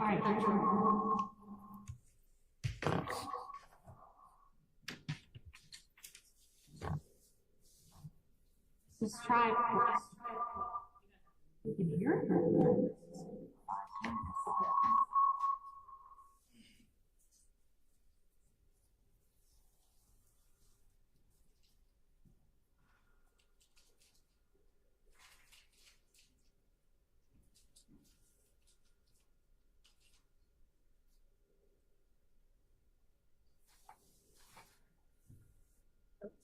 Yeah,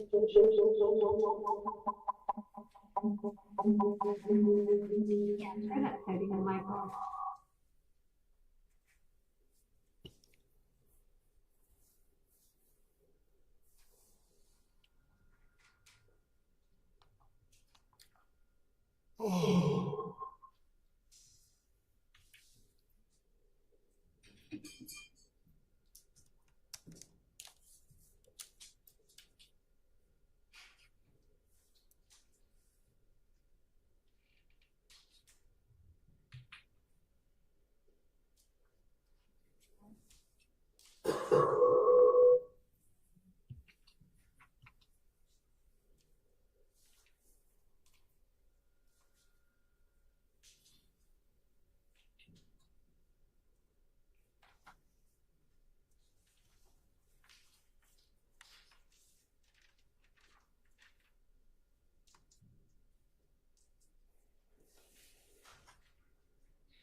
Maybe. Okay. All right, Miss Hill. Nope.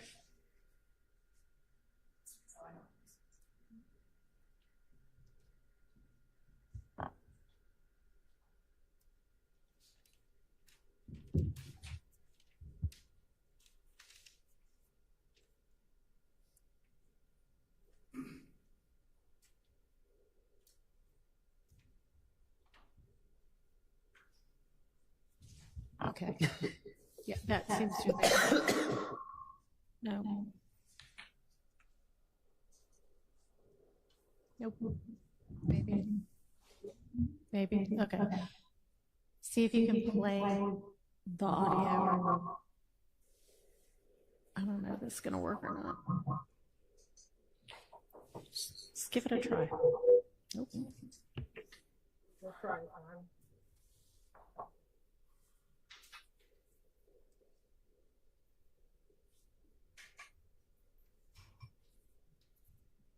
This is a prepaid collect call from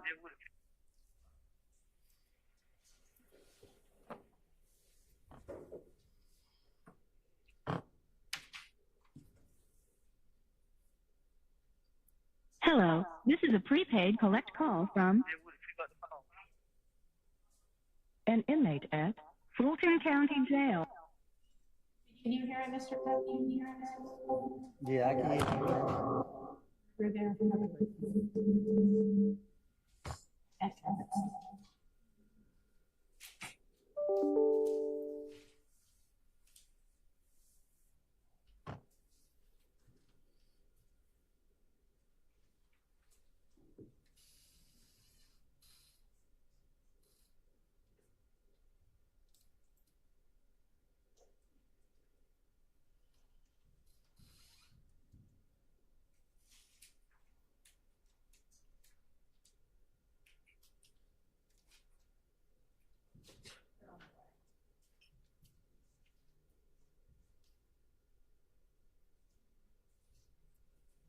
Maybe if everybody turned the lights off and we just played it instead of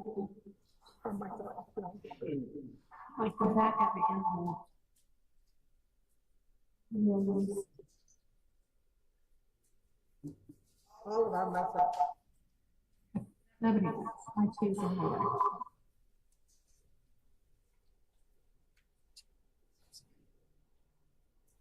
There's that thing.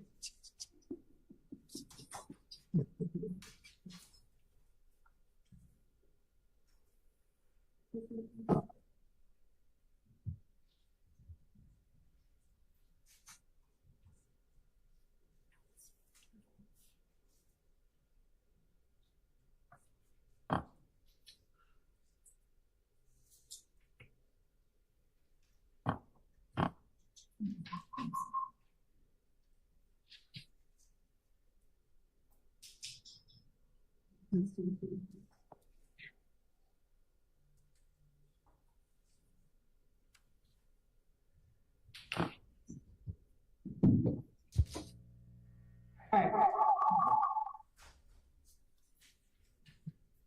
going to try to do this sporadic.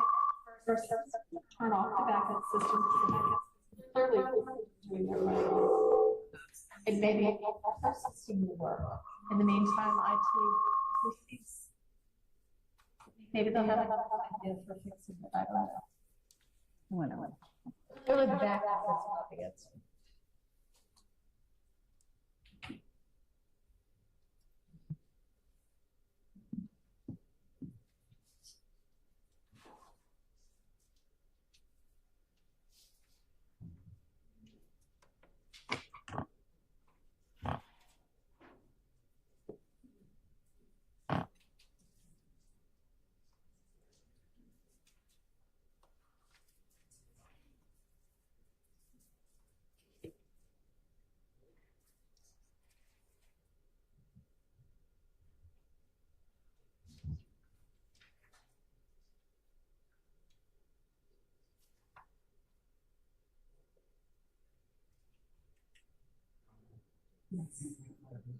Yeah, let's just break until we maybe have this fixed.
Can we get Mr. Copeland back?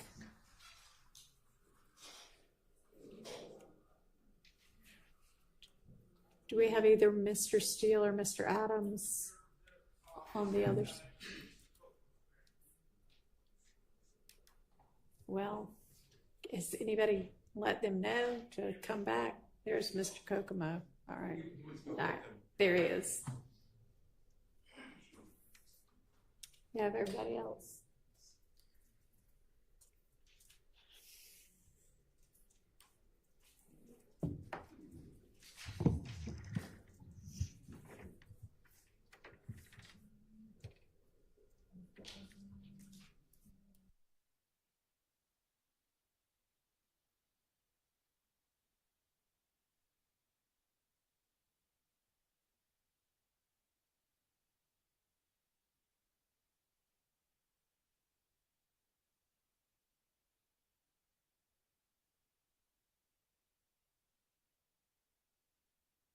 Queued up with what you want to, assuming we have sound that stays with us.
Thank you. All right, ladies and gentlemen, we don't know why, but the first sound system is back up, so we're gonna try to use that while we can. And I just cannot apologize more for, I mean, I know that your time is valuable, and I just hate that we keep having to essentially just lose chunks of time from this trial because we can't get our sound system to consistently work. And I am trying to do whatever I can to get that remedied. Anyway, let's just go ahead while we've got the sound. And you're right, we're going to play from 1240 to 1430. And this is on State's Exhibit 406Y. Crazy. So that nigga was showing me, the tip was showing, the other, I was skating. The video with Doug saying, I just kept saying, I was thinking myself, that nigga trying to make it like it's me so they can lock me up, bro. And the whole time, man, that shit, like he trying to set me up, bro. Like, that shit got me so mad, bro. Like, you keep putting my name, you didn't even know damn. They didn't go off of what it's on, right? Nah, bro, these folks already coming after me. Niggas showing that nowadays about something you know I ain't do. Why the hell would you put these songs out there and have folks really thinking I did this? You know what I'm saying? This is a damn fact. He should have put these names. If you gonna rap about shit, he should have put their names down who did it. You know what I'm saying? Yeah. I fucking put my name in no shit, bro. I try to be out there with my family, bro. I wouldn't even fuck with these niggas, bro. Period, bro. The only reason I called them just to see something. You feel what I'm saying? I don't want them folks to be nasty, bro. Like. Mm-hmm. But anyway, every time I think about this shit, they make me mad. I'm just saying, these niggas out there with his family and shit. The whole time, I ain't had nothing to do with that. I mean, I was at her street. bro. These niggas did that shit. I ain't have no problem with it, nigga, bro. Like, this shit is so crazy, man. They ain't have no problem. They had a problem with Thug, bro. Who had a problem with those? Nothing. Chill, all them, yeah. They didn't, I mean. Mm-hmm. Yeah, because I supposed to be, I mean, they think I supposed to be hanging. They talking about, what?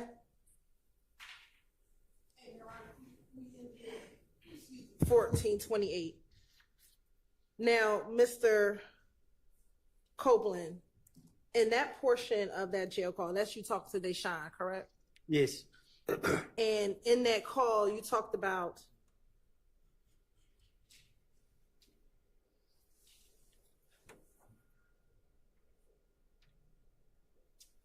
the fact that Thug put you inside of a song, correct? Yes.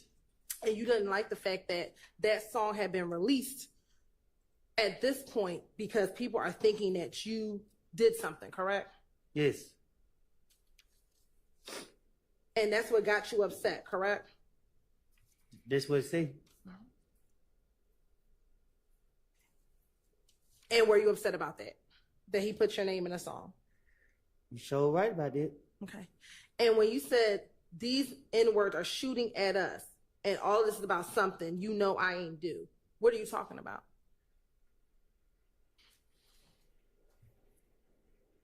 Exactly what I said. Somebody didn't do. Okay. So who is the shooting at us? Who's the us you are referring to? Whoever was behind that gun. You said they're shooting at us. Me, Deshaun, and my little girl. This is in June of 2013, June of 2015. So that's who you're referring to? Well, I can't be specific who I was preferring, but I'm pretty sure that's who I was talking about. Shit, I'm the only one ever getting shot at. And when you said you're going to rap about it, put their names, who did it? Huh? When you said to Deshaun, why the hell would you put these songs out there and have folks really think I did this shit? You feel what I'm saying? This N-word, this N, know for a damn fact. He should have put these N name in it. You going to rap about it, put their names, who did it. Right. So if you go back and look, I said that after the interrogation. So anytime before that, and I was in jail, I never said that. I knew that they were gonna be listening to my calls. Okay. You said you feel what I'm saying. Don't put my effing name in no shit. Did you tell Deshaun this? That's what he said. And I'm trying to be with my family. I ain't messing with, well, you didn't say messing. I ain't fucking with these N-words, bro, period. Only reason I called them was just to see something. I don't want these folks to do nothing for me, bro. That's what I said. And who didn't you want them doing anything for you? You talking about 10 years ago. Okay. Then you further said to her, I had nothing to do with nothing. I was at the house sleep. These N-words did this shit. I had no problem with this N-word nut, bro. This shit's so crazy, man. They had a problem with Thug, bro. Who had a problem with Thug? Nut and them? And your response was Kel and them, correct? That's what I said. And this is what you're telling Deshaun, correct? That's what we just heard. The person that you trust and the person that you confide in. And you heard her keep telling me, why am I lying? She said she see right through me, right? She didn't say that on this call, though, did she? Did she say that on this call? Did you hear her say that on this call? Oh, I heard her say it, so Did you hear her say it in the call I just played? The clip you just played. All right. So next I want to play for you State's Exhibit 407Y. And we're going to start at 328.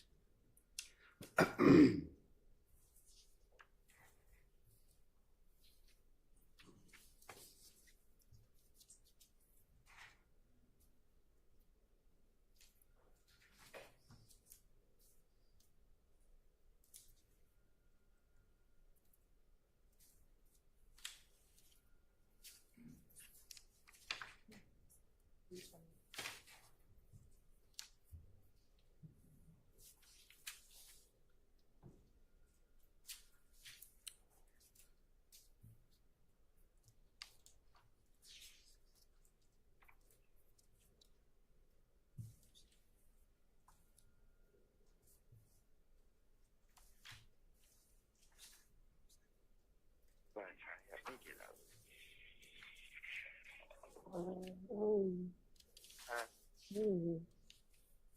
don't know what to do.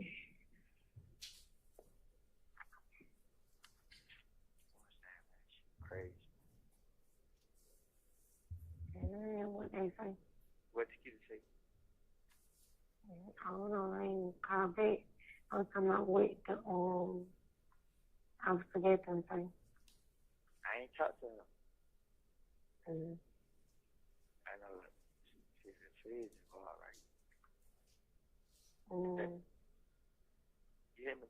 Oh, yeah. And then they thinking I'm doing everything for dog. Like, so they thinking in me. You know what I'm saying? So they trying to say I can get about 25 years. They don't even have no evidence. Huh? No proof. They don't have no proof or no evidence. No, the fed different. Yeah.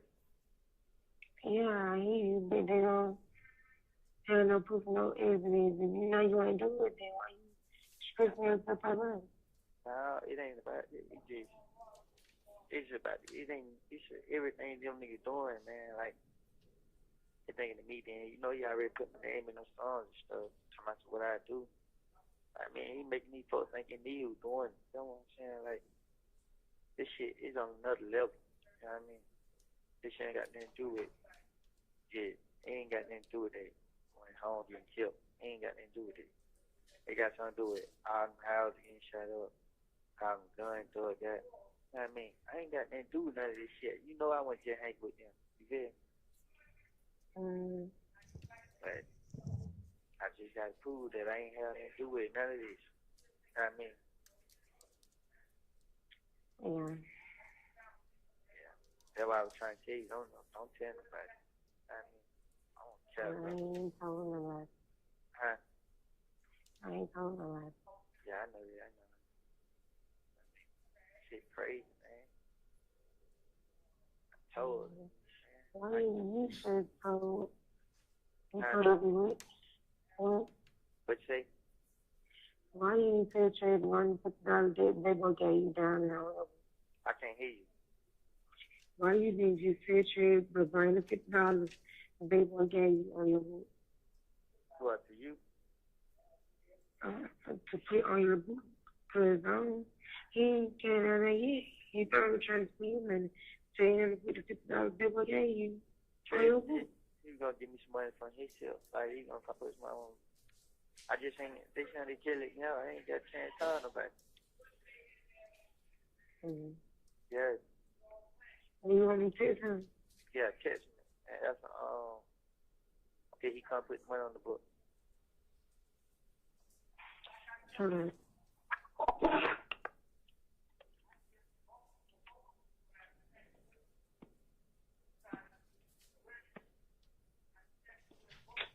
I don't know what I'm finna do. I might have to cancel for him.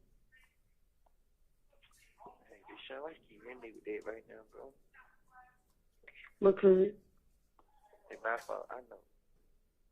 It's always my fault. I ain't seen your fault. She won't nobody give me that. Shit, what time is it? 11:24. You know what I'm saying, man? I need to get into a gate. Mm-hmm. To a gate. Who? Gate, Jimmy. You know how to get in touch with him. You want to try to call him two-way?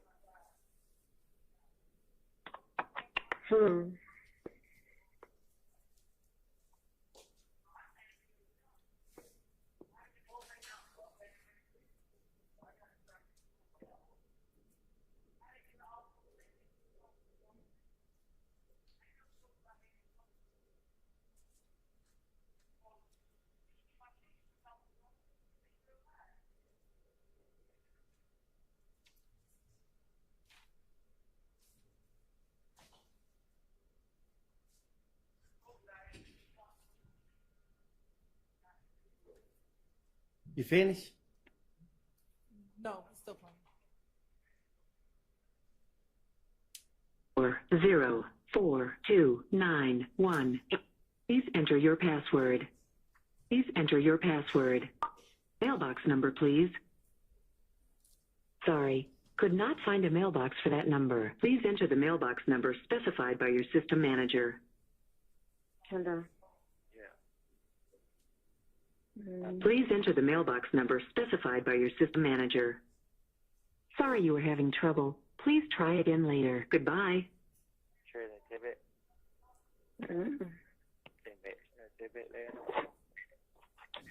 What?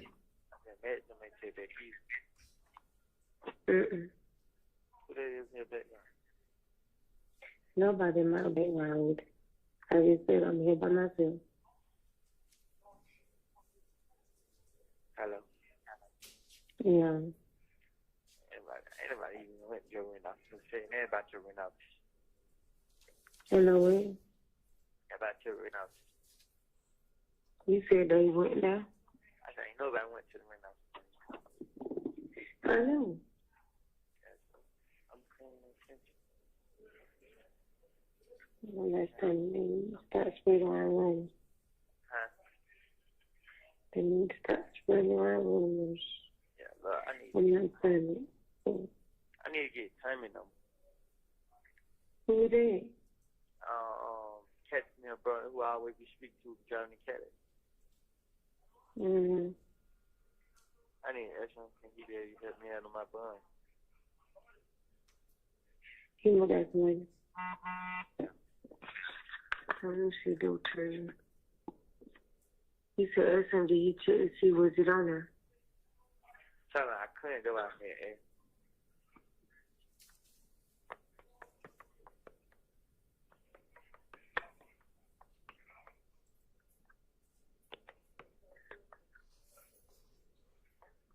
Let's see. Hello? Yeah.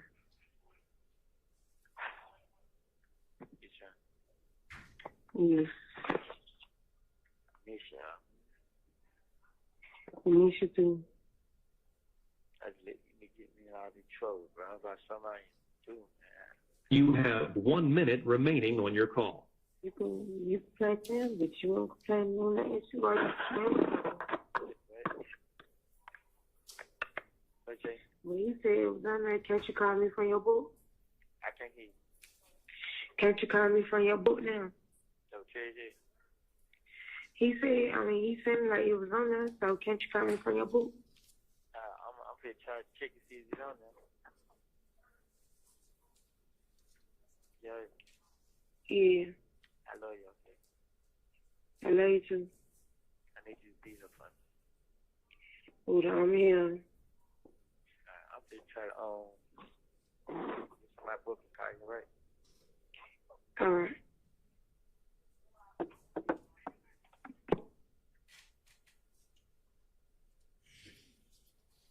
All right. And Mr. Copeland, in that call, did you again tell tell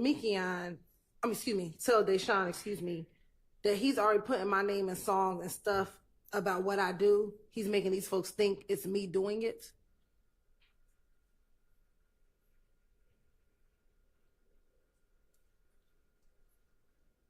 You're staring. Do you have a response? Yeah. Okay. Did you tell Deshaun that? We just heard it. Okay. So that a yes? I said yeah. All right.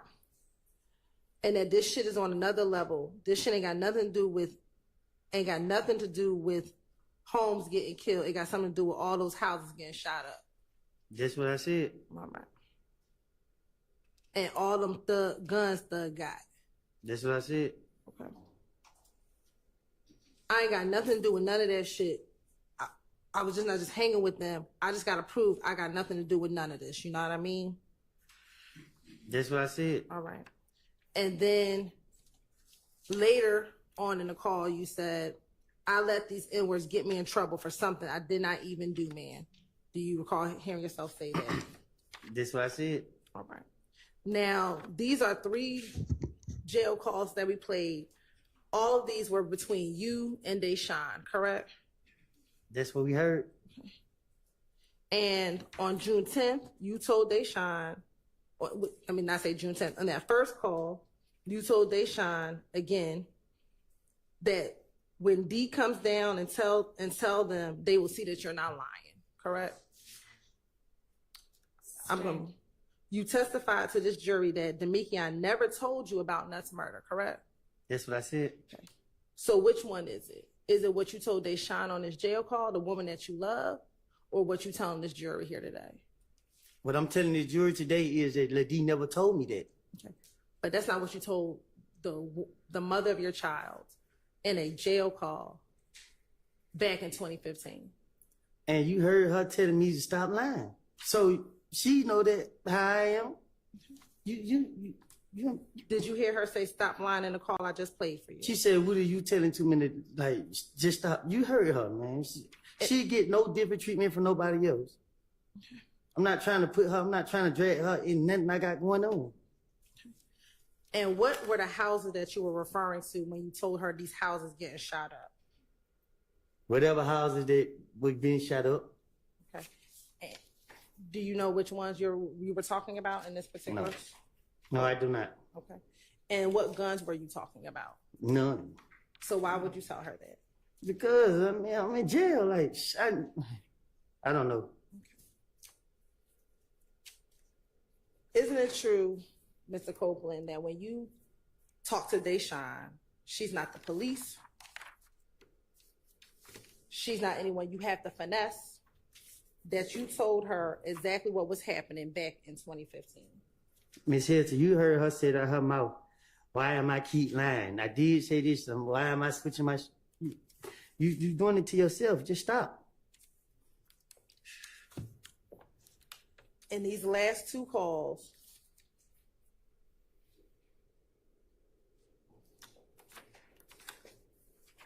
she never said anything about lying, did she? No, she didn't. Okay. And Mr. Copeland, is it fair to say that you still love Shannon? Yes, I do. Okay. You still love Thug? Yes, I do. And you don't want anything, and you don't want your testimony to hurt them, correct? It's not about hurting them. I told you I lied. It's the truth. I lied. I have no further questions. All right. Does anybody have recross? Go ahead. Good afternoon, Mr. Copeland. I'll be brief. Okay.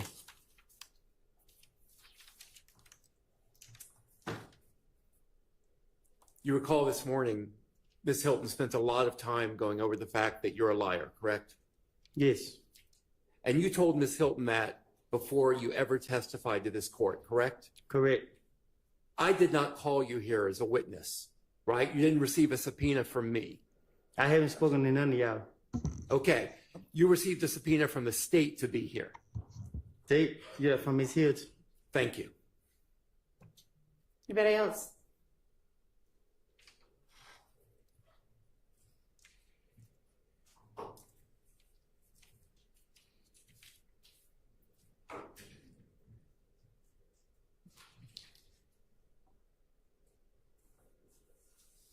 Mr. Copeland, good afternoon. Good afternoon.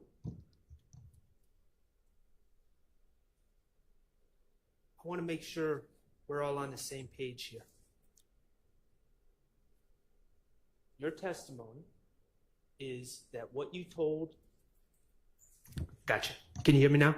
Yes. Okay, thank you. You remember we went through your statements to the police in 2015, correct? Correct. All right, and you remember we pointed out the first time that you said that you had heard, first time you had claimed that you had heard that my client Shannon and Mr. Kendrick and others were responsible for Donovan Thomas. The first time you claimed that was June 10th of 2015, correct? Yes. Okay. And you claimed that your source of information was Demekion Garlington.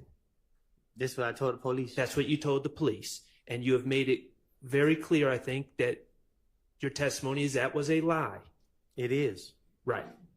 Now, what I want to make clear is your intention at the time, June 10, 2015, you were being arrested. Yes. That was the reason for the finesse, correct? Yes. Okay. And your intention was that Demekion Garlington, Lil D, was going to back you up. That's what I said. Okay. And want to be clear, the statement Shannon, Yak, Duop, and Nard, you were asked by Ms. Hilton if you told that lie that you made up on June 10th, you were asked if you had shared those names with anyone else. And I believe you said with Little D, correct? Yes. Okay. You said I shared the names with him? Yes. Yes. Characterization of the question. Okay. You want to rephrase? Those 4 names that you made up, you shared those names with Lil D, correct? That's what I said. Okay, and I'm asking, I'm not worried about what you said right now. I'm asking for the truth. So you shared those names with Lil D. Y'all confusing me at this point, man. I'm not trying to confuse you. You needed, in your mind, you felt you needed Demekion Garlington to back you up, correct? That's what I thought he was going to do. Okay, and you needed to share the lie you made up with him, correct? I told the investigator that Lydia come clear me. Right. And so you shared the information that you gave to the investigator, the lie. You shared that with Lil D, correct? I shared it with Moontoon too. Okay, and you, I believe your testimony was Lil D, after you shared it with him, said, "Damn boy, you hell." Is that? He said he got my back. Do you know, if you know, do you know who Moontoon might have shared that information with, that lie with? If you don't know, you don't know. Yeah, I don't know. Okay, do you know who Mr. Garlington, Lil D, may have shared that information with? Well, I thought he was going to tell it to the police, but I guess he didn't. Okay, do you know who he shared it with? I'm not asking you to speculate. If you don't know, you don't know. I don't know.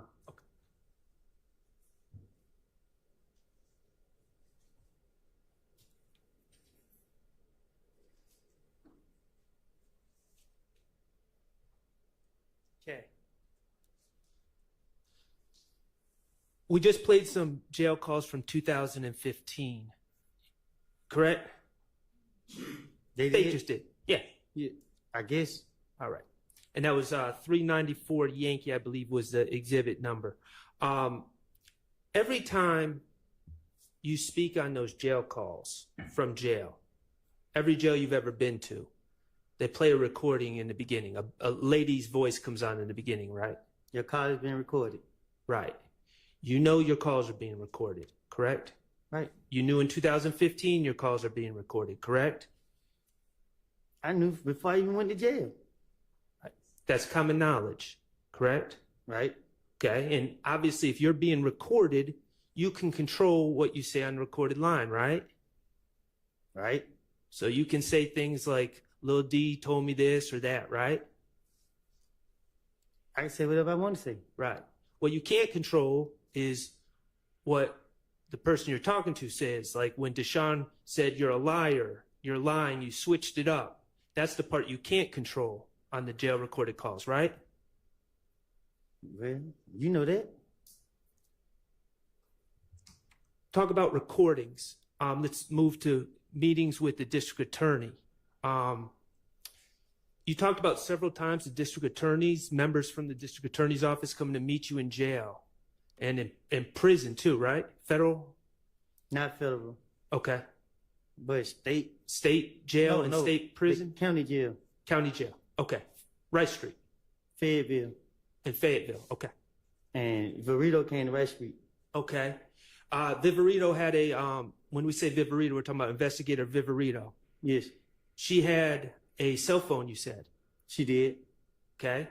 Now you didn't have, you're in jail. You don't have the ability to record your meetings with the DAs in jail, do you? No. Okay. Do you know if they recorded those meetings? The one in Fayetteville, I thought I caught Verito recording me, and then I started watching her phone. Have you ever heard the recordings of the DAs when they came to meet you? No. Okay, what about in judges' chambers? You ever hear a recording of that? What you mean? A recording, an audio recording of that meeting. You talking about when I recorded them? No, I'm talking about June 10th, 2024. You ever hear an audio recording? No. Okay, so the state has been playing recordings of phone calls you're making from jail, right?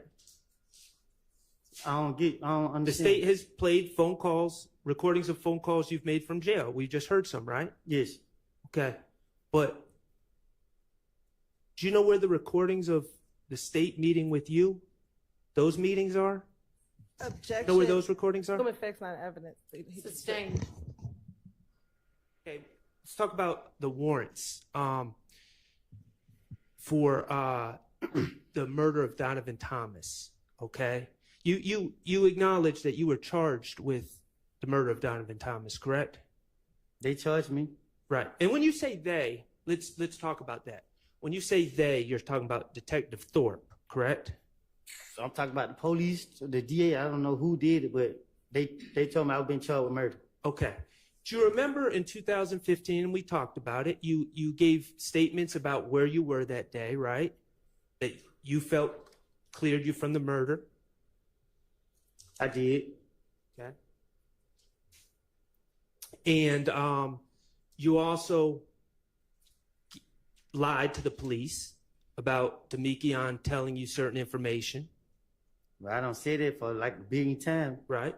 And you would agree that if someone were to believe that lie, it would have cleared you from the murder, right? I don't get what you said. Speculation. Sustained. Okay, well, let me ask you this. Detective Thorpe, he took those warrants out on you in October of 2015, correct? He took them out on me while I was in jail. Right. After you gave that statement on June 10th, 2015, right? Some months after, yeah. Right. So he heard what you said on June 10th, 2015, and then months after that, he took out warrants for your arrest. You say that again? He heard what you said on June 10th, 2015, and then months later, warrants were taken out for your arrest for that murder, correct? Yes. Okay. And finally, may I approach the evidence, Your Honor? Yes.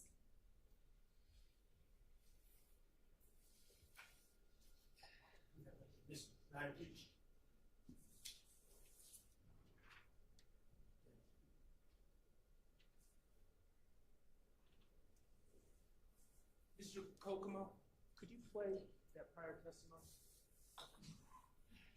Do you remember testifying about do you remember when I stood up there and talked to you about your pending charges that were dismissed? Yes. Okay. Could you play that clip, Mr. Kokomo? Do I gotta listen to it? If you would. You're right. He said he remembered it, so I would. Is there some reason we need to hear it again? Can you just ask him about it? Okay. I can.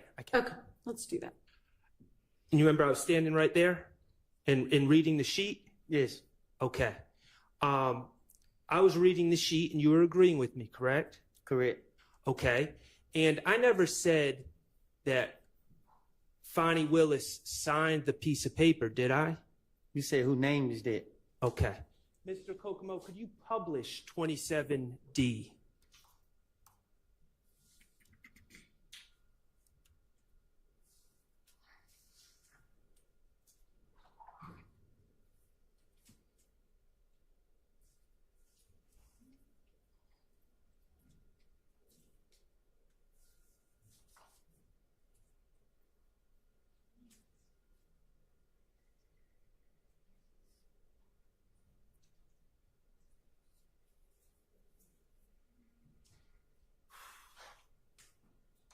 Okay, and Mr. Copeland, I asked you if Fonnie Willis's name was on the decision of district attorney declined to prosecute defendant. And that's your name on the sheet, right? Kenneth Copeland? Yes. Okay. And I asked you if Fonnie Willis's name was on the sheet, right? Yes. Okay. And the sheet starts out, comes now, Fonnie Willis, district attorney for the Atlanta Judicial Circuit, state of Georgia, and shows this honorable court the following, correct? Correct. And it's signed by another man named Kenneth Hutcherson, whose title is labeled as executive district attorney, correct? That's what she just showed me. All right. And you know Miss Fonnie Willis to be the elected district attorney of Fulton County, correct? I think she's like the head person. The boss. Yeah. Mr. Hutcherson's boss. Let me ask you, this was from 2021, right? When you were first charged with this false statement and false report of a crime. It was 2021, right? When I was in jail. Yes. Okay. Who was the attorney that got this case dismissed for you? Who was your attorney on this case? You. I was? You told me. Did you ever hire an attorney on this case? I'm saying you told me. Okay. Well, let me ask you, what advocating for yourself did you do that convinced the district attorneys to dismiss this case in January 2024? What did you do to get them to dismiss it? Sustained. Mr. Copeland, you've said in your testimony that you've been sent, the police have constantly sent you to jail for things you didn't even do, right? Right. The state has prosecuted you time and time again for things you didn't even do, right? Yep. People are picking on you, right? Yep.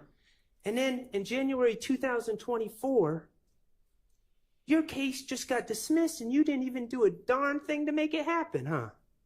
You told me. I didn't know. All right. Thank you.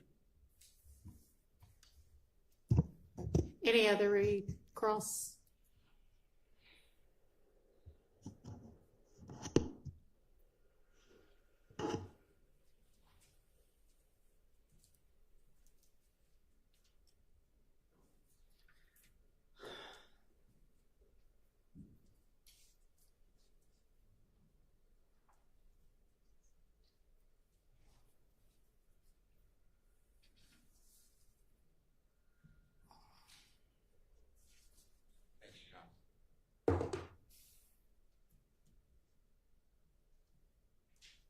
With the court's permission, I'd like to publish 378YD. It's in evidence already. Shannon Stillwell 24F as in Fox. It's 62259 through 62401, about a minute and 2 seconds. Mr. Copeland, can you listen to this? And this is February 21, 2015.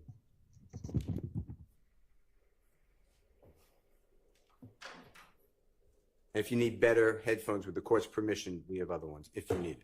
All right. I got somebody, but I don't know his name. He was there. He everything. He called the night. Well, I forgot what day they got killed, but it was a Friday night. They had, no, it was a Thursday night. Mm-hmm. They had a barbecue.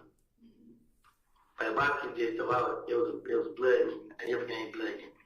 Mm-hmm. Then the whole meeting was based upon me. I can't understand what I'm saying. Stop it, please. Is that okay? Thank you. Would this possibly help? Is that what you're saying? I'm saying I can't understand what I'm saying. We can give it a try. I don't know. Your Honor, may I approach? You can give it a try.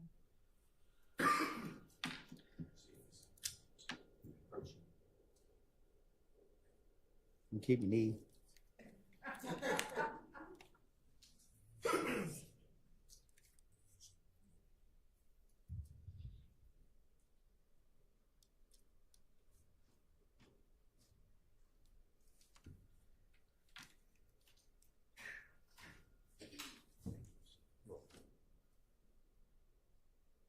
what I want you to listen for, can you hear me? What I want you to listen for is any mention of this conversation about you being killed with Mo, that conversation, any mention of Jeffrey Williams, okay? All right. I got somebody, but I don't know his name. He was there. He everything. He called the night. Well, I forgot what day night got killed, but it was a Friday night. It was a Thursday night. Mm-hmm. They had a barbecue. But a barbecue just about it was a blood meeting. Everything blood meeting. Mm-hmm. Then the whole meeting was based upon me. They was all in there talking about this and this, talking about this and this. So the nigga Mo was on the phone. So Mo told everybody, I need every last one of y'all, whoever 90s scraps here, whoever that other nigga name, supposed to kill me. They gave all them guns. The same night, they gave every last one gun. Said, treat me to a gas station and kill me. I forgot what else. But he called and he told me everything, and he said, is this person a friend of yours?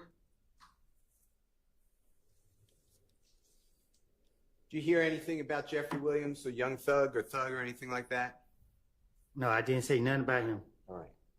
And when the prosecutor was asking you questions about your jail calls and Jeffrey Williams putting you in songs, do you know any other song that you are referenced in that Jeffrey Williams is featured on or performed with your name except Halftime?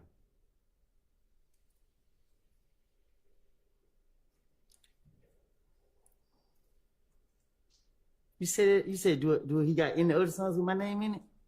Yes, sir.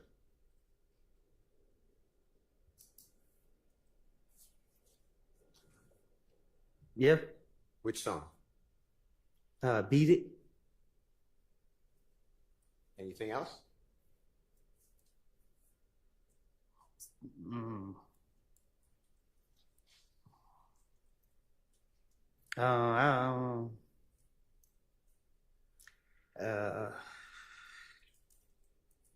don't know. Okay. All right. And then when you were questioned by the prosecutor about Monday, June 10th, 2024, coming from DeKalb County Jail to the chambers of Judge Glanville, do you remember those questions? Yes. With all of your time, Judge Glanville was there at that meeting, right? Yes. All of your experience and horrors with the criminal justice system, all the arrests and prosecutions, all your convictions that are in evidence, tell the jurors another time that you found yourself speaking about the case with the prosecutor and the judge and your lawyer. Never.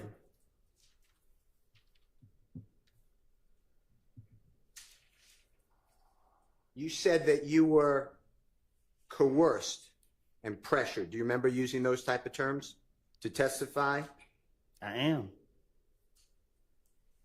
Do you remember being told, and I know it was corrected by the Honorable Judge Whitaker, but do you remember being told by Ms. Hilton and Judge Glanville that if you don't testify, you have to remain in jail not only until this trial ends, but all 28 people who were charged in this indictment resolve their case? Do you remember being told that? No, they told me indefinitely. Whatever that word, they don't sound like a good word. And I asked her to explain it to me. And then he explained it. And then she broke it down to me that every defendant, so that means the people that go to trial next and all of that. Okay. And it could take up to so many years, and just not about to sit in no jail all them years. And Judge Whitaker said that's not correct and corrected it, right? Huh? Later, the Honorable Judge Whitaker corrected that, said that's not true. I didn't hear her. Okay. I want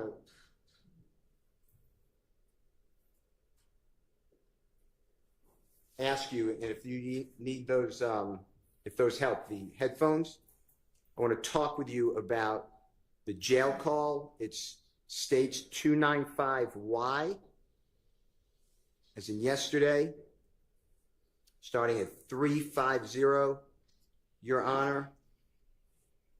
That's wrong. It's a little later. It's 407 to 420. I wonder if you can focus, if they help you, if it's they swear to God we killed Nut, so they going to stay on you, and at 411 they swear we smoked Nut. If you could listen to this.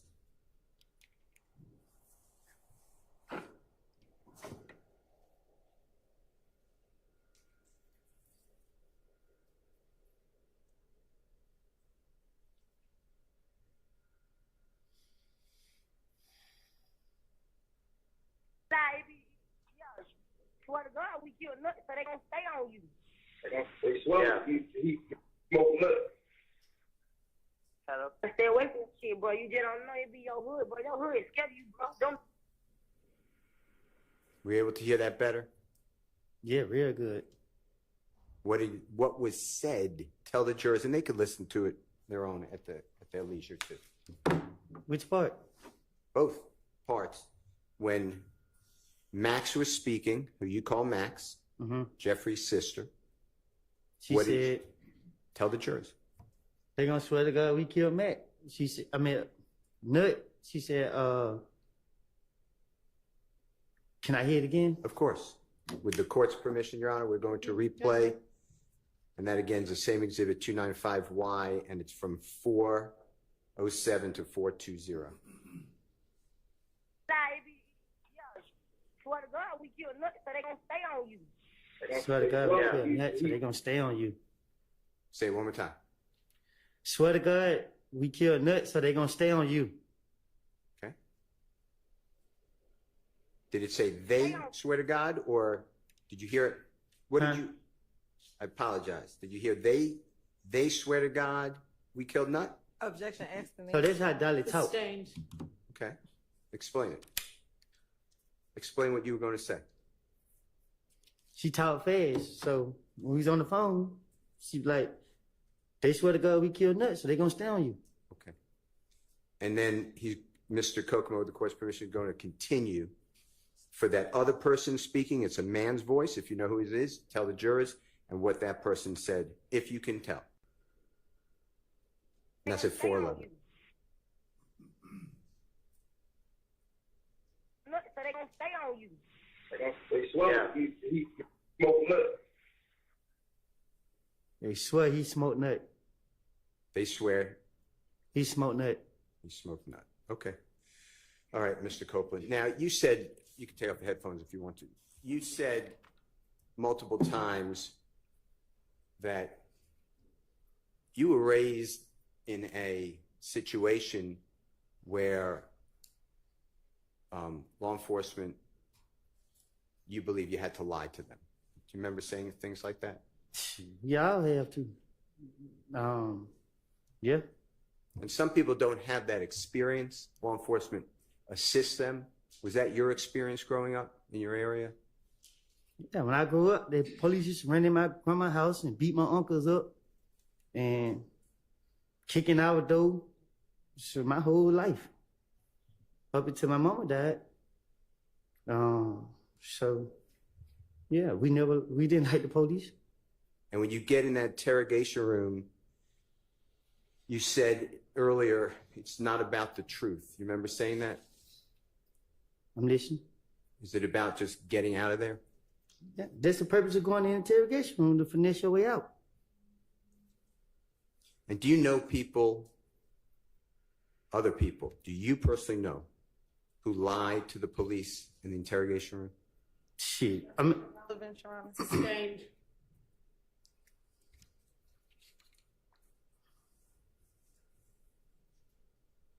Last questions that I'd like to ask you, a series of questions.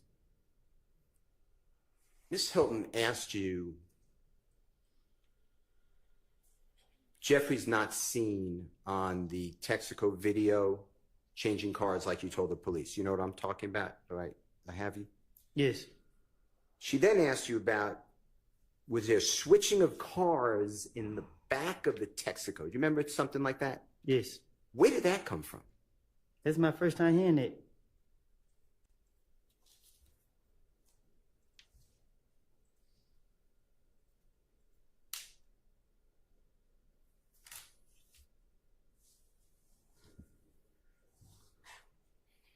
To verify or support your statement, Ms. Hilton asked you the following items. Did the police show you found shell casings? Remember that question? Yes. How does that support whatever you told the police? Oh, you lost me. I lost you? Okay. Yeah, you start over? Yes, sir. That question was withdrawn. Okay, if it was withdrawn, it was withdrawn. Did the police show you rental car records from Hertz? Do you remember that question? Yes. How does Jeffrey renting a car for you put Jeffrey into a murder? They did it. We talked about the surveillance video of the Texaco and about the back of it, so I'm skipping that one. How about Duke? You know who Duke is? Which one? Martinez Arnold? Yes. Javaris Bradford or Tuda, do you know who that person is? No. Ms. Hilton asked you about, did the police show you a jail call from Martinez Arnold and conversation with Tuda or Mr. Bradford? How does that implicate Jeffrey in a murder? Your Honor, objection. Mr. Still invading the province of the jury. Well, speculation, so sustained. Okay, the way Ms. Hilton asked you, don't speculate. How does that support anything you told the police? Sustained. I mean, that's not something he can answer. Telephone calls on the jail phone recorded from Shannon Stillwell. Did the police share it with you? That was her question. Yes. Let me ask you a different verification or corroboration. Corroboration is a bad word. It just means it verify. You know what verify means? Yes. Okay. It verifies your story to the police. How about Detective Gaither speaking with Miss Quarterman, Deshaun Quarterman, and you told the police Deshaun Quarterman knows all about this, right? I did. Well, in one of your statements. You said I told the police that she knows. Yeah. Okay. How about the police ever recording a call with Deshaun Quarterman saying, tell us what you know? That ever happened? Did the police ever show you that? I don't think they ever questioned her. Okay. How about this? You have your cell phone, or the police have it, June 10, 2015, right? You got arrested with your cell phone at your home, right? Yes. How about give you the phone and the police are recording and you call Jeffrey Williams and the police can listen? Did that happen? No. Thank you, sir. All right, does Thank you, anybody Your Honor. else have questions? Follow-up questions? Nope. Everybody? All right. Mr. Copeland, is he released or just excused? He'll be excused for right now, Your Honor. So he's excused. He's not released. Of course it doesn't. Okay.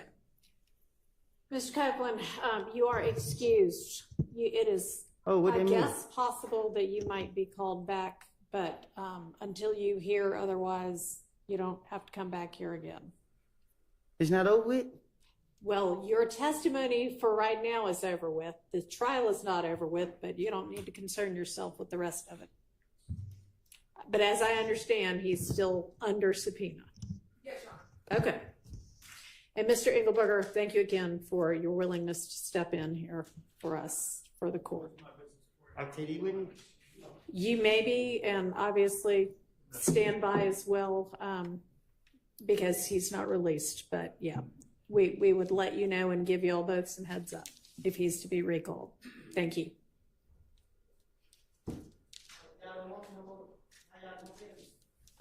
What? Okay, thank you. All right. Do you have a short, like hour-long witness? He's not an hour long. We do have one out there, but he's not an hour long. Okay. I know we have a couple of matters to deal with. They're not going to, I don't think, take very long. We can start with the next witness, or we can just start fresh in the morning. Jurors, y'all have a preference? The morning. Okay. All right, I'm gonna release y'all for the evening. If you could stick with us for just a second, and with the reminder to not discuss the case with anybody. Don't allow anybody to discuss it with you. Don't observe in any way, and try to avoid in every way any kind of accounts from anybody or any place about the trial, and we'll see y'all in the morning, okay?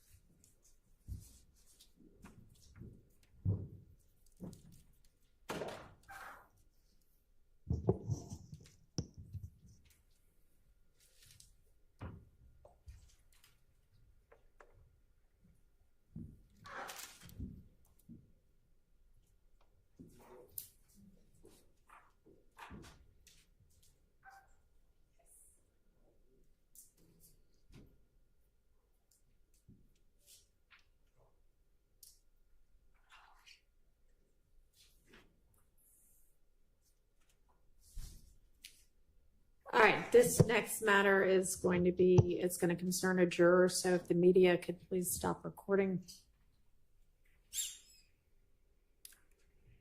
All right.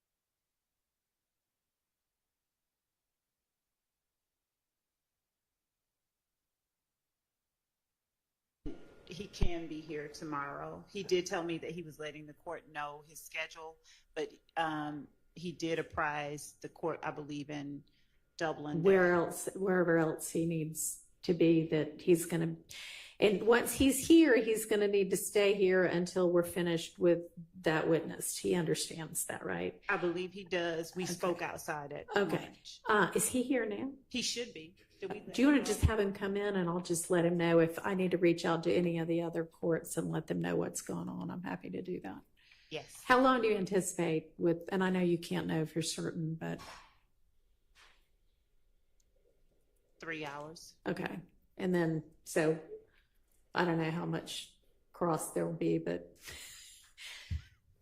probably, I mean, lawyers are notorious for underestimating how long everything takes. So I'm going to say we might be with him for most of the day. And then if you throw in a couple of sound issues, which seem to be pretty regular as well, we're probably talking about all day with him. Although have your next witness lined up just in case.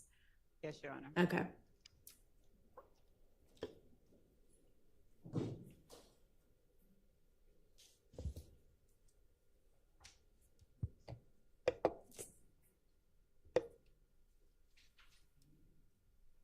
Yeah, while we're waiting for Mr. Wright.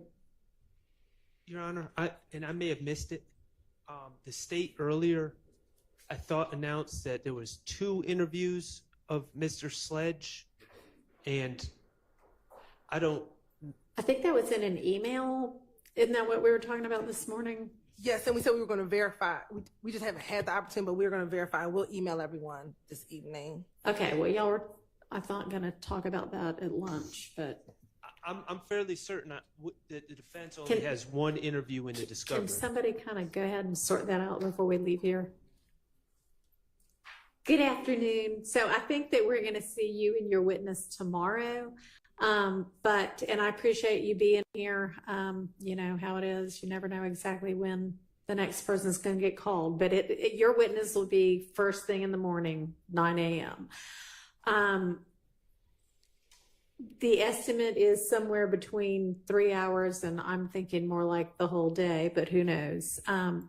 Hopefully it'll just be tomorrow in terms of your scheduling, but obviously if I need to reach out to any other judge who expects you, just let me know that, and obviously our chambers will coordinate. Yes, sure. Okay. I'll direct them to your All right. Okay. And if there's anybody that you think needs to be apprised in advance, just let us know that, and we'll go ahead and do that as well. Okay. Yes, sure. All right. So we'll see y'all in the morning, 9 a.m. Yes, sure. Sharp. Thank you.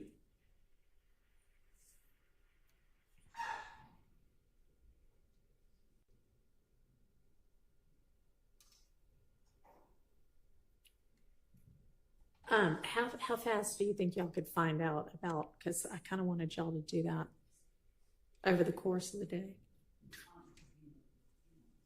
A few moments.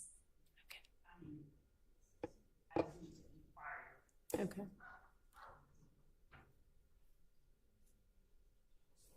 Judge, while we're waiting on that, I want to reiterate, I don't know whether this has been covered, but I do want to reiterate my objection to the admission of any guilty plea agreement or guilty plea transcript against anyone other than the witness on trial. I mean, the witness in the witness stand. So I do want to reiterate that and ask for a cautionary 105 instruction with regard to the admission of the guilty plea and any alleged guilty plea colloquy. Okay. And I know we've talked about various different witnesses, potential guilty plea colloquies. Remind me what might come up with this particular next witness, Mr. Sledge. There were 2 issues. One was the entry whole hog of his prior guilty plea. And the state, I think, made very clear. So there's a video of him taking the plea, and then there is the actual plea agreement paperwork that has been admitted for other witnesses. What I said and what I maintain is that we will not be tendering a guilty plea just to tender the guilty plea. We would tender the certified conviction, but as far as that guilty plea paperwork, unless he says something that is not consistent with it, then we won't have a need to tender it as any prior inconsistent statement.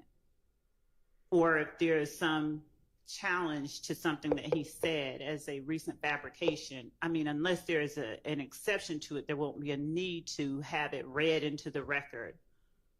I mean, we may tender it as evidence for the record, but not for presentation or anything to the jury unless something happens during his testifying.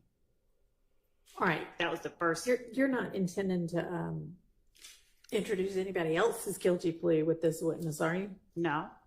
Well, Mr. Harvey, can you give me a little bit of more info on what it is you might be referencing? The guilty plea agreement. Of anybody else? No, of the witness. Oh, you said you were objecting to the admission of the guilty plea agreement as to anybody other than that it represents and can be used as substantive evidence against any of the other defendants on trial.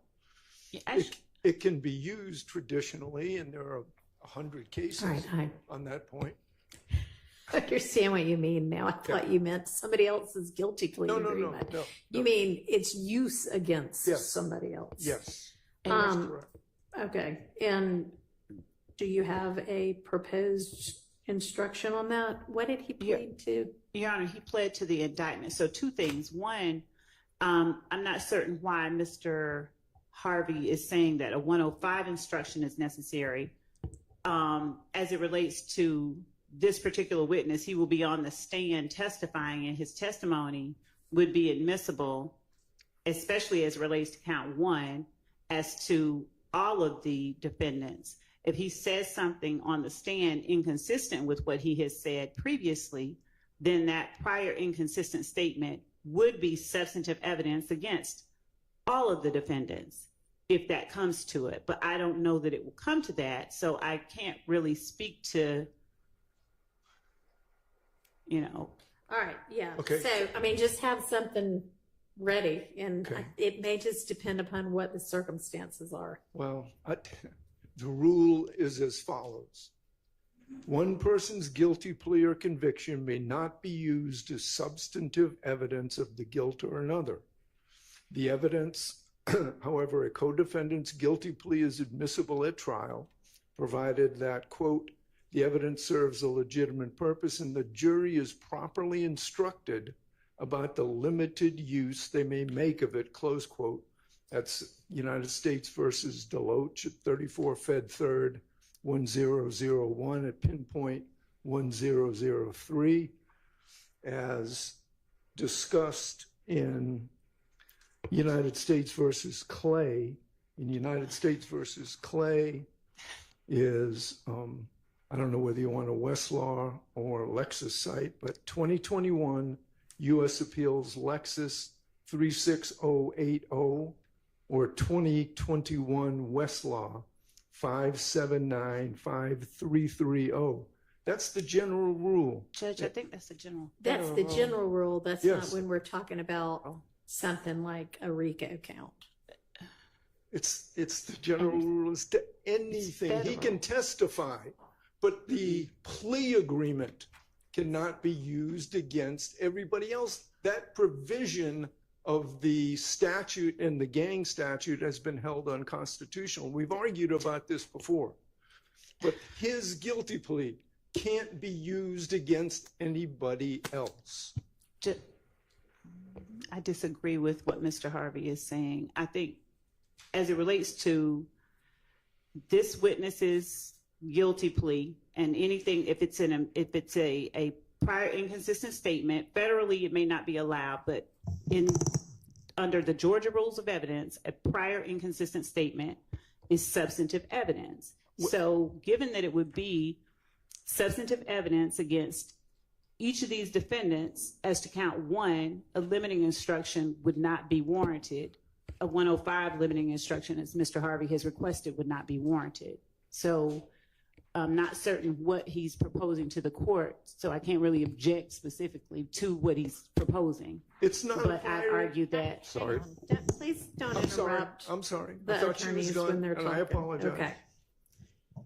But I would, at this point, my position is that a 105 limiting instruction isn't necessary. We're not talking about someone that they cannot cross-examine. We're not talking about somebody who's unavailable. We're talking about a person who is on the stand as a witness that will be asking questions. Okay, so I don't think Mr. Harvey is talking about a prior inconsistent statement being used as substantive evidence. He's talking about the guilty plea itself being used as evidence against any of the people here on trial, right? That's correct. That is correct. The guilty plea agreement can be used against Mr. Sledge, but not against the other defendants. Show the court a case. I want to see a case where it says that a 105 instruction and a guilty plea of even a testifying co-defendant doesn't require a 105 instruction. The case that I cited to the court, which cites a whole series of 11th Circuit cases, is a case that deals with a testifying witness. It is not just unavailability. And fine, if we can see a case that says otherwise, we'll be glad to discuss it. In the meantime, I'm moving in limine and want a 105 instruction. All right, well, give me something that you would like proposed, and why don't we all meet here at 8:30 in the morning, since we'll need to hash all of this out potentially before we get the next witness on the stand. Yes, Your Honor. I'll be here at 7:30. And what I heard Mr. Harvey say that he's not speaking about the certified conviction. He's talking about that plea form where there were factual acknowledgments that were made. And that is what we discussed the last time. And that is what I told the court that I would not be using unless there was something inconsistent said. And that is why I said it would be a prior inconsistent statement that is admissible as substantive evidence. And Mr. Harvey is asking us to prove a negative, when in fact the case law that he is citing is not applicable to this circumstance. Judge, I am talking about a plea agreement. There Are you is a talking December. about the part that he signs and he says, yes, I acknowledge X, Y, and Z are true, or whatever it is he says? Yes, that's correct. Okay. All right. See y'all at 8:30 about it, and send anything you want to have me consider in the meantime to Ms. Hurstfield. All right, anything else? We have a response for the Antonio Sledge interview, Your Honor. Okay. It appears that there's only one interview to answer the question. And also, Your Honor, I can do this now or when the jury is, I want to just make sure that the exhibits that we discussed today were tendered and admitted, Your Honor. And so I just wanted to go over those numbers again. We can do that now. So the exhibits that we tendered and moved for admission was 399Y, 401Y, 402Y, 403Y, 404Y, 405Y, 406Y, and 407Y.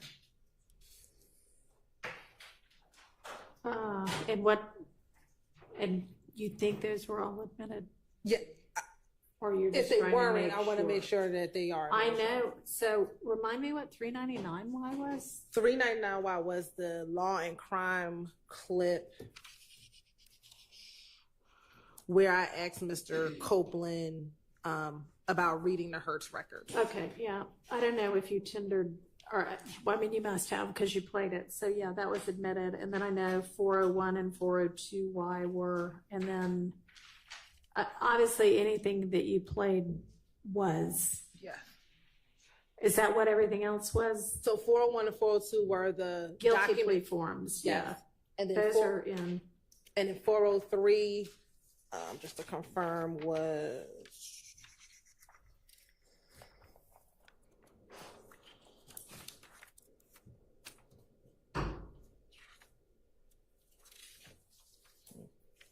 go back. 405Y, I can start there, was the video clip of Mr. Steele and Mr.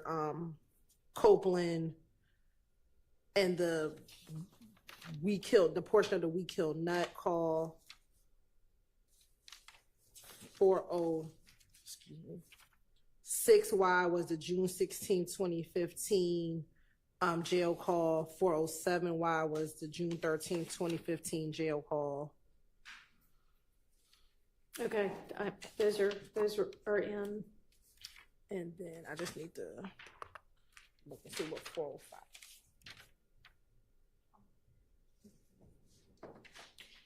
I mean, a lot of this is like it was already in, and now they're just excerpts. And so they already are in. They're just labeled as smaller pieces of the larger piece that's already in. No, right? no, these were like the law and crime. The law Not the law and crime things. Those are in. And the two guilty plea forms are in. Correct. But all of the things that are just, snippets of things that were already in I mean, they're already in. It's just more for convenience that y'all are relabeling them. Yes, Your Honor. Okay, so was there anything else other than those groupings of things? Okay, no, that was it, Your Honor. Okay, all right. Anything else before we break for the day? Okay. 8:30. See y'all at 8:30. All right, we are adjourned for the day. We can talk.